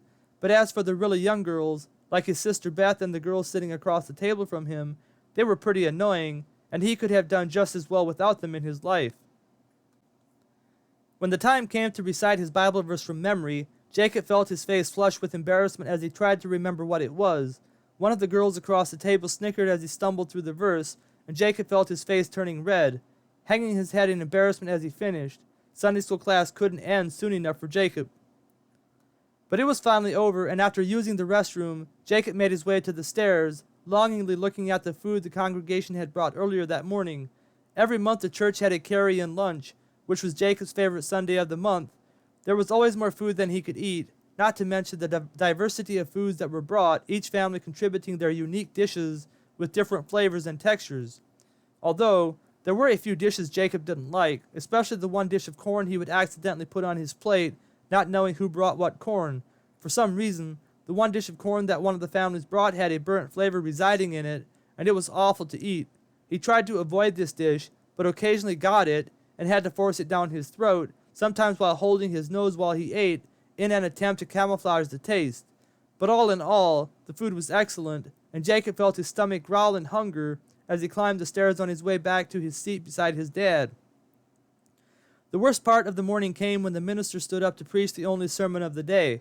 He was a guest speaker, being one of the Amish bishops who had flown in from other states, coming in to try to help the Amish church work through their differences they were having in regard to the structure and activity of the church. There were numerous issues that needed to be dealt with, but the most notable issue was that of the two young boys who had left the Amish church and what the congregation should do about it. The guest speaker, an Amish bishop from Illinois, was a little more entertaining than the regular preachers, albeit it stemmed more from the fact that guest speakers are typically more entertaining because they usually present a fresh and unique type of preaching. It seems that people get tired of the same old thing after a while, and no matter how much they liked whatever it was that they liked in the beginning, people soon grow tired of it. The guest speaker, considering the reason he was present, predictably spoke about the need to remain distinct from the world and how the Amish way of life kept them in check so that they wouldn't be lured out into the world, soon acting like the world. Moreover, he pointed out that many of those who left the Amish church within just a generation or two would begin acting just like the world, some of them leaving the faith entirely. According to him, the Amish lifestyle served as a safeguard against such atrocities, and it was important for Amish people to distance themselves from those who had the audacity to leave the Amish church. The smell of the food beneath them in the basement began to waft up into the sanctuary of the church, and Jacob soon began to become impatient with the speaker, despite finding him a little entertaining to begin with. As the speaker droned on and on about the importance of the Amish lifestyle, Jacob began keeping an eye on the clock. Preachers would usually wrap up their message about 10 minutes before noon, and after a few songs they would be dismissed. Then Jacob would have to wait for a couple minutes while the married men chatted amongst themselves. All of this was brutal, and Merle couldn't head downstairs soon enough in Jacob's eyes. However, the speaker today must not have gotten the memo because he kept speaking after the clock reached 10 minutes before noon. Then it was noon. 30 more minutes passed as the bishop pounded his stubby fists on the wooden pulpit, driving home his point about the necessity of the Amish lifestyle. Jacob was about to give up all hope when the speaker finally wrapped up his message and sat down, the time now showing 1 o'clock. When the song ended, before the youth could file out, the regular bishop of the church stood up and asked the members to remain behind. Jacob's heart sank at the thought of having to wait even longer before he could eat, but obediently followed the youth out who weren't members of the church yet. After all the non-members filed out, including the adults who were visiting the church that day, the doors were closed and silence ensued, while the congregation waited for someone from the ministry to bring to attention whatever it was they needed to talk about. After huddling together and whispering amongst themselves for several minutes, a bishop from Ohio stood up and approached the pulpit. The bishop from Ohio was a large man, every bit of 6 feet 6 inches tall, weighing in at approximately 300 pounds. But despite his large frame, his voice was soft, not at all an indication of his physical stature. But he was a bishop nonetheless, and the congregation patiently waited for him to speak. "Brethren," he began, straining to make his soft voice loud enough to carry over the congregation, not having a microphone with which to use as an aid, "I come before you this morning in the name of Jesus Christ. I have been blessed by Brother Herman's message for us this morning, and wholeheartedly agree with everything he said. Brethren, we have black sheep out in the world today who have left the flock of the faithful. We shall continue to pray that they will see the errors of their ways, repent of their wickedness, and return to the faithful flock of Jesus Christ. But brethren, we must do more than pray. We must take action. And we must do so with urgency and unity, lest they serve as a bad example and cause others here to fall into the same pit they have fallen into." The big man paused, pulling out a handkerchief, blowing his nose into it heartily. After pausing for a moment, he continued, "Brethren, after discussing this with the ministry, we have decided that anyone who will not adhere to the motion that was passed on Wednesday evening will be excommunicated from the church. We are in perilous times, and must be ready to commit to this motion despite the reservations some of you might have." An audible gasp rippled through the congregation as the bishop finished speaking, and it seemed no one dared to make a sound. Just as Bishop Fry, the ordained bishop of the church and the father of Samuel Obadiah, stood up to speak, so did one of the fathers of the rebellious boys, Joni Byler. He was a tall, thin, older man of average height, although he looked taller than he was thanks to his thin physical frame. The hair around his temples were beginning to turn white, with gray streaks running through the rest of his bushy dark brown hair. "Brethren," he said, as he looked around with a grave look on his face, "I am in full agreement that we live in perilous times, and I, more so than anyone else, wish to guard against the temptations of the world. Over the years I have seen what happens to families that depart from the Amish church and go out into the world. Yes, many of them join Mennonite churches like my son joined, but too often their children advance further than their parents, and I affirm that many of them even leave the faith, or appear to as they lose all distinction from the world." Joni paused as he looked around over the crowd. Tears began to form in his eyes as he continued. "But brethren, I can only blame myself for the direction my son has taken in life. As we have bickered over the years about the worldly things we can and can't have, I have seen my son change over the years, becoming disgusted with all the politics we have allowed into our church. You see, we are not that much different from the world, at least not in action. We might look different from the world, but in action, I have to say, and I will say, there are unbelievers that I personally know who live godlier lifestyles than some of the people in this very church." Joni's voice deepened as he spoke, and it was apparent he was a man of deep convictions. Moreover, he was a man of great moral character, and it didn't matter if he stood alone in this moment. He had made up his mind about the whole situation, and there wasn't a man in the world who could sway him from the position he was taking. "Brethren, look around. We have heard the exhortation for unity in the church, which I desire as much as anyone. But brethren, when is the last time we have actually had unity in the church?" Joni's voice grew quiet as he continued. "Even if we commit to the plea for unity in this one thing, we have not unity elsewhere in our church. We haven't had unity for years, and I fully believe this is why my son has left this church. Brethren, I have failed my son by failing to see that our bickering has driven him away, and I will not abandon him now, nor will I allow this church to drive away any more of my children. Rachel and I have spoken to the ministry of a conservative Mennonite church in Indiana, and we will be leaving this area as soon as we get our farm sold. I wish you all the best." Bishop Fry seemed paralyzed as he stood at the pulpit, unable to speak. It was so quiet in the room you could have heard a pin drop. Finally clearing his throat, preparing to speak, he paused as Thomas Weaver, the father of the other rebellious son, stood up to speak. Looking around for a moment, Thomas finally spoke. "Brethren, Karen and I have come to the same conclusion as Joni and Rachel Byler, and we have made similar arrangements to leave." Thomas sat down as a murmur began to emerge from the congregation. With members evenly split on both sides of the issues, the murmurs turned into audible dissent as the members from the west turned their attention on the ministry, unhappy with what had just transpired. Bishop Fry pounded on the pulpit, trying to restore order. Finally he lost his temper and shouted, "Silence!" Bishop Fry's outburst did the job, and everyone leaned back in their seats, refraining from talking, more out of shock at his outburst than from fear of his authority. But before Bishop Fry could say what he had to say, Solomon Hirschberger from the west stood up with his arms folded, an angry look on his face. He was a formidable man, a man set in his ways, and not a man likely to change his mind, and he had something to say to Bishop Fry. "Peter," he said, his voice hard and cold, "I have sat here on this bench week after week, month after month, year after year, watching you fail us in every which way conceivable. Your leadership has increased the division in the church, has resulted in the loss of 2 young men, and now has driven out more of our brethren from among us." Looking around at the congregation, Solomon continued, "I put forward the motion to remove you from your leadership role in the church until unity has been restored." The congregation gasped as Solomon sat down. Bishop Fry stood behind the pulpit, disbelief on his face. The whole situation had escalated into a nightmare. But then Bishop Fry's face began to turn red as his anger surfaced. Looking at Solomon, he pointed a finger at him and shouted, "You're excommunicated!" "Hey!" Merle stood up as he shouted involuntarily, the anger within him reaching a boiling point.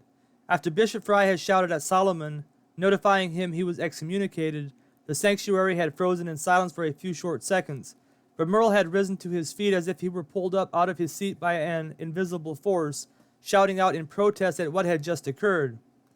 Several other men had stood up as well, and soon the whole church was filled with angry shouts that ensued. Before long, it was obvious the 2 sides had formed between the east and the west, and members began shuffling out of the church, disgusted about what was happening. The Bylers and Weavers were some of the first to leave, and seeing that his shouting wasn't getting him anywhere, Merle motioned his family toward the exit. The family marched out in unity, seething through clenched teeth at what had just transpired. They descended the stairs in short order, and sending Sarah and Beth after the food they had brought for lunch, Merle rounded up Jonas and Jacob, heading for the barn to get Eclipse. The older boys vacated the building as well, as rapidly as they could, heading for the horse shed to get their horses. The members wore steely looks of anger on their faces as they fled the scene of the horrific ordeal they had just encountered. Bishop Fry was known to fly off the handle sometimes, but he had never gone that far before. Moreover, he didn't even have the authority to excommunicate someone by himself. The way Bishop Fry had responded was not the way the church functioned. Everyone got a say in the matter, and then it was put to a vote. Or should I say, all the men got a say in the matter. The women were not permitted to speak during these meetings, although they were permitted to vote on issues, which always reflected the stances their husbands took on the issues. The youth also seldom spoke up in church, reflecting the patriarchal structure of elder male leadership. The ride home was awkwardly silent as Merle stared straight ahead, an ugly look on his face. Although he was the type of man to be easily angered, the children seldom saw him this angry, and everyone stared out of the window, not daring to break the silence that ensued. All that could be heard was the clippity-clop sound of Eclipse's hooves striking the pavement in front of them. Not even the older boys dared rock the boat with the horse race, keeping their horses reined in, following close behind the Berkemeyer family buggy. Leah had stayed at home to care for the twins and was surprised to see the family carry in the food without any of it having been eaten. Her cooking was some of the best in the church, and seldom was there anything left over from the dishes she made for the carry-in lunch. but soon she was up to speed regarding the ordeal that had occurred at church and was facilitating the chaos that ensued as everyone tried to pitch in to help get the table ready for lunch. Soon the family was sitting down for lunch, but it wasn't the greatest experience they had ever had, as everyone seemed content to eat their food in silence. Even the older boys were quiet, no doubt reflecting on what had happened earlier. They were of the same sentiment as Beth when she had voiced her desire to leave the problematic Amish church behind, although they looked forward to the idea of driving cars more than anything. Lunch was finally over, and everyone headed off to their own pursuits. For some of them it was a nice long nap, for others it was a good long book, and for the rest it was outdoor activities. The afternoon passed by without anything worth noting, and the time soon came for the children to begin with their barn chores. Thanks to the dispute at church and then the late lunch at home, choring time seemed to arrive much earlier than normal, and no one was in the mood to whistle or sing while they worked. In fact, no one was even in the mood to play a prank on someone, and the time was spent in the most boring fashion. After a quick supper, the older children loaded up in their 2 single buggies and headed off to church for the youth singing that took place every Sunday evening. The younger children pestered their parents to call one of the church families and have them come over to spend the evening with them, but when their pathetic begging didn't produce the results they hoped for, they set up a card game, with Merle joining them for some evening fun. Leah was too weary to play and tended to the twins who were beginning to fuss. Despite the events earlier that day, the youth had a great time, singing their hearts out as they sat facing each other, the boys on one side of the table stretching lengthways through the church basement, and the girls sitting on the other side. Several families had come as well, and they sat behind the youth, making sure there was no funny business going on. Unfortunately, the parental overseers didn't keep their eyes open enough because they overlooked the fact that 2 of the youth, a young man and a young woman who were dating, were playing footsie with each other. Not allowed to hold hands or kiss before marriage, this was about the only physical contact a couple could have before marriage, that is, that they could get away with. This kind of touching was prohibited as well, but more difficult to put an end to. The one couple that had dared to fornicate before marriage was reprimanded by the church and married off within 2 weeks. The highlight of the evening, or should I say the embarrassing moment of the night, came when the minister present for the evening stood up to give a short devotional and prayer to close out the evening of worship. Sarah had introduced to them a new song, and unbeknownst to her, she had used a tune that belonged to the love song, Red River Valley, and the minister pointed this out, while also pointing out it wasn't prudent to do so, and that it shouldn't happen again. Poor Sarah, you should have seen her face as it turned beet red. She dropped her head in shame as the minister publicly called her out in front of everyone present. She hadn't meant to do it, not realizing where the tune had come from, but nevertheless, she was humiliated in such fashion, making her heart beat with anxiety at the thought of what the others thought of her. Little did she know that the others didn't think much of it, except that it was kind of funny, considering that Sarah had no idea what she was doing at the time. However, the singing finally ended, and the youth began to engage in conversation as they sat there at the table across from each other. The singing was obviously meant to serve as a time to worship God, but it also had the intention of giving boys and girls in the youth group the opportunity to get to know each other better and hopefully ignite the flame of godly love between potential couples. As you can imagine, Judah was one of the main entertainers in events like Sunday evening singings, and soon he had the boys around him laughing, with occasional giggles escaping from the girls as they watched him out of the corner of their eyes. It wasn't that they had a crush on him, but he was entertaining as he relayed to his friends all sorts of tall tales that seemed unbelievable at best, but were persuaded to believe considering it was Judah who was telling the story. They knew Judah was just as much a character in real life as he was in his stories, and you couldn't put anything past him. The conversation finally drifted to the hockey game they had played on Saturday, and it was Reuben who brought it up. "So, how did you guys like that shellacking we gave you on Saturday?" he asked as he looked at Samuel, who was sitting 2 boys to his left. Reuben said it more to impress the girl sitting in front of him, the one he liked the most, more than wanting an answer from Samuel. But Samuel was not about to be outdone by Reuben, and with a sneer on his face, said, "Yeah, but how did you like the fact that we ended the year with a win?" Looking on over at Judah, who sat next to Reuben, he added, "Not to mention, I scored the last goal on Judah. Try and live that down until next year." Judah nearly came up off his seat at the mention of Samuel scoring the last goal of the year against him. They both liked the same girl in church, and she was sitting there with her hands folded, looking at them as the atmosphere heated up, a small smile forming on her lips. "Oh, no, you don't," Judah said, nearly erupting up out of his seat as he leaned forward to look at Samuel sitting down a couple youths to his left. "We whipped you guys pretty handily on Saturday and walked away the clear winners for the year. Don't even try to make the case otherwise." But Samuel knew he had Judah by the scruff of his chin and pushed the issue. "Judah, you can say what you want and think you walked away the winner, and maybe your team did, but between you and I walked away the winner, having scored the last shot on the formidable Judah Birkemeyer." Samuel's voice deepened as his words came out dripping with sarcasm. But Judah was not one to back down, replying, "If you weren't a coward, we would have ourselves one last game to decide the winner. But I'm guessing you're too yellow to meet me on the ice." "Judah!" Sarah was sitting next to the girl who was sitting in front of Samuel, and even though she was Judah's compatriot, she didn't like where the conversation was going. "You know the ice is too unsafe to skate on, considering the warm weather we had today. It was already unsafe on Saturday. Another day of the weather we had today, and you would fall right through." But Judah's ire was stoked, and he was ready to do whatever needed to be done to settle this once and for all, and somehow he was able to convince the other youth that they could have one more game to determine the clear winner. They would have to play as early as Monday, barring a cold snap, and amidst the protests of the level-headed girls, the youth boys decided to give it one more shot. After all, they were all good swimmers, and should one of them go through the ice, they could easily pull him up out of the icy water. With the competitive spirit between the Fry brothers and the Birkemeyer brothers stoked to full flame, what could end this evening better with a horse race on the way home?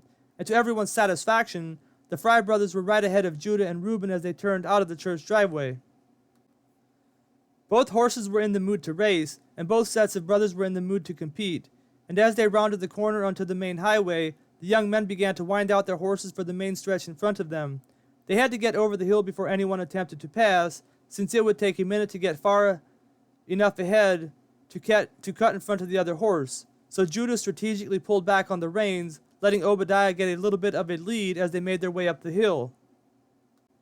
Seeing his opportunity to make his move, Judah slapped the reins on Gunner's back. Gunner was ready to run, and as soon as Judah gave him the go-ahead, he surged into his harness, quickly picking up speed as they sped toward the top of the hill. Sure enough, by the time they had reached the top of the hill, Gunner was running full speed, and as they cleared the hill far enough to see there was no oncoming traffic headed their way, Judah pulled Gunner left and touched him slightly with the whip. Whenever Judah used the whip, even if it was just a slight tap, Gunner knew it was time to roll, and he stranded to his harness, picking up even more speed. Judah's timing was perfect, and as the Birkemeyer rig cleared the hill, Gunner blew past Maximus before Obadiah knew what was happening. Before Obadiah could get Maximus up to speed and take back the inside, Judah pulled Gunner over in front of him. But Maximus was not yet defeated, and Judah had barely pulled Gunner in front of him when Obadiah pulled him over into the passing lane and touched him with the whip. Maximus flared his ears back and leaned into his harness, his iron-clad hooves pounding the frozen pavement beneath him, each stride pulling him closer to the lead. The two horses barreled down the dark highway, each one straining with all his might to gain the advantage. Maximus had now pulled even with Gunner, with both drivers urging their horses forward. Gunner picked up his pace even more as Judah once again touched him with the whip, but so did Maximus, not letting Gunner pull ahead of him. As the two horses raced down the latter part of the valley below, the race had to come to an end eventually, and with the two horses running full steam ahead, neck and neck, Obadiah hated to pull Maximus back and let Gunner take the lead. But the intersection was coming up rapidly where the Friars had to turn to go home, and seeing no alternative, Obadiah tipped his hat to the Birkemeyer brothers as he began to apply the brakes on Maximus. As they began to fall behind, the Birkemeyers heard Samuel shout, "See you on the ice tomorrow night!" Chapter 22. Ready, Set, Go. As Obadiah began to pull Maximus back so they could make the turn to head on home, Gunner also began to slow down, ready to take a breather, his sides heaving heavily. He had done well tonight, and Judah was pleased. However, he couldn't really claim the victory for Gunner given the circumstances, since Obadiah had to apply the brakes on Maximus to take the turn home, and not because he was defeated. It didn't take long for the Birkemeyers to make their way home after the race, and soon the four Birkemeyer youth were sitting around the kitchen table, talking about the events of the day. They briefly touched on the horse race that had occurred on the way home, but they were more concerned about the meltdown between the members at church that had occurred earlier that day. "It makes me sick to think the Bylers and Weavers are moving out," Sarah said, a depressed look appearing in her light brown eyes. I'm going to miss something fierce. The two oldest daughters of the Bylers and Weavers were Sarah's age, and they could often be seen doing things together whenever they had the chance. That was pretty crazy what happened between Bishop Fry and Solomon, Levi added as Sarah fell silent, the gloomy look on her face darkening. I wonder how that's going to go over with the other bishops. Maybe they'll now see what we have to deal with on a weekly basis. I don't know, Reuben joined in. The whole thing is a real mess now. I mean, deep down I think Bishop Fry is trying to hold the thing together and bring order in the church. It doesn't mean he had the right to excommunicate Solomon on the spot like that. Not that the excommunication will actually stand, but I think he is truly trying to bring unity between the East and the West. There's just too much bad blood between the members from the East and the members from the West after everything that has happened. After all these years, it just might be better for one side or the other to move out. And then what? Judah interjected, a frown appearing on his face. Go somewhere else and deal with the problems there, and then move out into another community a couple years later? Where does it end? The four oldest Birkemeyer children sat in silence as they thought about the situation. It had been a rough couple years in the church, and the problems just seemed to be getting worse. Hey, you aren't actually going to try and play hockey tomorrow night, are you? Sarah asked, breaking the silence, a look of concern covering her face. Of course we are, Judah replied tartly. We haven't finished business to settle. But it's too dangerous, Sarah argued vehemently. The ice is way too thin. No, it's not, Judah protested. Well, the Beachy Boys are going to check tomorrow to make sure, but I think we can still play. All we need is for the weather to be moderately cold tomorrow. If the sun doesn't come out too much, I think we'll be fine. Judah paused with a hesitant look on his face. At least I hope so, he finally added, after a moment of silence. The Birkemeyer children were exhausted from the busy day of rest, and with Judah's final addition to the conversation, they decided it was time to turn in for the night. Before long, they were all fast asleep, except for Judah, that is. He stayed awake a bit longer, his thoughts churning as he lay in bed. He couldn't wait for the next day, more specifically for the evening of the next day, when he would square off against Samuel for one last game. In his mind, if there was any time in his life that necessitated a win, it was going to be a win in that hockey game. There was simply too much riding on the line. If he lost, Samuel would never let him live it down, and that would make for a horrible summer. But it was more than that. It was also about the rivalry between the East and the West, and not just among the youth. No, this game was about the rivalry that went all the way to the top, to the rivalry that existed between the most powerful men in the church.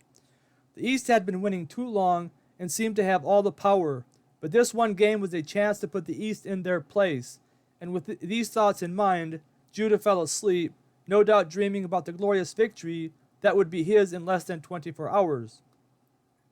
Morning came way too soon for the Birkemeyer children, at least for the older ones who had stayed awake past midnight earlier that night, although the younger ones also had to be called several times by Merle before jumping out of bed and rushing outside when he threatened to come up and get them. To the Birkemeyer children, no matter how early they went to bed, which usually wasn't very early, it seemed morning came way too early. But that was life on the farm, and there was nothing they could do about it. The chores went smoothly despite the tired appearances of the children, and by the time they were finished, everyone was wide awake and ready for the day that lay ahead of them. After breakfast and devotions, the younger children went off to school, while the older children did odd jobs around the farm. Sarah had to help around the house, while the boys headed out to the machine shed to begin getting the farm equipment ready for the busy days ahead. This was the more leisure time of the year for the older children, except for the chores that needed to be done every morning and evening, and they took advantage of it as much as they could, with the busy days of spring and summer right around the corner. The older boys puttered around the machine shed most of the day, not too enthused about much except for the hockey game that was coming up later that evening. Mark Beachy had called them around noontime to tell them the ice was thick enough to play hockey, having measured it earlier that morning. The only issue they would have would be along the edges, which were iffy at best. Merle didn't seem too enthused about the hockey game when Judah approached him with the idea, but deciding there wouldn't be any harm in one more game, he consented. His only concern was the condition of the ice, thinking it might be too thin with the warmer weather they were having, but with the day fairly cool on this Monday, and with Judah's discretion regarding the condition of the ice along the edges, Merle consented, and the game was on. The day seemed to drag by for the three oldest Birkemeyer brothers, and it did for Jonas and Jacob as well. They had found out that morning during chores that a hockey game was being planned for that night, and were hoping with all their hearts that they could somehow tag along. Jacob tried to keep his mind on his work, but found it rather difficult, and soon had the ire of his teacher Mary directed toward him. Fortunately, he didn't do enough to provoke a punishment from his teacher, as she settled with a few reprimands launched Jacob's direction. After a long day, the time finally came for the Birkemeyer brothers to head over to the Beachy farm. The chores had been completed in record time, and to Jonas's and Jacob's delight, Merle decided to let his two younger sons tag along, but under no circumstances were they to go on the ice. He was still a little concerned about the condition of the ice, despite Judah's confidence, but he figured that if someone fell through, there wouldn't be any problem in getting them out, with all the boys present to assist. Finally, on their way to the Beachy farm, where the ice-laden pond was located, the Birkemeyer brothers found their spirits lifting as they bantered back and forth about the upcoming game, boasting amongst themselves about the marvelous feats they planned to accomplish on the ice.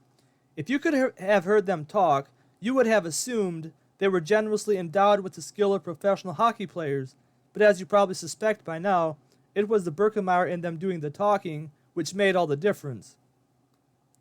Several of the boys were already at the Beachy farm when the Birkemeyers rolled in with big smiles on their faces, and before long the skate shack was all abuzz with promises and threats of all kinds. The promises were so big that everyone knew they couldn't be kept, and the threats were so outlandish that nobody took them seriously. One thing we should clarify is that the promises were not promises per se, but mere boasting by the boys as they spouted off about the grandeur of their personal feats they were going to perform on the ice. As for the threats, it wasn't harmful in any way, except maybe to the ego of the others, as they threatened to thoroughly defeat the other team in the most thorough fashion possible. Although the atmosphere did get heated at times, it was all in good fun, and nobody there that day would have wished any physical harm upon any of his opponents. It was more about securing personal bragging rights than inflicting pain on the opposition. Nevertheless, as I digress, the Fry brothers finally arrived, the last ones to do so, and if you thought the bantering back and forth was bad up to this point, let it be known that that was the mere starting point. Judah had his mouth warmed up by this time, and soon was going at it with Samuel, but it didn't take Samuel long to get caught up, and before long, the entire skate shack was in an uproar. But with the moon rapidly moving along overhead them, it was time to get the game started, and the boys made their way out to the ice, gingerly stepping on it with their skates, making sure it was strong enough to hold them. Seeing that the ice was fine, they soon had their teams formed on each end, and it was time for the game to start. Jacob sat next to Jonas on the folding chairs they had brought, anxious to watch the action unfold. Jacob found it mightily difficult to sit still, threatening to bug him to death with all his questions. He watched with awe as Judah pulled the West together in a huddle, no doubt going over the plan that he had hatched in his mind throughout the day. It looked like the others seemed to think it was a good plan, and they nodded their heads in agreement, fist bumping each other as they broke the huddle, heading off to their positions. Not everyone from the previous games were able to show up on this night, leaving each team with 6 players, which meant no one would be able to take a breather at any point in the game. On the West they had the 3 Birkemeyer brothers, Judah, Reuben, and Levi, and Johnny Esch, Joe Miller, and Tyler Knapp. The East had the 2 Fry brothers, Samuel and Obadiah, the 3 Beachy brothers, Paul, Silas, and Mark, and Barnabas Culp. Given the circumstances, and the need to clarify once and for all who would leave the game the clear winner, it was decided that they would play one game only, and whoever scored 5 points first would be the winner. And if it took all night for one team to score 5 points, then they would play all night. Everyone agreed to stay until the end to make sure there wouldn't be any excuses once the game was finished. The rivalry would be settled tonight, and that was that. Judah played center on the West, facing off Samuel from the East. Levi and Reuben played their usual positions beside Judah, one on either side. Tyler Knapp played goalie, leaving Joe Miller and Johnny Esch to play the outsides. Since there wouldn't be any rotation tonight, the West played a strange formation, with the 3 Birkemeyer brothers playing side by side at all times, whether on offense or defense, and the 2 outside players crowding the east side, ready to take quick shots whenever the Birkemeyers passed over to them. Tyler wasn't the best goalie on the team, but Judah was banking that their defense wouldn't let a whole lot of shots get through. Moreover, Joe and Johnny were better shots, especially on their respective sides. Joe Miller had an accurate shot that he could strategically place where the goalie would have the most difficulty defending it, and Johnny was left-handed, giving him a better angle on the goal out on the left side of the formation. The East went with the standard formation of 2-1-2. Obadiah played left wing, Paul played right wing, Samuel played center, Mark played left defenseman, Silas played right defenseman, and Barnabas played goalie.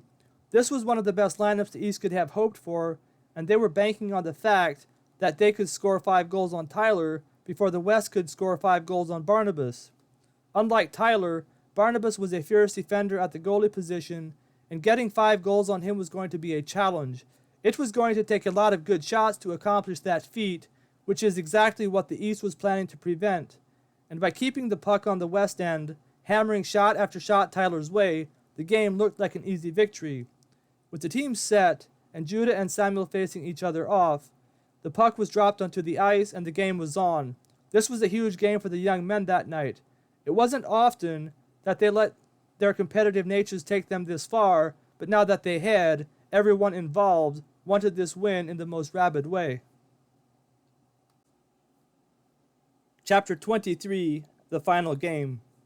The puck dropped, and Judah got a piece of it as he jabbed his stick at it, but to his dismay it bounced Paul's way, who took it and skirted around Johnny, who was playing too far up on the east side. Levi pulled back to defend against Johnny, and before Judah could defend Paul's pass to Samuel, Samuel had the puck and took a wild shot at the West goal. Tyler tried to block the puck, but the wild shot by Samuel was actually a really good shot and found its target, quickly putting the East up 1-0. "Ah!" Judah vented, slamming his stick on the ice. "Come on!" He wasn't yelling at anyone in particular as he took the puck from Tyler and pushed it up the ice toward the East goal. Well before Samuel reached him to defend against him, Judah passed it over to Reuben, who passed it to Joe, who took a wild shot at the East goal. But he was in no position to take a shot, and Barnabas stood by and watched it sail to his right, about 3 feet from the goal. Silas was playing back and was the first one to get to the puck. Johnny was right on his tail, but failed to get his stick on the puck before Silas launched a hard pass to Samuel. Samuel slapped a hard pass up to Obadiah, who was already at the west end waiting for the pass. Seeing an open lane, thanks to Reuben's lack of hustle back to the west goal, Obadiah took a shot, but failed to score as Tyler was able to get in front of it and block it. Levi was in a position to intercept the puck as it bounced off Tyler's skate, but Samuel dashed in and snuck it away, passing it back to Paul, who took a vicious swing at it, seeing an open shot. Tyler once again blocked it, but the puck bounced away from him right into the path of Obadiah, who tapped the puck with his stick and lifted it over Tyler's stick into the goal, and the East was up 2-0. The West was in trouble, and Judah knew it. The game hadn't started anything like he had hoped, and with the East up 2-0, with Barnabas playing goalie, things were looking pretty bad. Moreover, the lead was only going to make the Fry brothers even more confident, and when they played with an even temper, they were really hard to beat. But Judah wasn't finished just yet, taking the puck from Tyler and once again heading toward the East goal. But before he even got to the center of the ice, Samuel was in his face, furiously contending for the puck.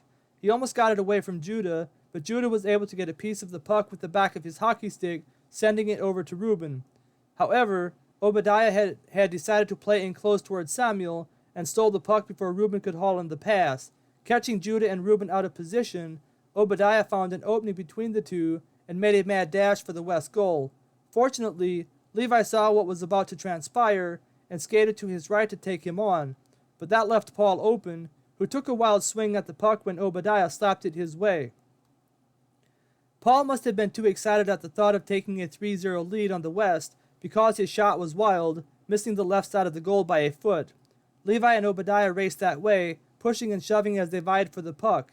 Obadiah thought he had it, and he did for a second, but somehow Levi got enough of it to get it up to Reuben, who took it and launched it toward Joe, who was waiting far up on the east side. Despite the slow start by the Birkemeyer defense, the plan to keep Joe and Johnny playing deep in East territory worked to perfection because Mark had skated too far to the west, thinking he might have a chance to score a shot should the opportunity present itself. This opened up Joe, who charged the goal immediately after receiving the puck and Barnabas watched in vain as Joe faked him once before launching a rocket to his left, and the West was on the board with the game 2-1. The point by Joe was a game changer as it reversed the momentum of the game in the West's favor. Seeing their opportunity, the three Birkemeyer brothers kept the puck deep in East territory as they quickly stole the puck from Paul, attacking the East goal with 3 quick shots. But Barnabas was on his game tonight, and none of the shots scored, despite being on target.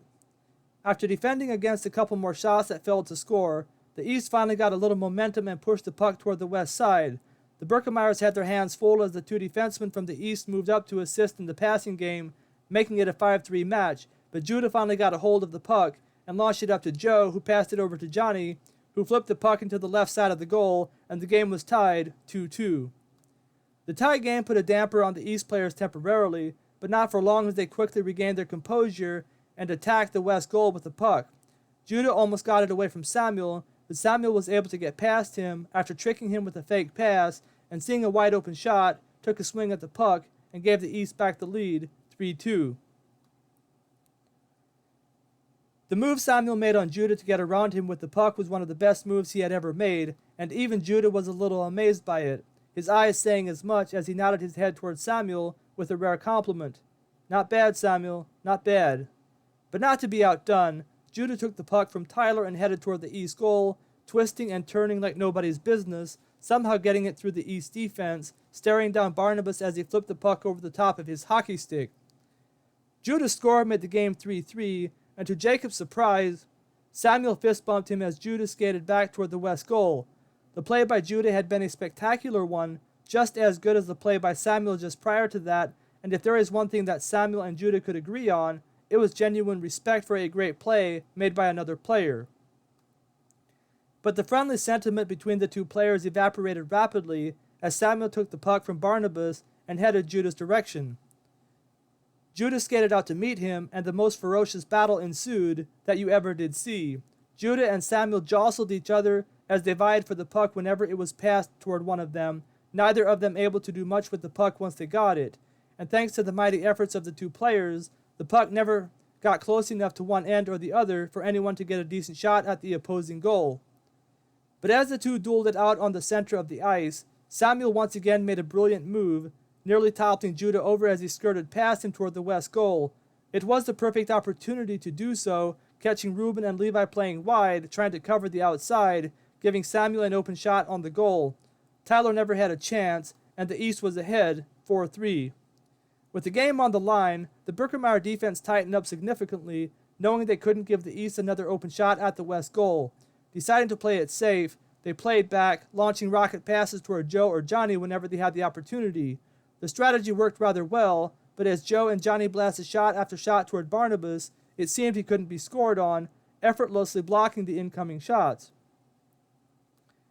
Fortunately for the West, Barnabas was human, and finally Johnny was able to launch a great shot his way, finding him slightly out of position, making the game 4-4. As the West skated back toward their side of the ice, smiles could be seen on their faces as they savored the potential win. It had been a great game, by far the best of the year, and whoever won the game was going to leave the ice feeling pretty good indeed. But the East wanted it just as much as the West, and made short work of getting the puck down to the West goal. Obadiah had an open shot, but in his excitement, he pulled the shot to his left, the puck slamming into the side of the wooden goal, scooped up by Judah as it careened off the wood, making it a loud thud as it did so. Judah knew they got away with one, and deciding he better take the game in his own hands before it was too late, he took the puck and headed east, getting around Obadiah without too much trouble. Deciding to keep the puck away from Samuel, Judah motioned Joe to take his place at center. Should the East get the puck back somehow, Joe was a formidable defender in his own right, and should be able to defend against a counterattack. But what Judah really wanted was to clear that corner of the ice so he could take one last shot at the goal, hopefully ending the game before the East got another chance to score. His plan working to perfection, he effortlessly dodged Mark, setting himself up for an open shot, except that he didn't have an open shot after all. Samuel had seen what Judah was going to do, and knowing that if he got an open shot it was going to pose a serious problem for Barnabas, he decided to double-team Judah on the outside. Judah had to turn his back briefly toward the center of the ice, as he twisted in mid-air around Mark, and as his body came back around to face the east goal, Samuel was right there to frustrate him. As Judah's body turned in mid-air to face the east goal, the puck he had tapped past Mark was sliding east, out of Samuel's reach, but not out of Judah's reach. Judah's body wasn't exactly in the best position to take a shot, but he decided to go for it anyway, and stretching out his body as his skates landed back on the ice, he swung at the puck with all his might. As Judah swung his stick, Samuel frantically reached out with his stick to deflect it, but the puck zinged past it with less than an inch to spare. Barnabas was ready for the shot, but Judah had somehow hit it with such force and accuracy that he never had a chance, and the West had won the game, 5-4. But as the puck slammed into the wooden goal, the upper part of Judah's body, carried forward by his momentum, caused his feet to come out from beneath him, pitching him over flat on his back, his head slamming into the ice below him. The ice beneath him shattered, and Judah went plunging into the icy water below. Jacob watched in horror as his brother slammed onto the ice, his body disappearing into the freezing water below. Samuel's momentum had carried him far enough toward the south side of the bank that he was able to crawl out of the freezing water below, but he wasn't about to leave Judah behind as he ventured back into the water, sticking his hand in under the ice. "Judah! Judah! Take my hand!"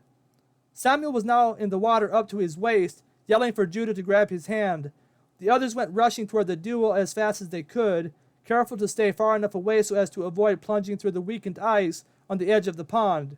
Several of them headed for the bank, skirting around the hole in the pond, climbing along the edge of the bank until they reached the hole in the ice where Judah had disappeared. Samuel frantically reached beneath the ice as far as he dared, trying to grasp a hold of Judah, but not able to feel Judah in the water. He took a deep breath and plunged into the freezing depths below. Tears began streaming down Jacob's eyes as he anxiously waited to see his brother come up out of the water. Time seemed to stand still as the terrified boys waited for Samuel and Judah to emerge. A shout of hope filled the air around them when they saw Judah's head emerge from the water. Reaching out, Levi and Mark pulled him out, dragging him up on the snowbank. Not wasting any time, they each took a hold of one of his arms and rapidly dragged him toward the beachy house. "Samuel! Where's Samuel?" Obadiah shouted frantically as Judah was dragged away toward the house, his limp body turning blue. Reuben had reached the snowbank beside the pond as Judah was dragged out, and not wasting any time, jumped into the freezing water. Reaching into the water as far as he could without submerging himself, he frantically reached for Samuel. Seeing the look of panic on Reuben's face, Obadiah didn't even hesitate as he jumped into the icy water, fully submerging himself into the freezing depths below. Reuben did the same, and the rest of the boys hurried over to the snowbank to give them a hand when they re-emerged. Fear began creeping across the boys' faces after a minute.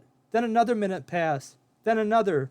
By this time, Samuel had been under water for at least 7 to 10 minutes and would be in critical condition even if they found him. Obadiah and Reuben would also need immediate attention as soon as they re-emerged from the water. That is, if they re-emerged. Chapter 24, Afterward. With the smell of spring in the air and the sun shining brightly overhead, the birds sang with all their might, declaring the wondrous works of God as new life sprang forth from the frozen winter wonderland of Wisconsin.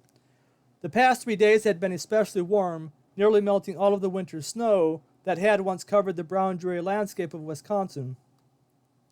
With the promise of warmer weather to come and the fresh smell of spring in the air, there was much reason to be joyful on this day, but there was also reason for much sorrow on this day. Jacob felt another tear begin sliding down his cheek as he followed Jonas and Merle to the front of the church where the casket lay. This was the last chance the congregation would have to see a beloved member of the church before he was laid to rest in the cemetery outside. Jacob's heart beat rapidly as he approached the casket. He hadn't been to many funerals. In fact, he couldn't really remember the one he had been to, being too young to understand what was happening, not to mention not knowing the captive of the casket too well before he had passed on. But this was different. Not only did he know the person who died, but he was also old enough to know what it meant, at least in the sense of realizing that this person's presence would never again be experienced in their lives on earth. His thoughts went back to Monday night and how the game had ended. Judah had scored the winning shot, and it would have been a great victory if the following tragedy had not ensued. When Judah's head hit the ice, it had rendered him unconscious, plummeting him toward the bottom of the pond. Samuel was able to rescue him, finding Judah and pushing him up toward the others, who were able to pull him out. Thanks to the brave effort on Samuel's part, Judah had survived the incident. However, as the autopsy report indicated, the strain on Samuel had caused him to pass out, and before the others could get to him, he had floated too far beneath the ice to retrieve. They weren't able to locate his body until the next afternoon. The tragedy had shaken the Amish church pretty hard, and like they always did whenever tragedy struck, the church pulled together and mourned with the Fry family for their loss. Judah took it especially hard, having a hard time coping with the idea that he was directly responsible for Samuel's death, but the Fry family hugged him tightly as they reminded him that nothing happens outside of the will of God. "The Lord giveth, and the Lord taketh away," Bishop Fry told Judah, shaking his hand firmly, his eyes shining with love and compassion. "Blessed be the name of the Lord." It did not take away the pain of their loss as they gathered together one last time to see the face of their beloved son and brother before his body was laid to rest. No, the Fry family wept with much sorrow as they grieved at the thought of not seeing Samuel again on this side of eternity. But there was something special in the way they mourned. Despite the tears flooding their eyes, there was a light shining through them that captivated those who mourned with them. To them, this was only a temporary parting, and as painful as it was to part now, the day would come when they would never part again. Jacob awoke with a start. It took him a minute to remember where he was. He must have fallen asleep. Standing up, he walked over to the window and peered outside. The lightning had stopped, and it looked like the weather was clearing up. Walking back over to his chair, he sat down, his mind returning to that time of long ago. A lot had happened since the days of his Amish upbringing. He had walked away from the Amish at a young age, and eventually walked away from Christianity entirely. But by the grace of God, he had been born again, for the first time having the hope and assurance of one day going to heaven to be with a good and holy King, his Lord and Savior, Jesus Christ. Jacob's mind wandered back to what he had seen on television earlier that night. He shook his head. Things had gotten really bad, really screwed up in America. How could people live the way they were now living in the cities? He couldn't imagine how. It was almost like people in the city were possessed, driven by a spirit that wasn't human. What else could explain what was happening? Thinking back to his youth, Jacob remembered the structure he had growing up.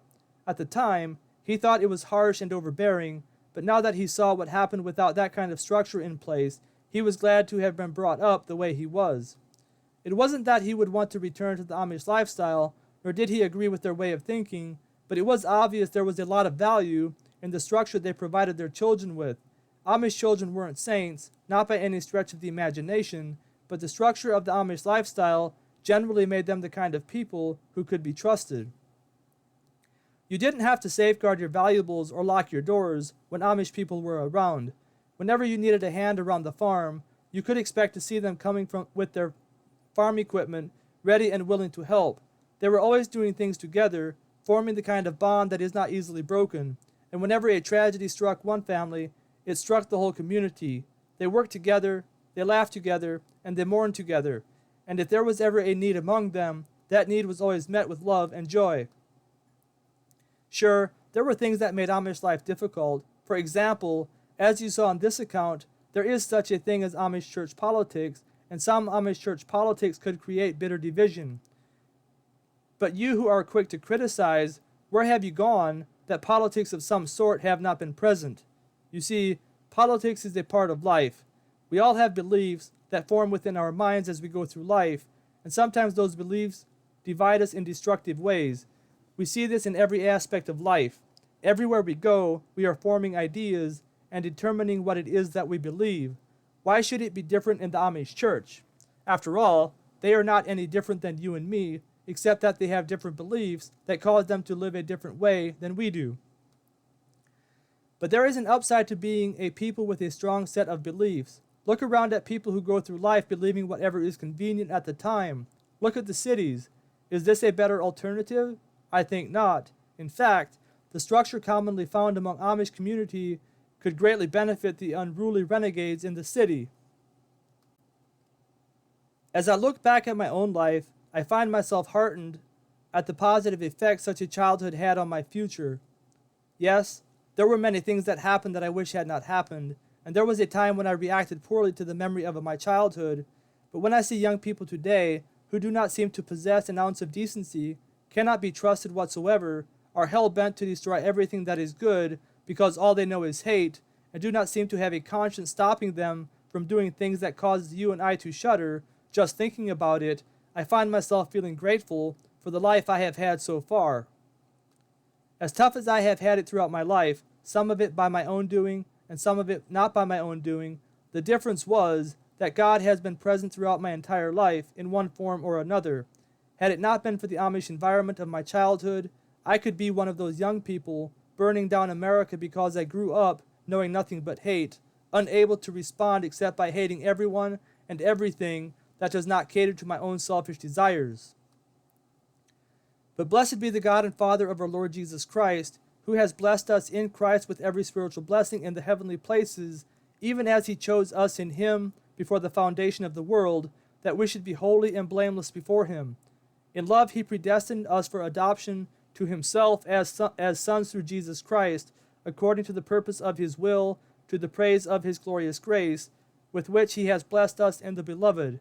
In him we have redemption through his blood, the forgiveness of our trespasses, according to the riches of his grace, which he lavished upon us in all wisdom and insight, making known to us the mystery of his will, according to his purpose, which he set forth in Christ as a plan for the fullness of time, to unite all things in him, things in heaven and things on earth. In him we have obtained an inheritance, having been predestined according to the purpose of him who works all things according to the counsel of his will, so that we, who were the first to hope in Christ, might be to the praise of his glory. In him you also, when you heard the word of truth, the gospel of your salvation, and believed in him, were sealed with the promised Holy Spirit, who is the guarantee of our inheritance, until we acquire possession of it, to the praise of his glory. Ephesians 1, 3-14.